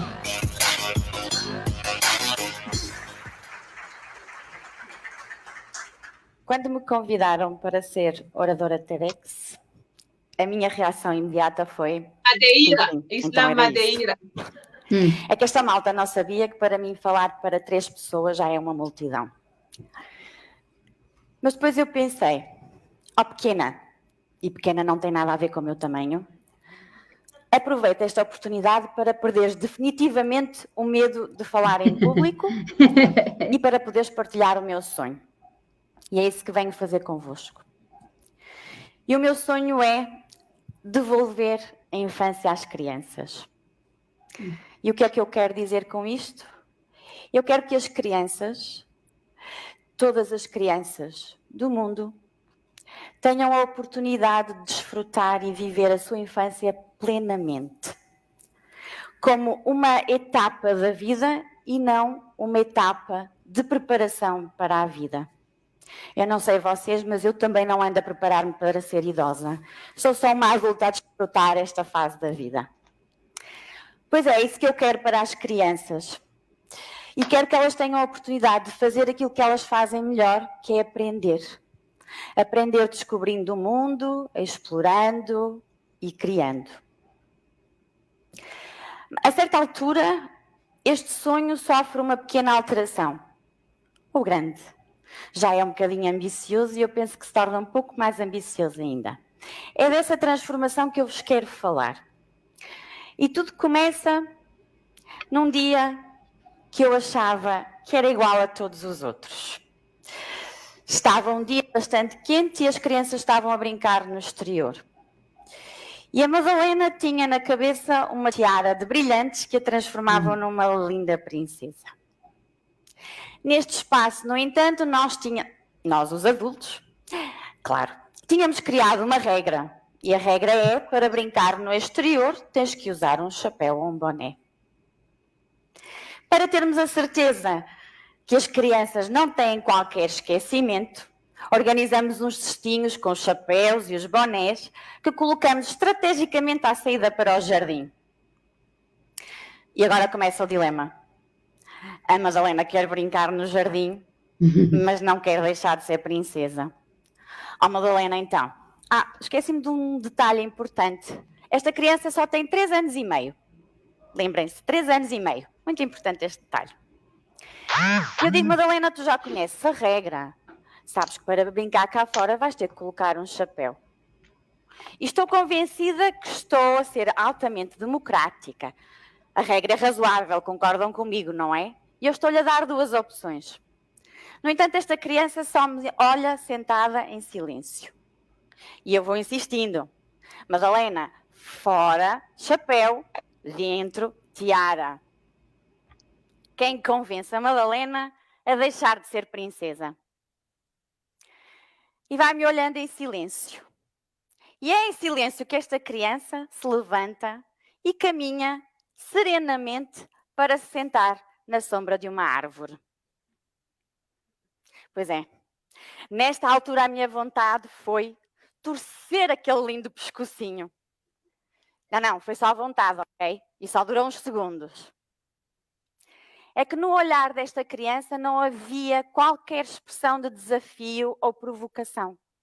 Bem pelo contrário, esta criança com apenas 3 anos e meio tinha um olhar inocente, mas ao mesmo tempo sábio. Olhar de alguém que diz, vês Margarida, aqui também posso brincar e não preciso de usar chapéu. Não é que a pequena tinha razão? E esta criança demonstra não só um pensamento lateral altamente desenvolvido, a capacidade de escolher entre a hipótese de ver para além da solução A ou B, uma solução fora da caixa, como é capaz de algo ainda mais incrível, que foi ver uma solução empática. Uma solução em que eu fico satisfeita, porque a criança não vai apanhar uma insolação, e ela continua a brincar no jardim e a ser princesa. A partir desta altura eu pergunto-me, mas então, qual é o meu papel? Qual é o meu papel com as crianças? Qual é o meu papel? É ensinar? Pelos vistos não é sempre, desta vez fui eu que aprendi e esta doeu. E então, a resposta a esta pergunta veio-me um dia com uma imagem que acaba por me tomar a cabeça de assalto. Parece algo violento. E foi esta a imagem. A imagem de uma dupla espiral. Imaginem crianças que vêm inocentes, altamente conectadas, cheias de entusiasmo, criativas e vêm concretizar todos os seus sonhos e dons no plano da matéria. A primeira parte da espiral. Vêm concretizar sonhos, dons e interesses. Mas então qual é o meu papel? E eu descubro que o meu papel é apenas e só este. Zelar pela sua segurança física e emocional. E ao mesmo tempo proporcionar-lhe os meios para que consiga concretizar todos os seus sonhos e dons. E a segunda parte da espiral. Essa foi outra descoberta minha, neste momento. Eu percebi que o papel das crianças na minha vida era conduzirem-me a que eu fizesse um caminho de regresso. A André Stern, não sei se conhecem, autor do livro Eu Nunca Fui à Escola, diz que um adulto é uma criança que perdeu o entusiasmo. Pois através das crianças, eu acho que não perdeu, eu acho que esqueceu um bocadinho. Neste caminho de regresso, eu recupero o meu entusiasmo e faço, quando estou presente com as crianças, uma presença consciente de corpo, mente e espírito. Para terem uma ideia, e eu conseguir explicar-vos bem o que isto significa, porque parece algo estranho, vou contar-vos a história do Vasco. E o Vasco é uma criança, tinha 6 meses quando começámos a ir ao jardim, a passear. Eu, como gosto de contacto físico e também porque não tenho jeito nenhum com carrinhos de bebê, optei por carregá-lo na mochila. Neste dia, já com 8 meses, no regresso a casa, encontramos uma senhora a varrer as folhas do jardim. E o Vasco, como todas as crianças, é curiosa, estica o seu pescocinho, eu já sei que alguma coisa lhe chamou a atenção e paro. Ok, Vasco, vamos parar aqui. E o Vasco observou a senhora a varrer o chão, as folhas, e ali ficou a observar, e eu com ele. Entretanto, já expliquei à senhora que esta é uma atividade que já chamou a atenção do Vasco outras vezes, e para ela não achar um pouco estranho estarmos ali os dois parados a olhar para ela. E ali ficamos. E ficamos nisto mais de 10 minutos. Mais de 10 minutos e o Vasco tem 8 meses, apenas 8 meses. E o que é mais incrível é que a vida continua a acontecer, as pessoas continuam a passar e o Vasco está 100% nesta atividade. É verão e estamos no Jardim do Lido. Mas o que é mais incrível é que não foi só o Vasco que ficou nesta atividade, nesta observação atenta. Eu também. Eu nunca na minha vida tinha gasto o meu tempo a ver varrer. Pelo menos não com a atenção na atividade em si, não é? 100% atentos. Eu completamente envolvida naquele movimento da vassoura no chão e descubro que há algo de hipnótico e relaxante nisto. 100% atento, 8 meses. Temos ou não um expert em mindfulness? Pois esta descoberta fez com que eu quisesse que mais pessoas possam fazê-la ou fazê-la comigo. E descobri, a solução encontrei-a numa coisa que se chama a Pedagogia 3000. E para isso tornei-me facilitadora de Pedagogia 3000. Recém-chegada da Bolívia, Ilha do Sol, facilitadora de facilitadores de pedagogia 3000. E o que é isso? A educação do terceiro milénio. Não é um bicho de 7 cabeças. A educação do terceiro milénio. E é um convite para co-criar, com consciência, uma educação integral. Uma educação que é humanitária, ecológica, prática, divertida. Se não é divertida, não é sustentável. E que visa um mundo de paz. Portanto, nós trabalhamos muito a cultura de paz. Surge, só para vos dar assim uns fatos muito rápidos em relação a isto, surge em 2001, portanto já tem quase 19 anos no mundo, no Equador, pelas mãos desta senhora que está ali no meio, no MP Mal, já vos falo um pouco dela também, e espalha-se rapidamente na América Latina e depois também por todo o mundo. E nasce porquê? Nasce sobretudo da curiosidade desta senhora, que é uma senhora furacão. Não para, já fez várias giras mundiais, é antropóloga francesa e a determinada altura ela repara que as crianças estão a ficar algo diferentes. Por experiência pessoal. Eu penso que se eu perguntar, muitos de nós vão achar que têm filhos, netos, sobrinhos, alunos, que são um pouco diferentes ou algo estranhos. Ou pelo menos um pouco diferente como nós éramos quando tínhamos a idade deles. Depois de fazer algumas investigações, com uma equipa multidisciplinar durante alguns anos, esta senhora chega à conclusão que, de facto, as crianças de hoje estão diferentes. E, para isso, cria uma proposta para dar resposta a estas necessidades, não só das crianças, atenção, também dos pais e dos professores, que têm que lidar com elas, mas não têm ferramentas para tal, e cria esta proposta, a Escola das 7 Pétalas. E chama-se Escola das 7 Pétalas porque cada pétala corresponde a uma área de desenvolvimento do ser humano. O desenvolvimento físico, onde cabe, por exemplo, o judo, que salvou o Mário, onde anda o Mário.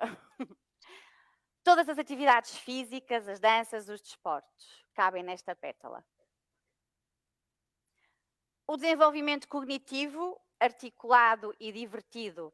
Articulado porque nós queremos saber para que serve este conhecimento que eu estou a aprender.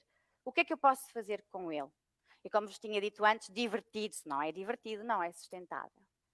Não queremos génios, que as crianças já são. Não queremos génios intelectualmente desenvolvidos, mas que não tenham uma inteligência emocional também desenvolvida, que não sabem lidar com as suas emoções ou que não sabem relacionar-se com os outros. A pétala rosa, a pétala do desenvolvimento emocional e da multiculturalidade. A pétala branca da estética, da beleza, da arte. Cabem aqui todas as expressões artísticas. O contacto com a natureza. Como se ensina o respeito pelo nosso planeta, se as crianças aprendem das plantas e das árvores num livro. Não, queremos que as crianças aprendam na prática, que estejam o máximo de tempo possível na natureza, e aqui cabem coisas como a permacultura, as hortas orgânicas, as energias alternativas e renováveis. Ofícios, pôr a mão na massa. E aqui temos, por exemplo, a culinária, a tecelagem, a mecânica, enfim, todos os ofícios também que possam imaginar. E que nos permitem também descobrir qual é a nossa vocação. Para que é que eu tenho jeito? O que é que eu gosto de fazer? Finalmente, a pétala violeta do autoconhecimento. Quanto a mim, é a pétala mais importante. Se nos conhecemos, conhecemos os nossos interesses, se conhecemos os nossos dons, conhecemos as nossas emoções, tudo o resto flui naturalmente. E agora, eu quero dizer-vos algo que é muito importante. A Escola das 7 Pétalas é apenas uma proposta que pode ser aplicada num contexto educativo, mas também, por exemplo, num lar, numa cadeia, numa sala de aula. Não é nada que se possa copiar ou aplicar taxativamente. Por isso, não existem dois espaços que sigam esta proposta. Também vos quero dizer que não interessa se chama Pedagogia 3000 ou se chama 7 Pétalas, ou se chama Mário, eu não sei onde é que ele anda, mas eu já fiquei fã do Mário. Não importa o que lhe chamemos, o que importa é que aceitemos o desafio. E é com um desafio exatamente que eu quero terminar. E o desafio é: atreves-te a mudar o teu olhar? Atreves-te a ver as crianças de outra forma? A ver as crianças como seres que são completos, que são perfeitos, que estão cheios de potencial? Atreves-te a ver o mundo através do olhar da criança? É com certeza mais bonito que o nosso. A minha vida tornou-se muito mais divertida. Atreves-te a relembrar o entusiasmo que se calhar está um pouco esquecido? Desta nova perspectiva, o desafio é co-criarmos uma nova educação. E desta nova educação, para uma nova sociedade, inevitavelmente para um mundo novo. Aceitas o desafio?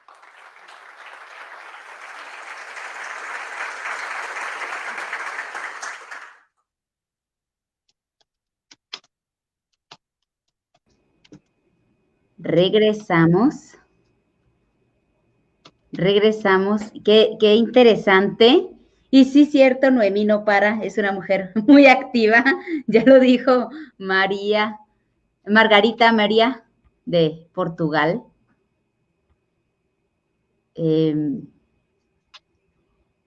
Y bueno, pues algo pasó. So we have to, yeah, we were with Margarita from Portugal, and I really love her talk. And I know for her it was a big deal to be in a TED, and then she did it. The only thing, we have to restart YouTube with a new program because they stop us. So now we have to do the rest. I'm sure you can send to YouTube again, right? ¿Tú puedes mandar al YouTube nuevamente? Pues es que aquí ya dice que estamos en vivo. A ver, lo voy a remover de aquí. Dice remover, ¿no? A ver, yo voy a entrar. Y ya, ahora lo voy a volver a poner, a ver si es que... No, estamos nuevamente. No, yes, no. Now we are trying to figure out about YouTube if we have to start or not again. Or we can... A ver si ya estamos, porque ya puse. You can see it. Así es. Se supone que ya estamos. Esperemos que... Bueno, seguimos en Facebook. 8 hours, we are not in Facebook either. Let's see what's going on. So,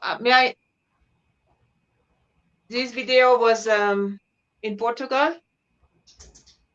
Mientras tú miras, yo voy a introducir el siguiente video. Ah, sí, aquí yo lo tengo. Lo que pasa es que ya lo... Para ver si estamos en YouTube o si hay que relanzar YouTube. Dice live, no, pero eso es... es que ya lo quité y lo volví a poner. Eres un genio. Yes, 1 minute ago. ¿Ya estamos? So we are on YouTube and Facebook. Yeah, I can see it. Sí. Dije, lo quito y lo pongo. Nothing can stop us. But no apologize. I have no idea we could have a TED inside a streaming. So sorry about the TED. But we go on. We go on with Russia. Let's go to Russia. Sí, what do you vamos think? a Rusia con Natalia. Or and after Russia, we can do the brain gym, so we can move a little bit. Okay. Y aquí... So we go with Natalia. Natalia is from Ekaterinburg, and I really like, she does some extra, it's not inside the class, it's about young people. It is done by the town hall. It's very good idea. I really love her. Bueno, pues entonces, ¿qué te parece si ahora... Natalia hace como campamento, hace cosas fuera de la escuela, es reforzamiento proveído por la alcaldía. Entonces está como más libre de hacer cosas, es muy interesante. Realmente adoro lo que hace. Ay, Noemí, también tenemos que ir a Rusia entonces. Sí, sí, sí. Prepara tus pasaportes. Yo me voy a la embajada de Francia cuando miércoles a pedir 2 pasaportes, porque en general se me llena, entonces ya yo voy a tener 2. Y para tener las visas, y cuando hace la visa, yo voy a otro país, después recupero la visa, así es mi vida. Era antes del famoso, quién sabe. Pero en línea se hacen miles de cosas también, así que gracias. Así que vamos a Rusia. Y gracias a la traducción a Valérie Bremont. Without Valérie, we could have done the interview. So gracias Valérie, merci Valérie por la traducción. Perfecto, entonces pues vamos. Right. And we are with Natalia Ekenina, and she has a lot to share about education. Thank you very much and welcome. Все вы поняли, да? Спасибо большое. У вас много чего там, чем поделиться, поэтому мы вас, да, рады с вами общаться. Dear Natalia, would you like to present yourself, please? Наталья, можете себя представить, пожалуйста? Да, конечно. Меня зовут Екенина Наталья. Я Наталья Екенина. Я проживаю в России. I live in Russia. На Урале. In Ural. Ural is mountain chain. Город Екатеринбург. In the city of Yekaterinburg. В настоящий момент я работаю с молодежью от 14 до 35 лет. So now I'm working with young people from 14 to 35. Активно занимаюсь встречами неформального образования с ребятами разного возраста. And I'm doing non-formal education for different ages. Долгое время работала в детском лагере, это детский отдых. A lot of time I spent in camp for youth, for young people, and so during the vacations. So Valerie, if I understand well, she works for the municipality? Sorry, once again. Works for the municipality. Now, вы для города работаете? Да, да. Okay, okay, okay. And by the way, thank you for the translation. If not, we will be lost. Thank you to Valérie Bremont as well as always, and for your time and kindness. You're welcome. It's my pleasure. Okay, and we would like to know what Natalia wants to share about education, the tools. It looks like fun from the picture later. And please, welcome to share. Вы хотите поделиться, какими инструментами, вот, может быть, какие инструменты вы используете? Да, Мы очень активно работаем с ребятами, с детьми и с их родителями для того, чтобы создать ситуацию успеха каждому, и каждому ребенку, и каждому родителю. So we are working very tough with children and their parents in order to make them be successful. And success is for each of them is a special success. Yeah. What's the definition of success for Natalia? Что значит успех для вас? Успех. Ну, успех – это гармония. Гармония в семье, гармония в отношениях, гармония, ну, если мы говорим о взрослых, то это работа, если о ребятах, то это в их коллективе. So, success is harmony, harmony in the family, harmony with the parents. If we speak about adults, it's harmony at work, and if for children, harmony when they are studying. Beautiful definition. И гармония, определение. Да, и гармония с окружающим миром, чтобы человек понимал, что, ну, есть у нас такая пословица, где родился, там и пригодился.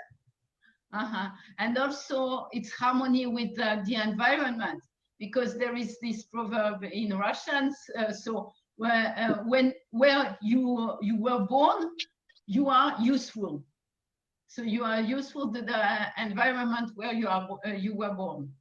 Beautiful.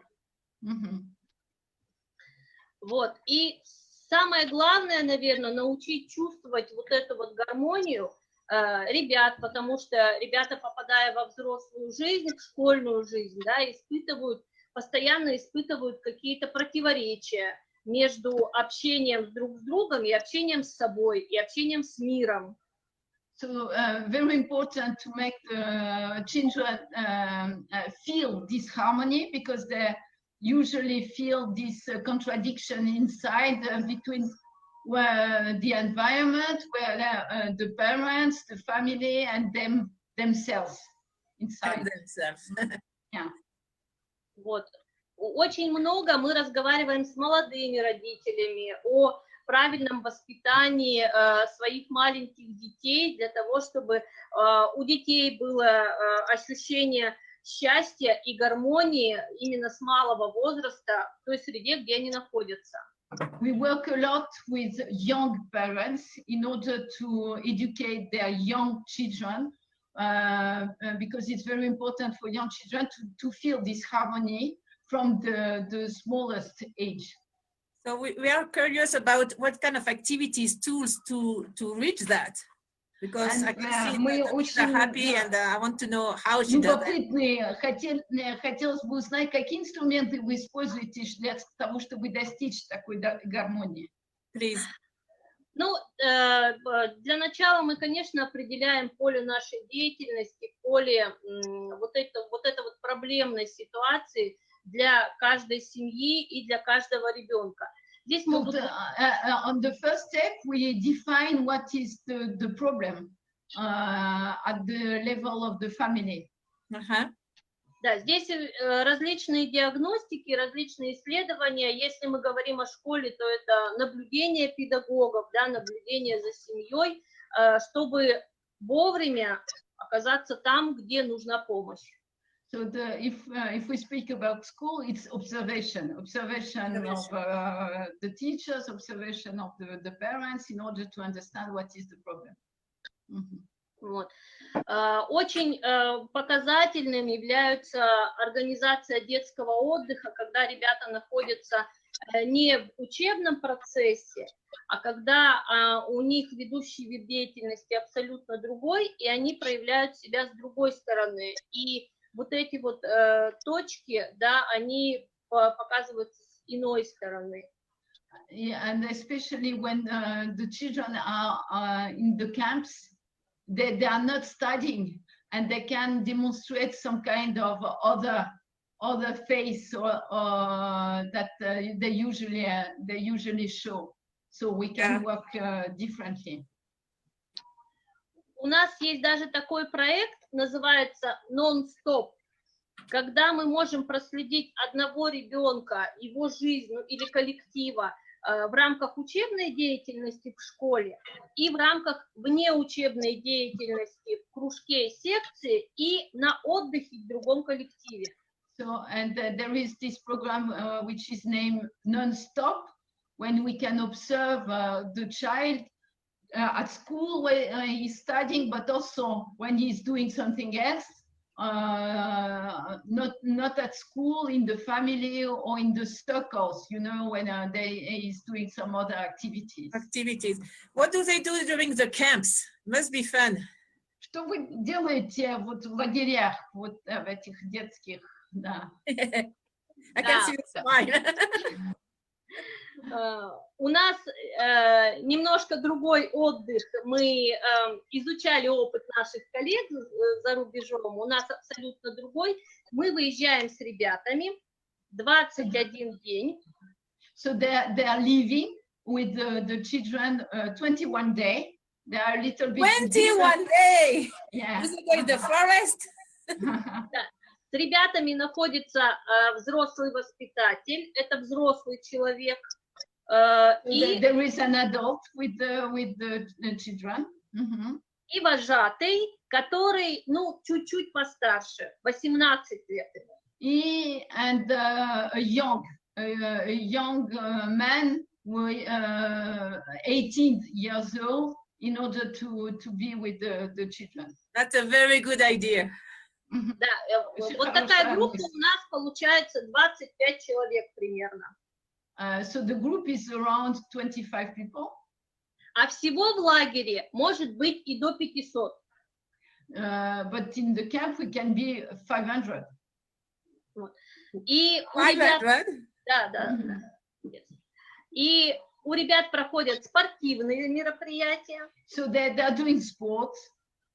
Творческие мероприятия. Art. Интеллектуальные мероприятия. And some intellectual да, work. Работают кружки по интересам, декоративно-прикладное. So they are doing some circles in order to about interest, if they are interested in one activity. So the child is choosing. Да, и мастерские, в которых ребята могут развить навыки, которые сейчас необходимы. And so they can learn some capabilities that are very actual today. Да, ну, например, научиться работать со стрессом.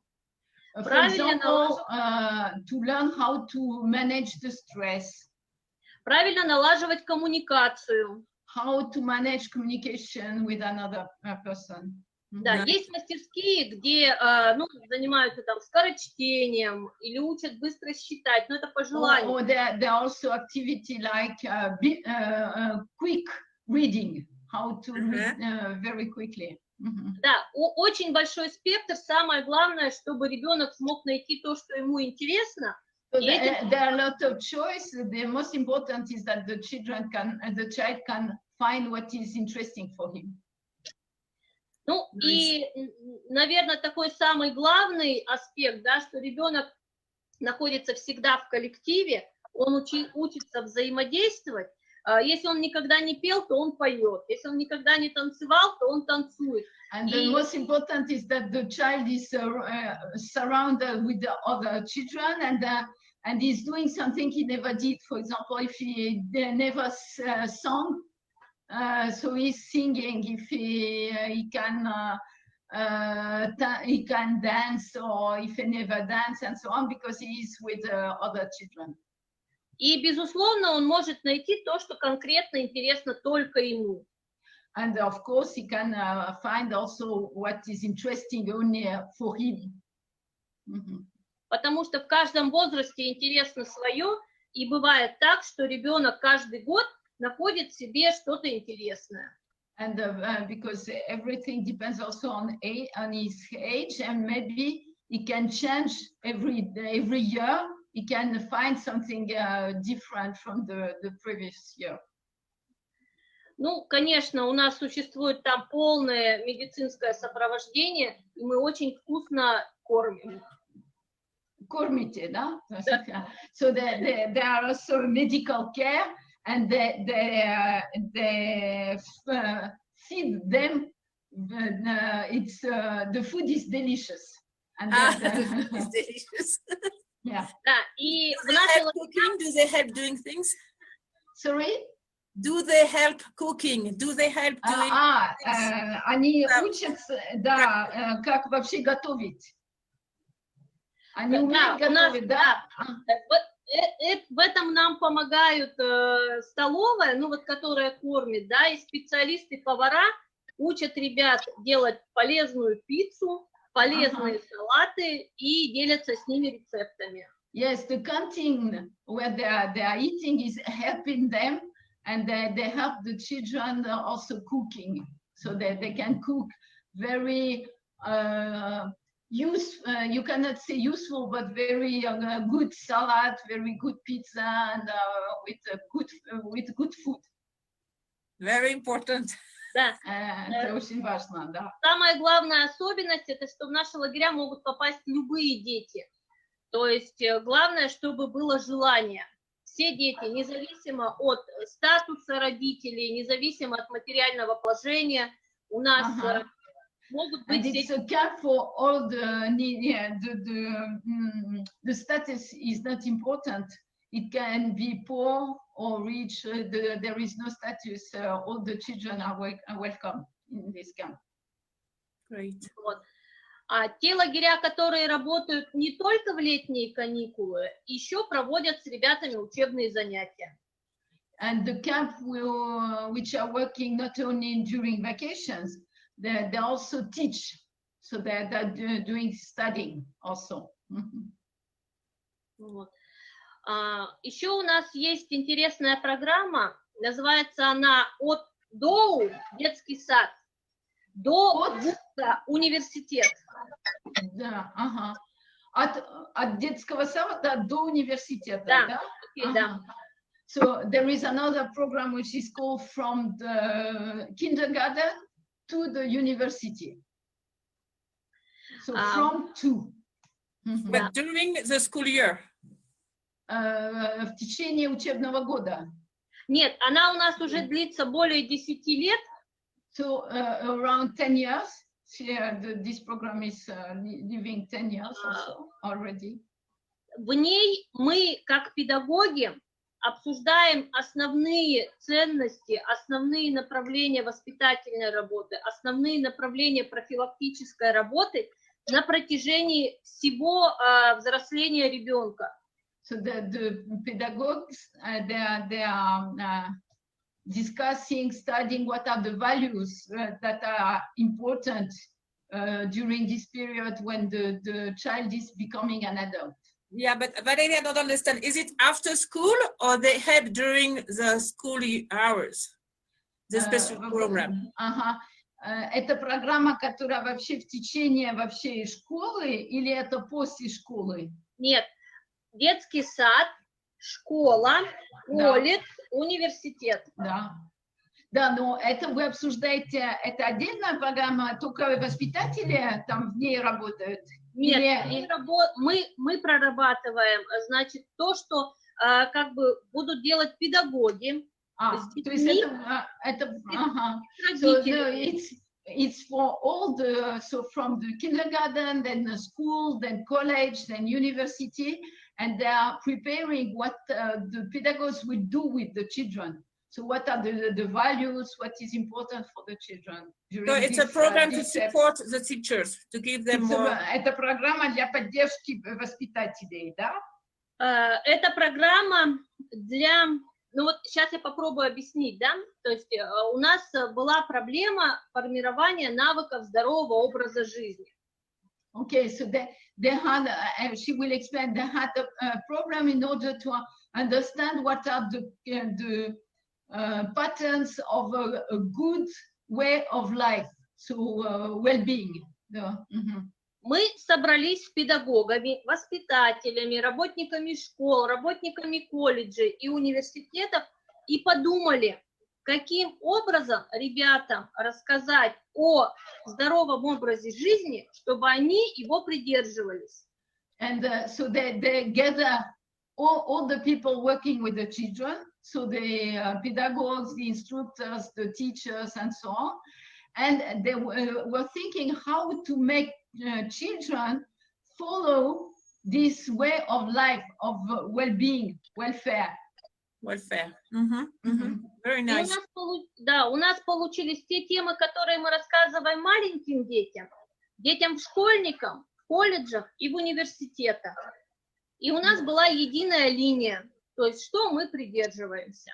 And the thing which is important is that they need to say the same from the kindergarten to the university, what they will say to the children who are growing. Okay. Самое главное, что, безусловно, здесь нужно было поддерживать педагогов, и для них мы проводили специальные занятия, в которых принимали участие и врачи, и полиция, и другие субъекты, да, которые помогали педагогам обогащаться этой темой и потом нести ее детям. Okay, and took consulting from different areas, from doctors, from the policemen, and so on, in order to enrich this program. Very nice program. Yes. Она у нас получается межведомственная и много партнеров в этой программе. So they have a lot of partners in this program. Can I have the exact name of the program? Как называется еще раз программа? Ой, сложно. Покороче сказать? Да, покороче, да. Называется она «Мы за здоровое будущее». Мы за здоровое будущее. Да. We are for a good future, a sane future. For a good future, or healthy. Yeah, from us. There is no exact translation. It's like same. As always. Yeah. Time is really flying. I have one more question. Can I? So, да, время летит, у Нами еще есть один вопрос. Хорошо. I would like to know Natalia's ideas. What would be the ideal education? What's your goal for education? Like for now and for the future. Какие у вас мысли? Она хотела бы узнать ваши мысли по поводу идеального образования. In 1 minute. This is too bad. В течение 1 минуты. I'm so sorry. Самое главное. Идеальное образование это когда формальное образование и неформальное образование дает возможность ребенку почувствовать себя в гармонии с миром. The ideal education is when the formal education and the informal education gives to the child the possibility to feel the harmony with the world. And to be together. That's right. Informal and informal. Да, да. Good, good, good. What would be your message to the institution of the world, municipality, Ministry of Education? Какое у вас сообщение именно вот учреждениям вот в мире, городам там вообще вот в мире? Or recommendation, I would say. Какая рекомендация может быть? Дорогие коллеги, dear colleagues. Yes, dear colleagues. Сегодня это не только наше настоящее, но и наше будущее, и, что ни странно, наше прошлое, потому что они должны сохранить историю. So children, it's not only our present, but it's our future. But it is also our past, because they need to have the past inside also. Correct. И наша с вами задача сделать таким образом, чтобы нашим детям в нашем мире жилось тепло, спокойно, ярко. And our goal is to make our children feel warm in this world. Тепло, дальше. Спокойно, ярко. Very clear, how do you say ярко, да? Okay. Чтобы они могли развиваться. They can grow. Чтобы они знали, что на самом деле границ не существует. In order for them to know that there is no borders. No borders, no limitation. I love it. Well, I'm so sorry about the time, but it's so nice. Thank you so much. Очень жалеем, что у нас мало времени, но настолько было вообще здорово, да, очень приятно. I love Natalia's vision and action. Я очень люблю ваше видение. Both. And I wish you all the best in Ekaterinburg and Russia. Желаю всего самого наилучшего в Екатеринбурге. And we do keep in touch. And мы на связи. Отлично. Спасибо большое. Я была очень рада. Спасибо. Big thanks. Thank She you. was very pleased to take Спасибо. part. Bye-bye. Thank you very much. Thank you. Bye-bye.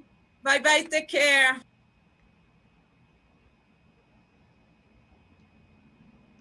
Russia. Bueno, pues es que YouTube estaba vuelto loco. No sabía si en ruso, si en inglés, si en español. Pero bueno, al fin se pudo entender esta esencia de Natalia. Qué interesante lo que hace coordinar y hacer esta relación interdepartamental desde kinder hasta Very universidad. interesting what Natalia is doing, and it goes through all the stage from kinder to university. And the camp y el campamento. Estaba alucinando con el campamento. I was hallucinating with the camp. The camp was so much fun. I wish school would be more like camp. Yo espero que las escuelas serían más campamento y menos así, o por lo menos una mezcla, porque se aprende más en el campamento. We learn more in the camp, actually. Sí. Ella dice que es muy importante. Sí, ella dice que es muy importante que los participantes tengan la sensación de felicidad para que puedan desarrollar esas habilidades. So we can develop all our capacities, but from happiness. Independientemente de los diagnósticos y de la observación de padres y maestros que tengan hacia alguna... Sí. Y entonces pues trabajan deporte, arte, trabajo intelectual. And whatever they want to learn, if you want to learn to sing, you're going to go singing. If you want to learn something new, sí. Cada vez puedes aprender algo nuevo. Si tú quieres aprender a cantar, te vas acá. Entonces, eso me gusta mucho. This part I really like. Sí, dice, hacer lo que nunca has to hecho. Do something you never have done before. Yeah, that's the dice, y cada edad should be that actually. Sí, dice, cada edad es interesante y puede que en un año te guste una cosa, pero al siguiente año te guste otra cosa. Each year is different, and there's some year you want something and the other year maybe not. So each age is very different and it's always interesting. Y tienen cursos especiales para la gente que va a apoyar al campamento, médicos, policías, maestros. Oye, Karina, you understand Russian? Yo creo que ya entiendo. ¿Sabes? Yo un día fui a China. Because she knows everything about the interview. Oye, yo una vez fui a China, duré ya 22 días y me estaban traduciendo, de una chica de Singapur, me traducía al inglés. In English. Y entonces, cuando estás ya en un país así, o hablas inglés o lo hablas, ¿no? Entonces, ya los últimos días estaban hablando en chino y yo ya entendía y le decía, ya. Sí, o sea, el cerebro... So, entendías chino directamente. Sí, o sea, pues ahí ya estaba en esa situación. Entonces, la adrenalina, dopamina y comida de allá, pues ya me hizo un poquito. Maybe it was the food. Tal vez era Bueno, pues seguimos en este maratón. ¿Qué vamos a hacer? Creo que vamos a Kuwait. Sí, it's a reprise in French, because I love this video. It's only a couple of minutes, and I want to honor my friend Nesema, because she did a Kinder of the Seven Petals, and she sent this video. So I was thinking we could have this video again and see how Kuwait are doing. It's a beautiful video. Es un video de una amiga de Kuwait que tiene una escuela de 7 pétalos. Un kinder. Sí, es un kinder, sí. Bueno, pues entonces, pues vamos a verlo. Vamos a Kuwait. Estamos Vamos. viajando a lot. Estamos viajando mucho. We are traveling a lot this marathon. I love it.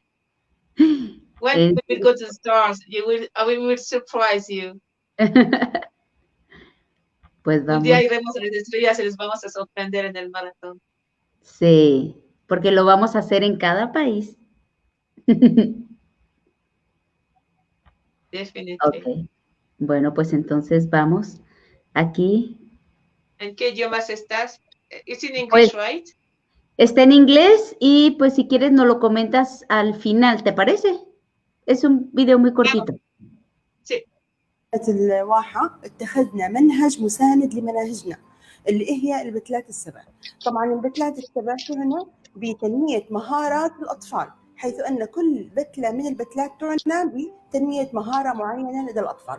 البتلات السبع اللي هي البتلة الصفراء، الحمراء، الخضراء، بالإضافة إلى الوردية والزرقاء، وفي عندنا البنفسجية والبيضاء.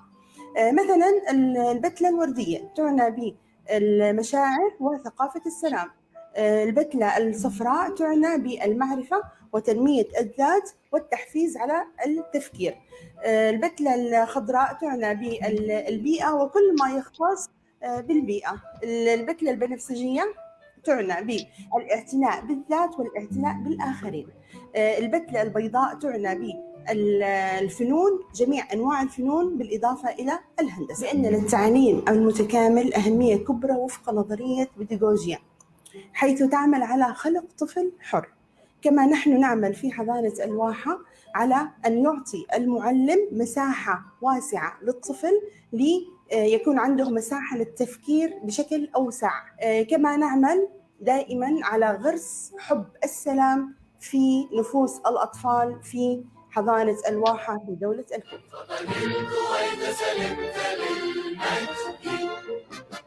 وعلى جبينك طالع السعد وطن الكويت.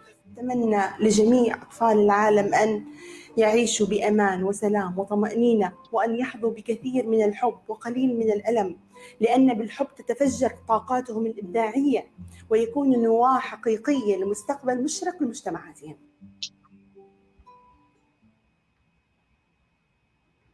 Ay, pues hermoso, hermoso, hermoso. Y precisamente nos estaba platicando sobre, sobre los pétalos, cómo son importantes el desarrollar estas habilidades en cada uno de, pues, de los pétalos. Karina, ahora sabes árabe también. Sí, estaba hablando de los 7 pétalos. Se llama la nursery, o sea, kinder. Son pequeños, como se puede ver. This kinder. Se llama Al-Waha Nursery. Y efectivamente tenía acercamiento de los 7 pétalos. Explicaba el movimiento con el azul, el amarillo, lo colectivo. Hablaba del pink, era muy bonito, de la parte emocional, rosado. Hablaba del arte blanco, también mezclaba arte con engineering, which is ingeniería, me parece súper buena idea. Desarrollo personal, violeta y obviamente verde. Y entrena a los profesores también. Y decía, deseamos que los niños puedan pensar de manera más amplia, que tengan una vida segura, que su entorno esté seguro. Y eso es lo que... Sí, sí, sí. Qué bonita la labor, pues tuya de estar diseminando en todos los países esta información y que no solo es de Latinoamérica, sino que se expande. So it's not only from South America, we really want the whole world to... Porque como dijeron de Australia, a primeras horas decían, es que somos del mundo. Sí, when we start at the beginning of this marathon with Australia, they say we are from the world. Y ahorita la Natalia de Rusia nos dice, sin fronteras. And now Natalia from Russia, she said without borders. So es como una conciencia planetaria. It's like a planetary consciousness. We are one family. Amazing. Sí. Amazing. Beautiful. Y ahora Lindo. vamos a Suiza. Después de Suiza, ¿podemos hacer el brain gym de la niña? Ah, After Suiza? sí, claro. Just to do, to learn brain gym, and because it's a little girl showing us. Es una niña que nos enseña brain gym y lo podemos hacer después de Suiza. Ah, pero Suiza es en francés. Sí. ¡Oh, ya estoy internacional! Somos tan internacional este maratón. It blew my mind. I'm completely, ¿cómo se dice? Estoy totalmente, ¿cómo dice blew my mind? Ok. Tal vez por las horas también, pero estoy como asombrada de toda esta mezcla de cultura. Estoy viviendo no sé, una reunión de todo el planeta en mi corazón. Estoy viviendo una experiencia increíbles. Sí. Tal vez también el cansancio, pero no creo, o tantos cafés, no creo. Yo pienso que realmente es energía de cada uno que se sube en el corazón y provoca este amor universal. I'm saying maybe it's coffee, maybe it's a lack of sleep, but no, I think it's about all the countries are building up an energy in my heart, and I'm completely flabbergasted now. I'm just living. We are one, and respecting all the countries is beautiful. Thank you, Karina. Thank you, everybody. Everybody's a team, and the speakers. Gracias cada uno, Karina, el equipo y todos los que entraron aquí. Estoy muy, muy emocionada. Gracias. Sí, y porque conoces culturas, países. Wow. Y seguimos. Y seguimos. Bueno, es que vino esto de abrumar la mente de Noemí porque el siguiente video está en francés y no sabemos si ponerlo en español. Yo creo que es ponerlo en español porque ya hemos escuchado mucho inglés y entonces, ¿sí? Ya. Pero hago el resumen sobre el video para no alargar mucho. Sí. Sí. Entonces, bueno, pues vamos. Es el subtítulo en español y hago así cada 3 frases, yo digo lo que pasa. Ah, ok, entonces, ¿quieres que le baje tantito? No. Lo voy a hacer así, va. Ok, con Sabrina Mayland. Es profesora de primaria en Suiza. Es a teacher, the primary school teacher from Switzerland. Ok. Oui, c'est en français. Nous sommes avec Sabrina Mayland de Lausanne, Suisse. Sabrina Mayland. Voilà. Et Sabrina a plein d'expériences sur l'éducation. Donc, on est toutes deux là en Bolivie. Et on en a profité pour faire l'entrevue pour le fameux marathon quantique 3000, 4000, 5000. Estamos So we did the interview for the marathon 3000, 4000, 5000. En plein saut quantique, en plein changement à niveau de l'éducation et dans le monde entier. Sabrine, pourquoi tu es en Bolivie? Make it visible continually Au début, in education all de around the world. février, parce que je devais normalement passer 6 mois dans une école pour aller aider des élèves. Why are you in Bolivia? I had to spend C'était 1 mois et demi, parce qu'après, il y a eu la quarantaine. I was doing volunteer in the school, but it was only 1 month and a half because of the COVID.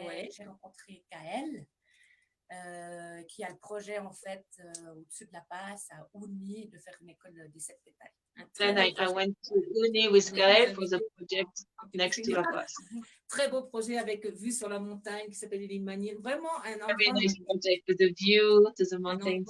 On espère bien qu'on fera une école des 7 pétales et plein de retraites. And we hope to do 7 petal school. Et alors, l'éducation.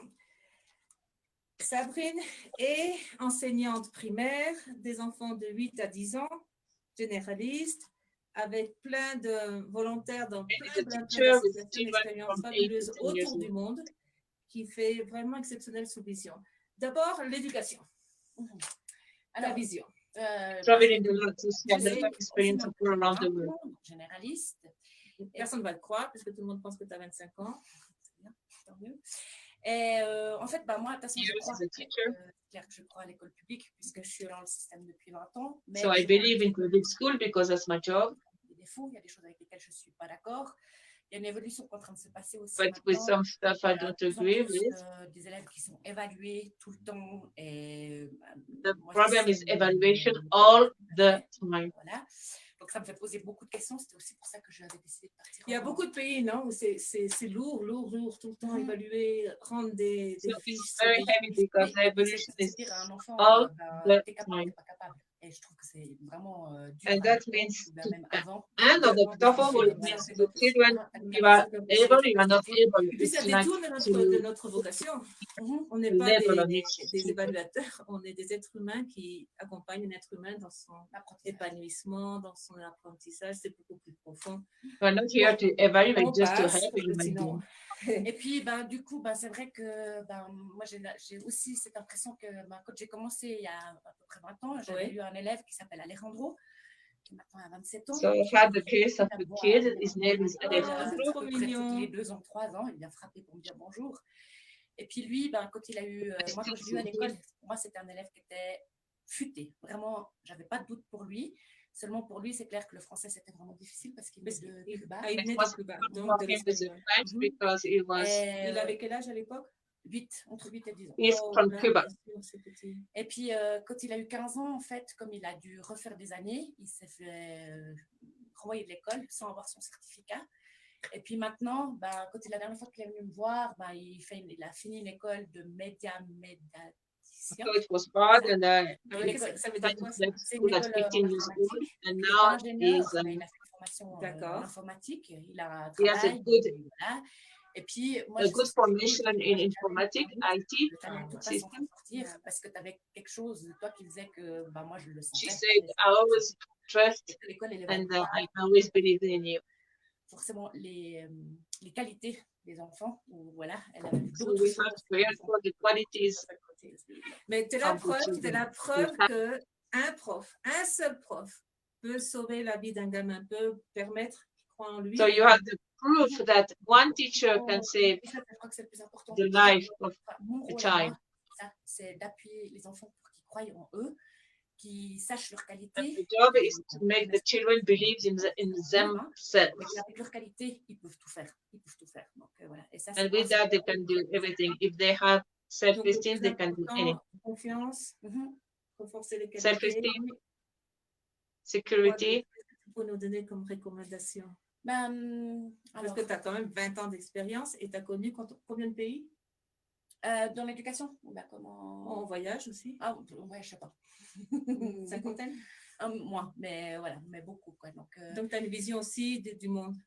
Et puis, ce que j'ai pu voir aussi, parce que j'ai été au Burkina Faso pendant 6 mois et demi, c'est que vraiment, on fait apprendre aux enfants par cœur. Et what I saw in many countries as well, we ask the children to remember by heart. On te demande d'apprendre des savoirs et de les recracher. En fait, souvent, c'est les enfants qui sont les plus enfin les plus intelligents qui s'en sortent parce qu'ils arrivent some clever children, they can manage with the system of learning by heart, but the other one, no. Juste qu'ils n'ont pas une mémoire qui fait juste emmagasiner des savoirs. Because they don't have this kind of memory just to store so much knowledge. Juste la bonne voie, comme on dit, mais regarde la bonne voie. Tu sais faire ça, donc avec ça, tu peux t'en sortir. My job is to make sure they are on the right path. Confiance. Je crois qu'on Not to learn by heart. Et puis pour moi, ce qui est super important aussi, on apprend beaucoup dans la relation. Si on a une relation de confiance avec un adulte ou avec une personne, on est... And to work on relationship. It's very important. En neurosciences, on dit quoi en français, neurosciences? C'est complètement prouvé maintenant que s'il y a confiance, si on est relax, ça veut dire zéro stress, tout le processus d'apprentissage va jusqu'au long. Neuroscience is proved now if you have no stress and feel secure, or you have self-esteem, or the process of learning c'est créatif et c'est plaisant. Donc, on veut apprendre plus et plus. Ça s'appelle self-reward. There is some pleasure, so you want to Donc, c'est tout à report. fait maintenant prouvé Called positive qu'il y a beaucoup à circuit. faire encore à la méthode. Comment on va arriver à tout ça? Et puis, c'est clair que l'école, en évaluant tout le temps les enfants, en ayant tout le temps des objectifs qu'ils doivent atteindre, ben, on ne fait pas ça. Donc, voilà. So to evaluate and to have objectives they have to reach, this is not the way. Un petit peu dévier, de manipuler pour qu'on arrive tous. Donc, voilà, c'est encore ma liberté, en fait. Ça, c'est bien. Maintenant, je vois sur ta feuille de vie, tu as fait, et ça, c'est une expérience très intéressante, ce qui s'appelle l'accompagnement à la vie. Alors, accompagnement, you do something as well. Et pourquoi c'est si important aussi to accompany to life. And this is with elder people. Alors, accompagnement à la vie, en fait, c'est une formation de Caritas. This is a training I did in Switzerland. Mais en fait, c'est une formation en soins palliatifs. Et ça veut dire que c'est des personnes qui vont accompagner des personnes qui sont en fin de vie. Et moi, j'ai eu plusieurs expériences. Donc, dans des hôpitaux. Keep company to person that's ending their life. Il y a une personne qui est angoissée parce que c'est une personne âgée ou même une personne qui va mourir. So sometimes they are very la nuit. Oui. Mais les expériences que j'ai eues, surtout, c'est 2 accompagnements longs. Donc, a lot of anxiety and fears as well. Maladie dégénératrice. Et puis, j'allais la voir 1 fois par semaine pour soulager sa maman. En fait. So I will go every. Et puis une autre dans un MS, une dame. Every to help. This was a case of a little girl as well to help the mother.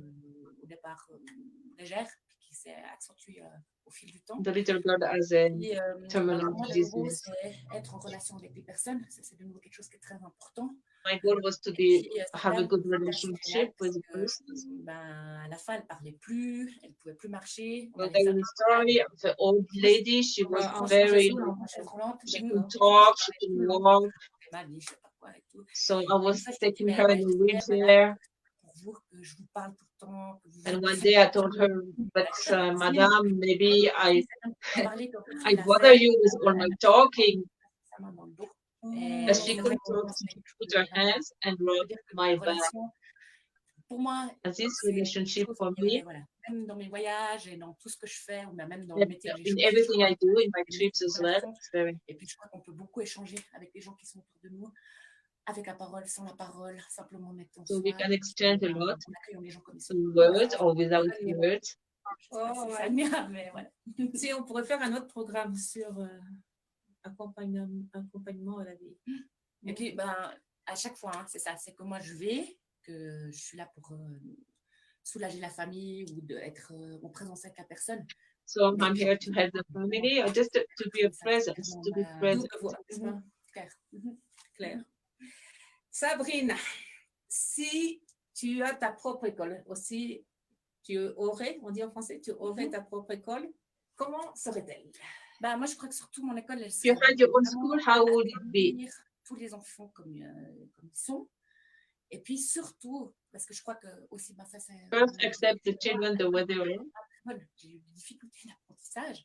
Et puis c'est se dire, mais voilà, donc vous êtes là pour apprendre. Un enfant, ça apprend tout le temps. Tout le temps sur n'importe quel sujet. The children, they learn all the time.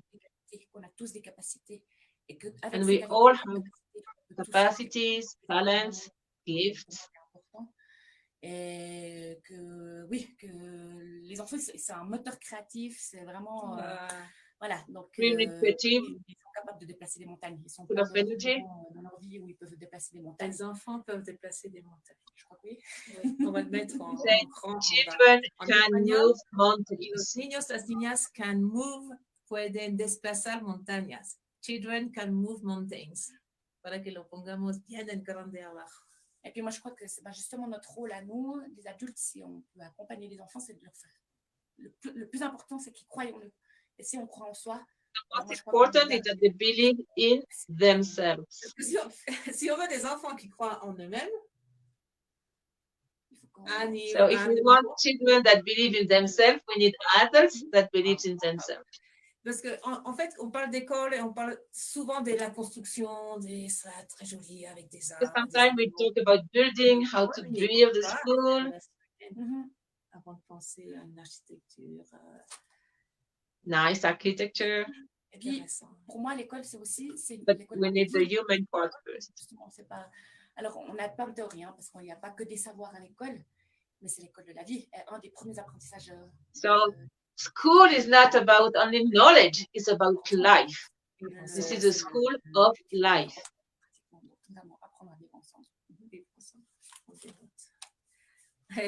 Rappelez-vous que tout le marathon et toutes ces vidéos, au moins un énorme cahier pour prendre des notes, des notes, des notes, des notes. Have a huge exercise book to take notes during those marathons. Pour de vrai, enfin. Ton message, ta conclusion, ton message au monde, vu que tu connais tant de pays, qu'est-ce que tu As you know, so many countries. Le marathon, il y a 49 pays maintenant qui nous regardent. Qu'est-ce que tu voudrais leur dire? Déjà, que le monde est beau, ça c'est la première chose. Donc, I want to tell everybody the world is beautiful. The world is beautiful. Rester émerveillé en fait de tout ce qu'on peut voir. Émerveillé. Et puis, pour moi, vraiment, ce qui est important, c'est, après, j'ai vu beaucoup de pays, souvent, je suis allée voir des écoles, parce que c'est quand même le domaine qui m'intéresse. So when I saw the countries, I saw many schools. So for me, what's important? Ils ont tous quelque chose à nous apporter. Et puis... All children will give us something, teach us something. De l'amour, quoi. Je crois que vraiment, on doit... And love is really the key. Les autres, aimer les enfants, accueillir les gens comme ils sont. Love the children. Qui sont positives, accueillir les gens the people the way they are. J'ai de la chance aussi, je suis en voyage, j'ai du temps. Et j'ai du temps. Of course, I'm traveling, so for me it's easier. I have time, I'm relaxed. On n'arrive plus à des rapports quotidiens. Et je crois que c'est ça. Toujours rester émerveillé et puis attentif aux autres. Et je crois que si on arrive à être aussi en présence avec les autres et puis être là pour leur donner un petit coup de main ou bien things like wonderful. Moi, c'est simple, hein. Ça peut être un sourire, ça peut être une petite parole, hein, quelque chose comme ça. Et il y a une sorte d'énergie qui circule parce que ça, on le ressent aussi. There is exchange with people, so this energy will circulate. Bienvenue en Bolivie. Merci. On va aller au lac Titicaca dans un mois, 3 semaines. Et Bolivia. Une belle expérience puisse se propager et que tous.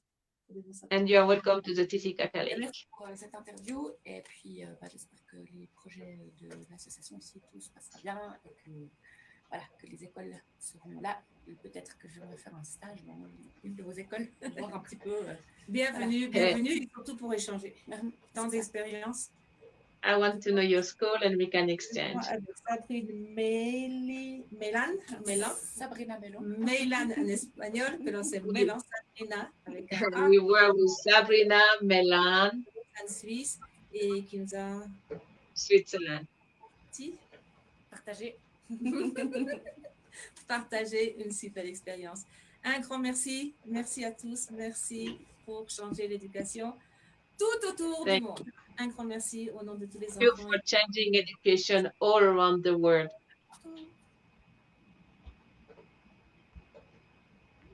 Ok. You understand? ¿Entendiste bien? Pues un poco poco rápido, ¿no?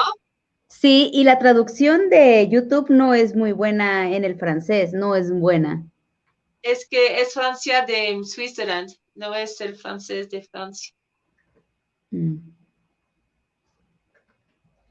But it was very nice. Era lindo. Pero bueno. ¿Cuál entendiste?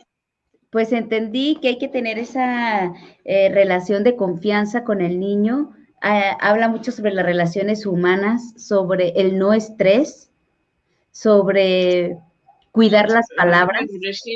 Human relationship, no stress. Cuidar las palabras que decimos. What you'd say.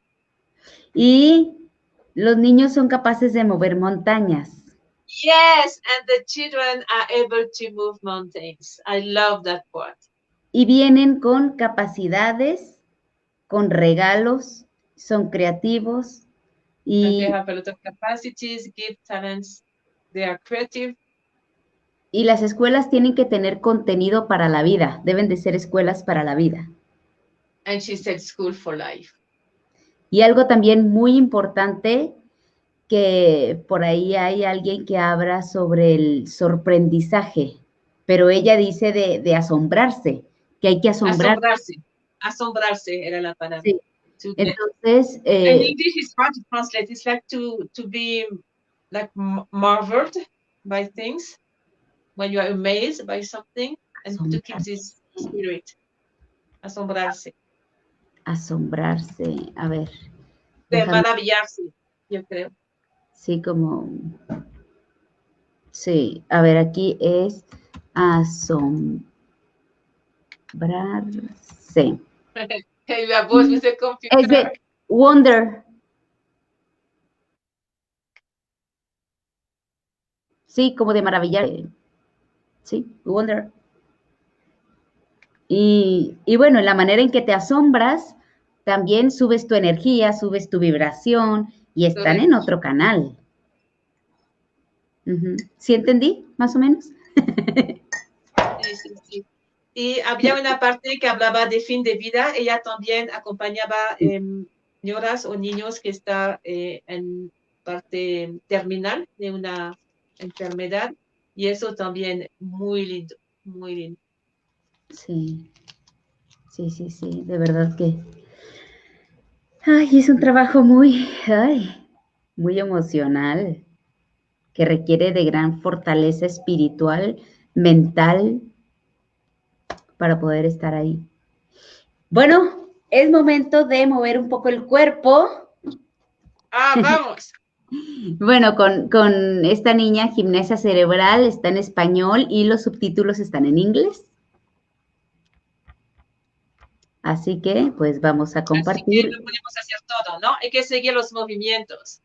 Sí, pues bueno, vamos a ver gimnasia cerebral para niños, ejercicios con Alexa Shaori. Ok, entonces vamos We are para going ahí. to do some brain gym and the teacher is a little girl.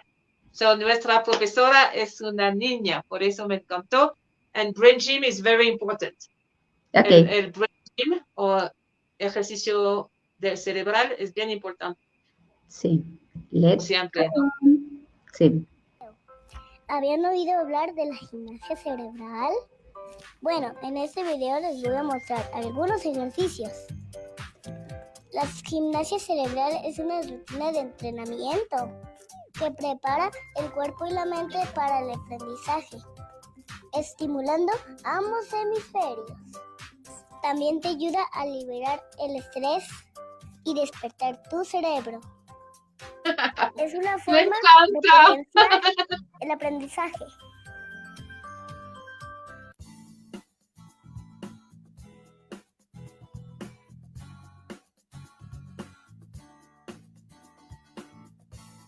En este ejercicio vamos a dibujar en el aire un 8 acostado. Repetimos varias veces. Noemí, ¿tu agua? La importancia de este ejercicio es que se use la mano no dominante. De esta forma se estimula el hemisferio creativo del cerebro. Toca el codo con la rodilla opuesta. Poco a poco, más rápido. Este ejercicio tan sencillo activa los dos hemisferios y trabajan juntos. En este ejercicio vamos a extender las manos, pulgares abajo, cruzamos brazos, llevamos al pecho, cruzamos piernas, apretamos y soltamos. Este ejercicio nos ayuda a activar la corteza sensorial y motora de ambos hemisferios. Ayuda a responder más rápido y mejora la concentración. Lleva tus dedos a tus oídos y desenrolla de adentro hacia afuera. Esto estimula la capacidad de escuchar, ayuda a mejorar la atención, fluidez verbal y a mantener el equilibrio.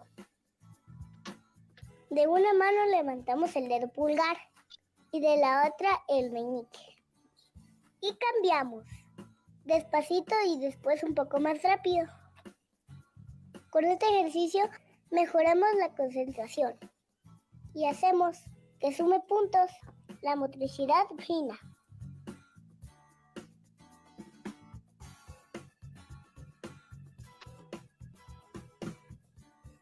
Manos al frente y dedos abiertos.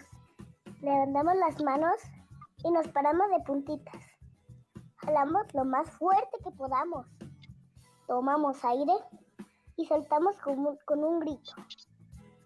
Este ejercicio alerta al sistema nervioso y lo prepara para mejorar respuesta de aprendizaje. Imagina que tienes una arañita en tu cuerpo.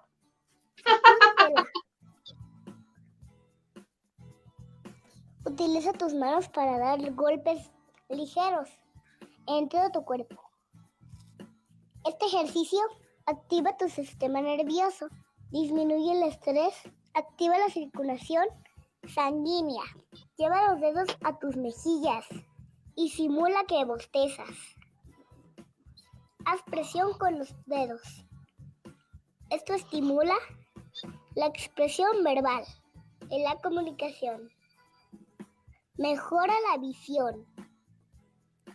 Con estos ejercicios podemos desarrollar desde pequeños habilidades básicas, entre ellas la coordinación, como escribir y leer, el equilibrio, como caminar en línea recta, la motricidad fina y gruesa, la concentración y la forma de ver las cosas.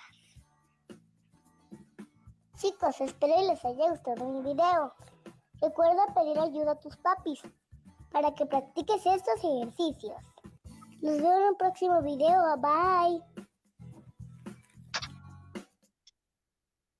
Mi amor. Explica muy bien. She explains so well.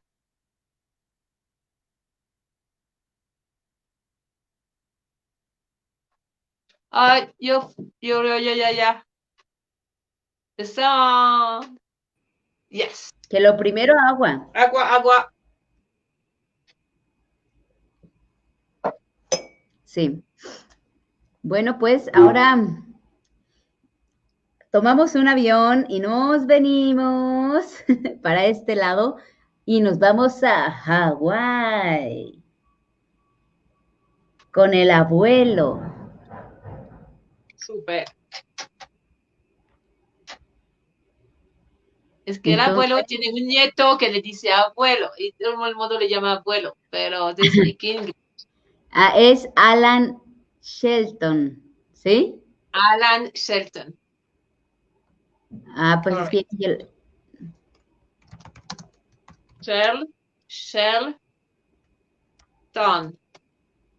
Shelton.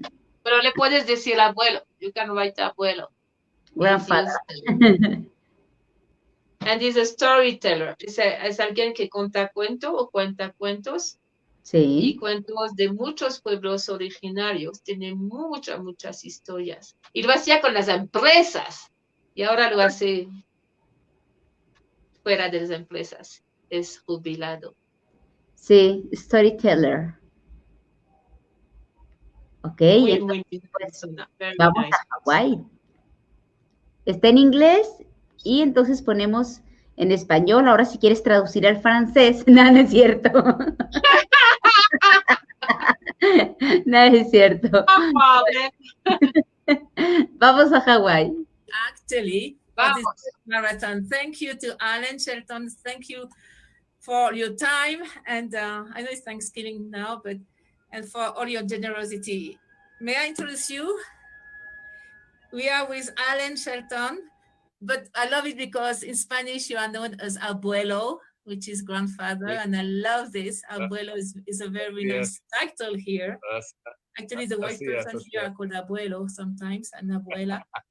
And you were maybe leadership teacher in the corporate world, which is quite amazing. And at the same time, a spiritual teacher for seekers. And very good as storyteller. I know that. I don't want my cat to switch off the computer.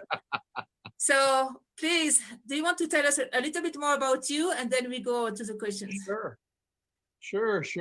I was. Thank you so much.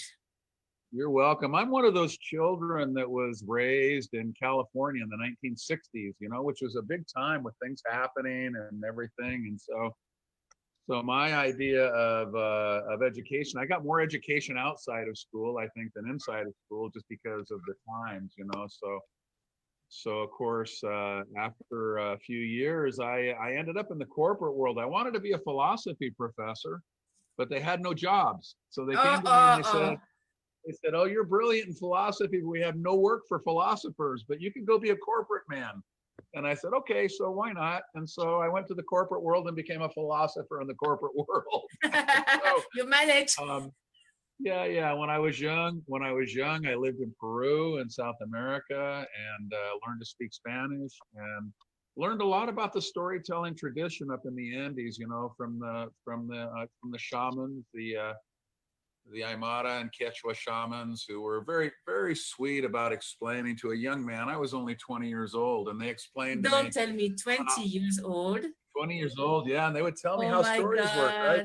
God. They would say, well, they would tell me how the stories would come from the sky and how you held them and how you told them and how an amazing time. So I beautiful, beautiful time. And then I began to see that the maturity in the corporate world, the leadership world, that they didn't have that. It was the same thing I'd learned in Peru and learned from all my teachers. So I began to teach that. I spent years in India with the masters in India, and so today I work with people who are in their spiritual search. That's the world I live in, which is a world of knowing yourself. That's the world I live in.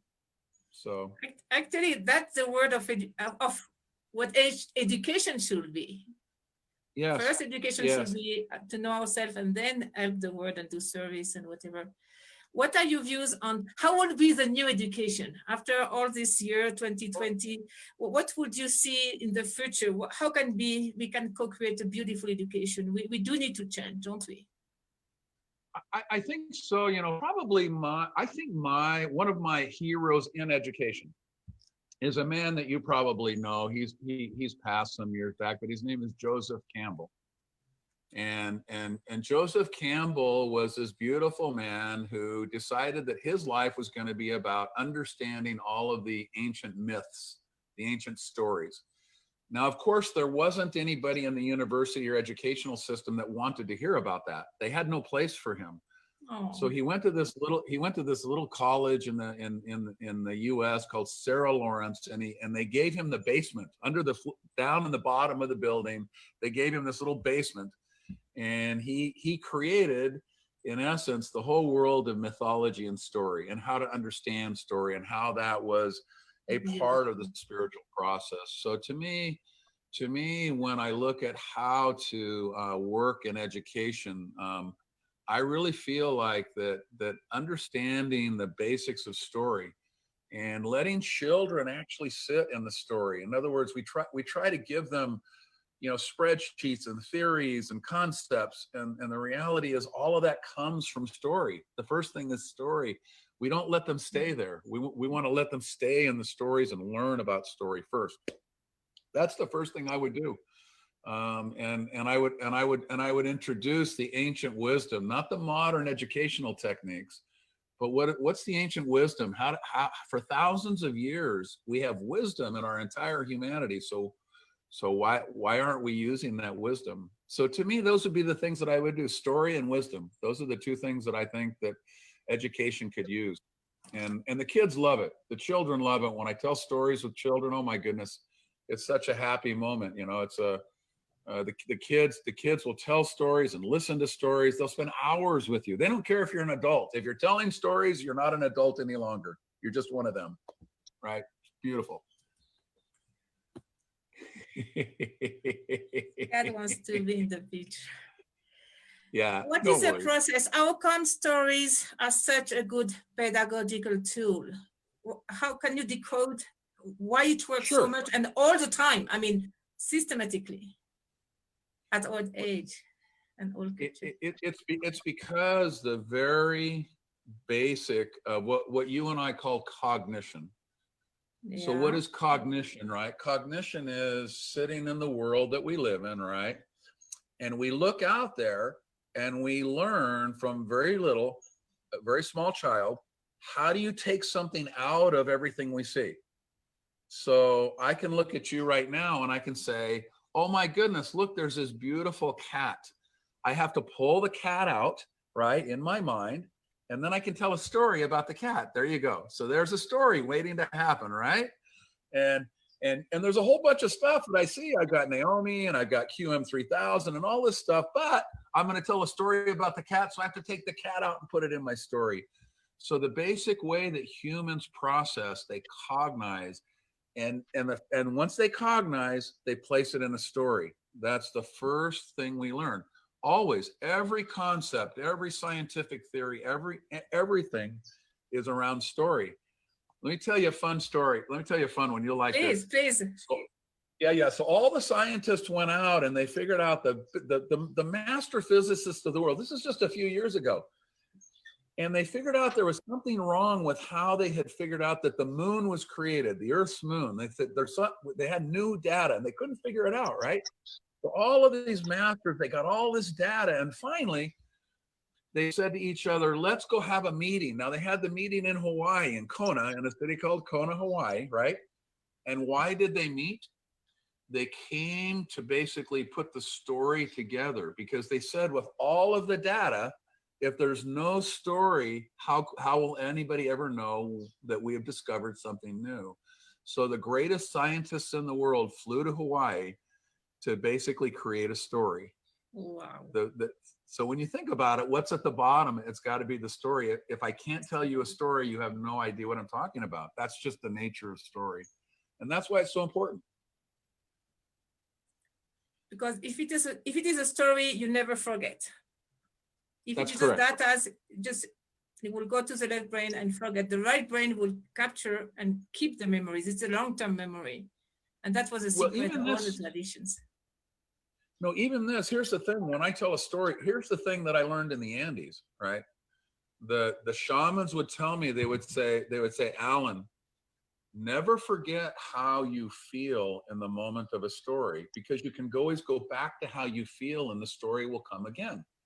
The story will always come from the original place. And so stories live in a certain way. The library of stories are pre-verbal. They live before words, and you can always go back to the pre-verbal library, pull the book off the shelf, open it up and go, oh, that's how I felt. When I tell stories today, they come out different every time, but they're from exactly the same place, right? A great storyteller never tells the stories the same way every time. We all know that. They're different every time, right? But from the same place, from the same exact moment they tell their story. Storytellers they go live in the place the story came from, and then they just speak. And that's how stories are told. Yesterday, I was talking with a Mamo from Sierra Nevada, from Colombia, and I asked him how far away the memory of these people is Kogi, Arhuaco, Wiwa, will go back in time. Yep. And to my great surprise, you know what he said? I have the exact figure here. He said, can you guess what he said? 10,000 years.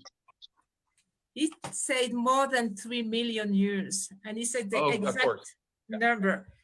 And that is, and for us, 2,000 years is 2 nights and 2 days. Yeah.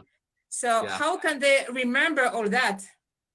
I was those people, and the same with Australia. How can they remember? Because of the stories. If not, there is no way to remember such a long span of time with all the details. When they gather, they establish the same moment, right? So when you go talk to the Hindu wise men in India, and you'll say how many years ago, they'll go, oh, that was 100,000 years ago. And you'll ask them why, and they'll tell you where the stars were in the sky. And if you go look it up, it's exactly 100,000 years ago. The story is that in the gathering, they establish the moment, and those moments live. It's called the oral tradition. That's another thing that we've given away. The oral tradition no longer exists because we believe that writing something down captures it, but it doesn't. Writing does not, it does not do that. And just to be able to know that, the world will change not out of our intellect. It will never happen. The intellect by nature seeks to separate, because its very nature is to separate one thing from another. That's what cognition does. But before cognition, everything is one thing, and that's where love lives. Love lives before separation. And so trying to change the world from the mind will never happen. Not going to happen. Yeah, that's why connect mind and heart and hands. Exactly. Yeah. Exactly. I have another question. If you master time, you master the cycles. And many traditions are talking about the new cycle. I mean, the end of one cycle, of several cycles actually, and to the new one. Yep. Do you have any stories or any input on the new cycle from the tradition? Well, it's obvious that, as you know, I mean, the pendulum swings from one end to the other. So if you look at where we are today, you can see that we have swung into a world of incredible separation. We worship the digital platform, right? But the digital platform is a platform of separation. It's data separation. So people have begun to, if you look in the United States particularly, people are very, very divided in the United States. And I think a lot of that is because of the digital world. Basically, its very nature is to divide things. So to me, when you look at how the pendulum is swung, it by nature, the new epoch, the new era is going to have to pull it back. Now I don't know if you would call that evolution or not. I'm not a big evolution guy, because I actually believe that divinity itself lives in one place, and it doesn't pay any attention to time or space. So there isn't any up or down in the world of divine, but it pulls the world back towards it when it gets too far away. And I think that the next era is one of magnetization of consciousness. So that's where I think we're going. Now, when you listen to the ancient tribes, they've been telling us that for years, right? You can call the shamans in the Andes anytime, and they'll go, well, we've been saying that for hundreds of years, right? So they're a little ahead of us, these guys. But it's beautiful. Magnetization. Yeah. How do we say of consciousness? Magnetization. Magnetization. It's a hard word. Magnetization. Yeah. Like in Spanish, there's a word, distribuir. I can never say this word, right? It's impossible to say in Spanish. Magnetization is an impossible word to say in English, so it's okay.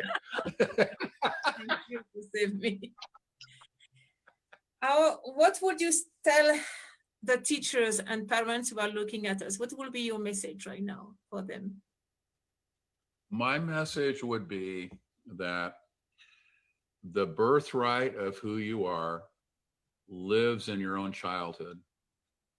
And the way to teach and lead in our future is to go back to your childhood and harvest the lessons of that time, to learn how to tell a story, to learn how to be innocent, to learn how not to know, to learn how to imagine, to learn all of the things. Because when I taught in the corporate world, that's all I did was I taught people how to go back and be children again. That was where the great wisdom came from. So my message to the world is not to worry about teaching the children outside of you. Worry about teaching the children inside of you. And if you teach the children inside of you, the children on the outside will be taught. That would be my message. Thank you. Yeah. And I think what you do is so important. Thank you. Invite you and all the elders and abuelos and abuelas and all the people for a next marathon, and it will be on oral tradition and only story. We can have stories for 24 hours in a row. What do you think? Perfecto, that's perfect. Al fin quiero decir unas palabras en español, castellano. Por favor. Por favor. quiero decir que tenemos que retener la energía de hablar en castellano porque lleva el amor. Es una cosa emocional y lleva un amor tan magnífico. Y cuando yo quiero estar en mi corazón, hablo castellano. Y siempre me encanta poder hablar y hacer unas palabras en español. Gracias. Haremos, definitivamente. Y as always, everybody's invited to the Sun Island too. We will do many events when we can fly. Okay. Pretty soon. Perfect. Okay. Thank you so much. You take care, and definitely we keep in touch.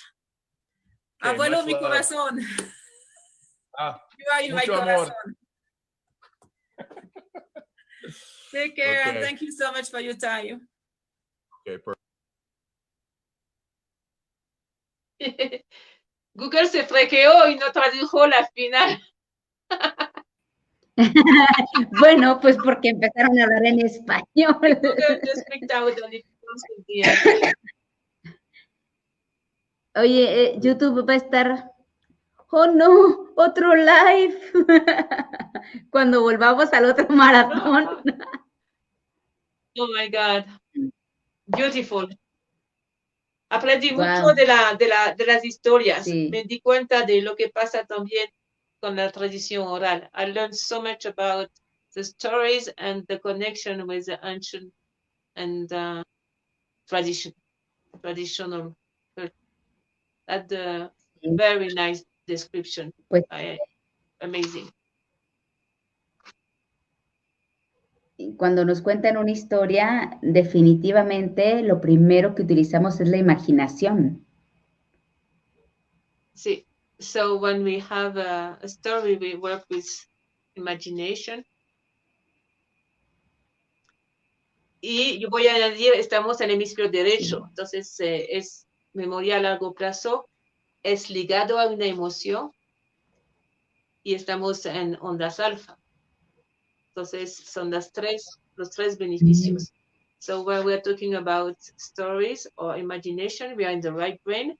So we are talking about right brain, long-term memory. It's linked to an emotion, that's why you don't forget. And you are in alpha waves. Amazing. Wow. Ya lo apunté. Wow. Bueno, pues, ¿qué te parece si vemos 50 programas? 50 programas. ¿De qué? 50 programs. We will finish with this one. We were asked to describe the plan, what we do with Education 3000 International Network. So again, Karina made a little video with all the plans, all the programs, and we are all invited. Bueno, y... It's in English, but we can have the... Roxana. Maravillosa nuestra compañera Margarita de Portugal. Y después, cuando estaba hablando Alan Shelton, que dijo que habláramos el español, llegó que dijo que era el lenguaje del amor, llegó este mensaje de Giovanna Specht. Oh, gracias, Giovanna. This is when Abuelo was talking. Gracias, Noemi. Thank you so much. Gracias a ti. Bueno, y estábamos hablando, también YouTube no nos quiso poner subtítulos aquí, pero bueno, No, ¿por qué? Pero, bueno. You want me to translate at the same time or at the end? ¿Quieres que traduzca al mismo tiempo o al final? Es del inglés al español, ¿no? ¿Tú lo puedes hacer, tal vez? No, todavía. ¡Híjole! Pero bueno, es que las láminas o bueno, el video se complementa mucho con las imágenes. Entonces lo pasamos en inglés y al próximo maratón, el 8º, lo pasamos en español. Sí. Y de todas maneras vamos a tener... ¿Cuándo es el 8º Marathon. When is the S marathon? Y de todas maneras vamos a tener los videos colgados en YouTube. Because Entonces, are all in YouTube. ese está en inglés y me voy a apurar para el que esté también rápido el de español para poder tener los dos ahí colgaditos antes del 8º maratón, ¿ok? Yeah. Y lo pasamos así. Tal vez próxima semana también lo vamos a poner a YouTube. So we will put this this is a very nice video on the 50 programs. We will put it in Facebook as well. Sí, y también en nuestros programas de los viernes, que están está en inglés a la 1 de Bolivia, lo vamos a pasar, y en español el jueves que es in YouTube at 1 o'clock Bolivian time every Friday. Friday, así es. Bueno, pues entonces vamos a ver si encuentra programas. 50 programs, 50 years. I love it. You are a genius. Vamos. Eres un genio. An educational platform with a new post-2020 paradigms. What can we do concretely? And this is what I like, because as well is action, vision, vision, action, action, vision. And this is what it is about. We were thinking about after 2020, as this year was so moving, so many things fell down, others emerged. It was like a big switch, and it will go on. So we were thinking, what are we going to do after this 2020 earthquake, or at least the paradigms? Of course, consciousness, peace, and joy. That will be the base. Toward what? Toward the integral development of all human beings and of the new society at its fullest, meaning fulfillment, being fulfilled inside and be able to help completely the society. So we call this a new educational ecosystem, and you have to be ready all together. And we want this to be cooperative, comprehensive, fun, caring, ecological, multicultural, co-caring, very, very active, very creative, and propositive, meaning we propose solution and we do solution. We don't criticize. Critical mind or critical thinking was nice as a transition, but now it's action and positive solutions. We are in the solutions phase now. And of course, we want this new society with a deep culture phase. So how to do it? 7 ideas, or 7 big departments, or 7 axes, or 7 main ideas, like the research based on new paradigms, everything about pedagogy and education, of course. This is all about education. The network, again, the network with all the sister schools all around the world and exchange. And we have many programs under the sister school. And some views of the 13 pillar society, meaning this education, we end up with a new society. So we start to put down and to write down what will be. So, because when you know where you go, it's easier. So the 7 Peter School will go to the 13 pillar society. And then we have the network, the dissemination, training, the research. Of course, it will be more like quantum education or quantum pedagogy with all the new paradigms and all the new research on neuropedagogy or neuroeducation or neuroscience. That's the first one, called quantum neuropedagogy, the new word. And it's going to be so different. Then the sister school. So of course, we will work together toward new curricula or syllabus in England, new methodology, of course, new architecture as well, and the 7 Peter schools and all the schools of the world, not only 7 Peters. It's a co-construction or co-creation. And don't forget, we have millions and millions of children in high-risk zone, in violent zones, refugee children, millions and millions. So we have special program for them. We already started. I mean, everything I'm talking about, we already started, of course, for 20 years. So the 50 years plan is 20 years already done, and now we should add 30 years more. And we have a beautiful program called post-trauma program, and we have to take care of this part of the population, and it's called social pedagogy. And this is contemplated in the new programs, and it will be the famous 13 pillar society This is beautiful, and it includes eco, edu, smart cities, and this is beautiful to project the future that way, complete, holistic, caring for people, caring for the earth. New kind of sport, new kind of integral sport. You know, sport is damaging a lot the body and the joint, and people are sometimes very injured from sport. We have to rethink sport. Preventive health, this is the blue. Science and technology will be the yellow. Integral education, yellow. Pink will be solidarity and geopolitics. It will going to change and a lot. Culture, multicultural, peace culture, social science and justice. White will be art, but the new art, renovated of consciousness, and bioarchitecture and biourbanism. And everything green will be, of course, conscious nutrition, conscious agriculture, alternative energy, decontamination, and very advanced technology that doesn't contaminate, that doesn't pollute anymore. Red is fair economy. We have to rethink that, and personal development will be the last one pilot. So here is everything. You have all the ideas. So education has to prepare for those 13 petals, you see. It's very important that from early age, young children, young people will have the knowledge and the techniques and the information, the right information to read that. This is extremely important. We have dissemination, it's everything about TV, games, digital platform, radio, TV. The programs we are doing now are part already from the TV. It's like 3,000, 4,000, 5,000 TV in the world. Of course, book, exercise book, a lot of videos, a lot of, and movie. I think we have movie. I Have a Dream, which is a movie of Uncle and Uncle. Uncle and Uncle are two characters. We have a novel with them, and I'm going to write much more novel. And they do their own school, their own university, and their own society. They are so intelligent. So we will do a movie on them. They are beautiful.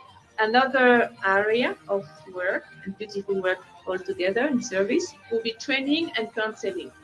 And we already have like 3 academies, but we have, of course, we want to have more, like reference, multi-university, and a very nice program is called Educational Innovation Secretary that would help the Ministry of Education on a technical level. And with emotional contention for the teachers, it's going to be very nice. And of course, a network, all the countries together and the planet together. And green again.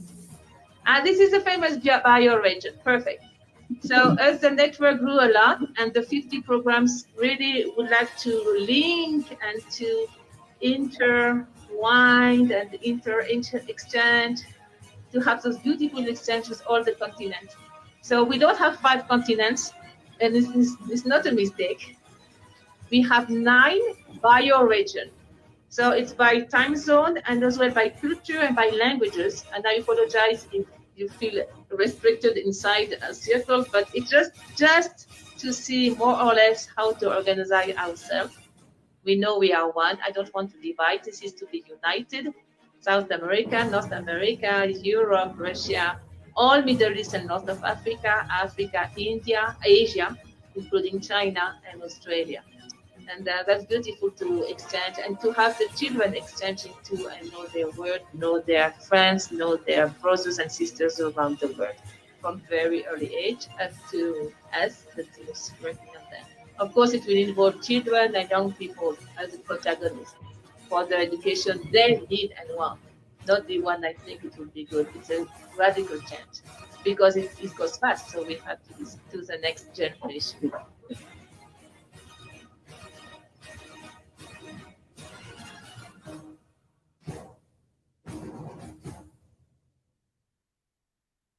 Bravo.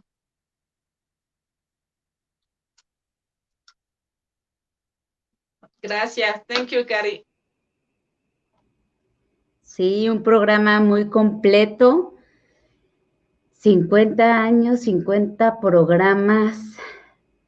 De verdad, pues que con toda esta red alrededor del mundo, con todas estas personas comprometidas, va a ser muy fácil llevarlo a cabo. Teams completely do you say, compromise? Completely devote to this. Yes. De los 50 años hicimos 20, so son 30 ahora. From the 50 years, we already did 20, so it's only 30. Not too bad. Sí. Sí, sí, sí. Bueno, pues vamos otra vez a Hawái con Justin Sheldon. ¿Qué te parece? It depends on the time. It depends on you. Depende de ti. Por el tiempo. Ah, ok. Bueno, pues ya casi nos van a correr del Facebook. Nos ha pasado una vez, ¿te acuerdas? Sí, She ya. said Facebook is going to stop us, and this happened once. Facebook stopped us because we passed us 8 hours of streaming non-stop. Podemos So también we cerrar aquí. Facebook as a limit. YouTube, you can do it 40 hours. Ya. I know. Bueno, podemos ver el mensaje de la Sierra Nevada de Colombia.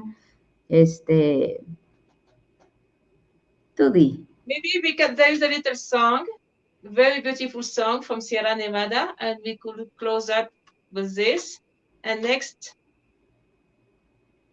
marathon, we can hear the interview of Mamo Lorenzo. So we can see the first part. Okay. Podemos ver la Sierra Nevada, the song, and then next marathon we can listen to. Actually, we have 3 more interviews, so there is no problem. We can decide. Sí, podemos. Bueno. Yeah, definitely Facebook is going to cut us off. Ya. Bueno, pues entonces vamos con la primera parte de... Nevada, just enjoy the pictures, listen to the song. It's about peace around the world. It's a very beautiful message from the Mamo or Mamos. They are elders and very wise persons, spiritual leaders of Sierra Nevada, Colombia. This is the Colombia, Sierra Nevada, y es del Mamo. Este es el mensaje arhuaco y su mensaje de paz. Pues vamos a verlo. Gracias. Thank you.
Ay, pues qué sonidos que apaciguan el alma.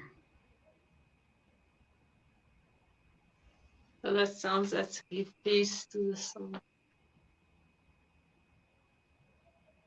Así es. Pues, Noemí, ¿quieres agregar algo antes de cerrar este maratón en su 7ª edición? Como siempre, muchas gracias. Esto es de muchas personas. Gracias a los participantes, al equipo de comunicación, a Cari que ha hecho un montón de videos magníficos. Me gustó todo. Y a cada uno de ustedes que nos ven. A veces me piden, ¿qué es Education Special o Pedagogía 3000? ¿Sabe qué es? ¿Qué es? Tú, es tú. Tú, el que estás ahí en la pantalla, atrás, ahí, tú eres. Que nos está mirando, es tú. Nosotros, nosotras. Y todas en conexión. En conexión con esta paz, esta armonía. No es utopía, está pasando. So this is Education 2000 is you and us and everybody with this peace, this connection, and this harmony. Thank you. Pues gracias a quienes estuvieron durante la transmisión de estas 6 horas y casi 20 minutos con países nuevos. Estuvimos mucho tiempo de aquel lado, ¿no? Nosotros, bueno, yo estoy en México, Noemí está en Bolivia. Brincamos el charco y nos fuimos hasta... Thank you to all the countries. We went all over the world. Nos fuimos Nepal, Hong Kong, Australia. We went to Hong Kong, Australia. Portugal, Suiza, Mongolia. Switzerland, Mongolia. Rusia. Australia. India. Así es. Entonces, pues gracias, Reino Unido. A lot of with England, sí. USA, Hawaii. Sí, y bueno, María Guadalupe del Socorro López, muy agradecida por el extraordinario trabajo incansable. A ti. Thank you for this extraordinary work without non-tiring. Así es. Without stopping in English. Y bueno, pues no nos queda nada más que agradecer esta maravillosa tarde de grandes colaboraciones, de grandes pensamientos, conexiones. Great collaboration from everybody. Y seguimos. Y seguimos. And we go on. Así es, estén muy pendientes porque habrá nuevos videos también en el canal. Por favor, ayúdenos a compartir. Where we have new videos, we put them in the channel, in Facebook too, ¿no? Sí, también. Y entonces ahí estaremos, pues, In muy, YouTube, muy. and we will put new materials. Así es. And y más en vivo también. Sí. Así es que, So, bueno. Hablando de vivo, estamos el lunes, el jueves y el viernes en inglés. Repito, lunes en español, viernes en español y jueves en español y viernes en inglés. Así es. Eso es regular. Sí, cada semana. Así que estamos en contacto. So Sí. we are in touch. We are on live on Monday, Spanish, and Thursday, Spanish, and Friday in English. Así es, y de todas maneras aquí en www.p3000.info, pues tenemos toda la información, tanto de programas, de eventos, de cursos, porque ahora... This year, this 3000, this is in Spanish. .info. Sí, y Giovanna Spech dice, sí, así es, somos todos siendo uno, gracias. We are all one, thank you. Correct. Un And abrazo. we can feel it. Lo podemos sentir que somos uno. Sí. Después de todos los países, toda esta gente, todo esos, este corazón, solidaridad también, porque somos todos voluntarios aquí. O sea, perdón por la traducción y todo eso, pero hacemos lo mejor que podemos, todos aquí de corazón, voluntarios. So thank you, everybody. Sometimes the translation is not perfect, but we are all volunteers here. We try our best, and thank you, everybody. Así es. Bueno, y con estas palabras nos despedimos. Que pasen una hermosa noche y Good night. nos vemos en el próximo maratón. And we see you next marathon. Thank you, everybody. Bye. You guys.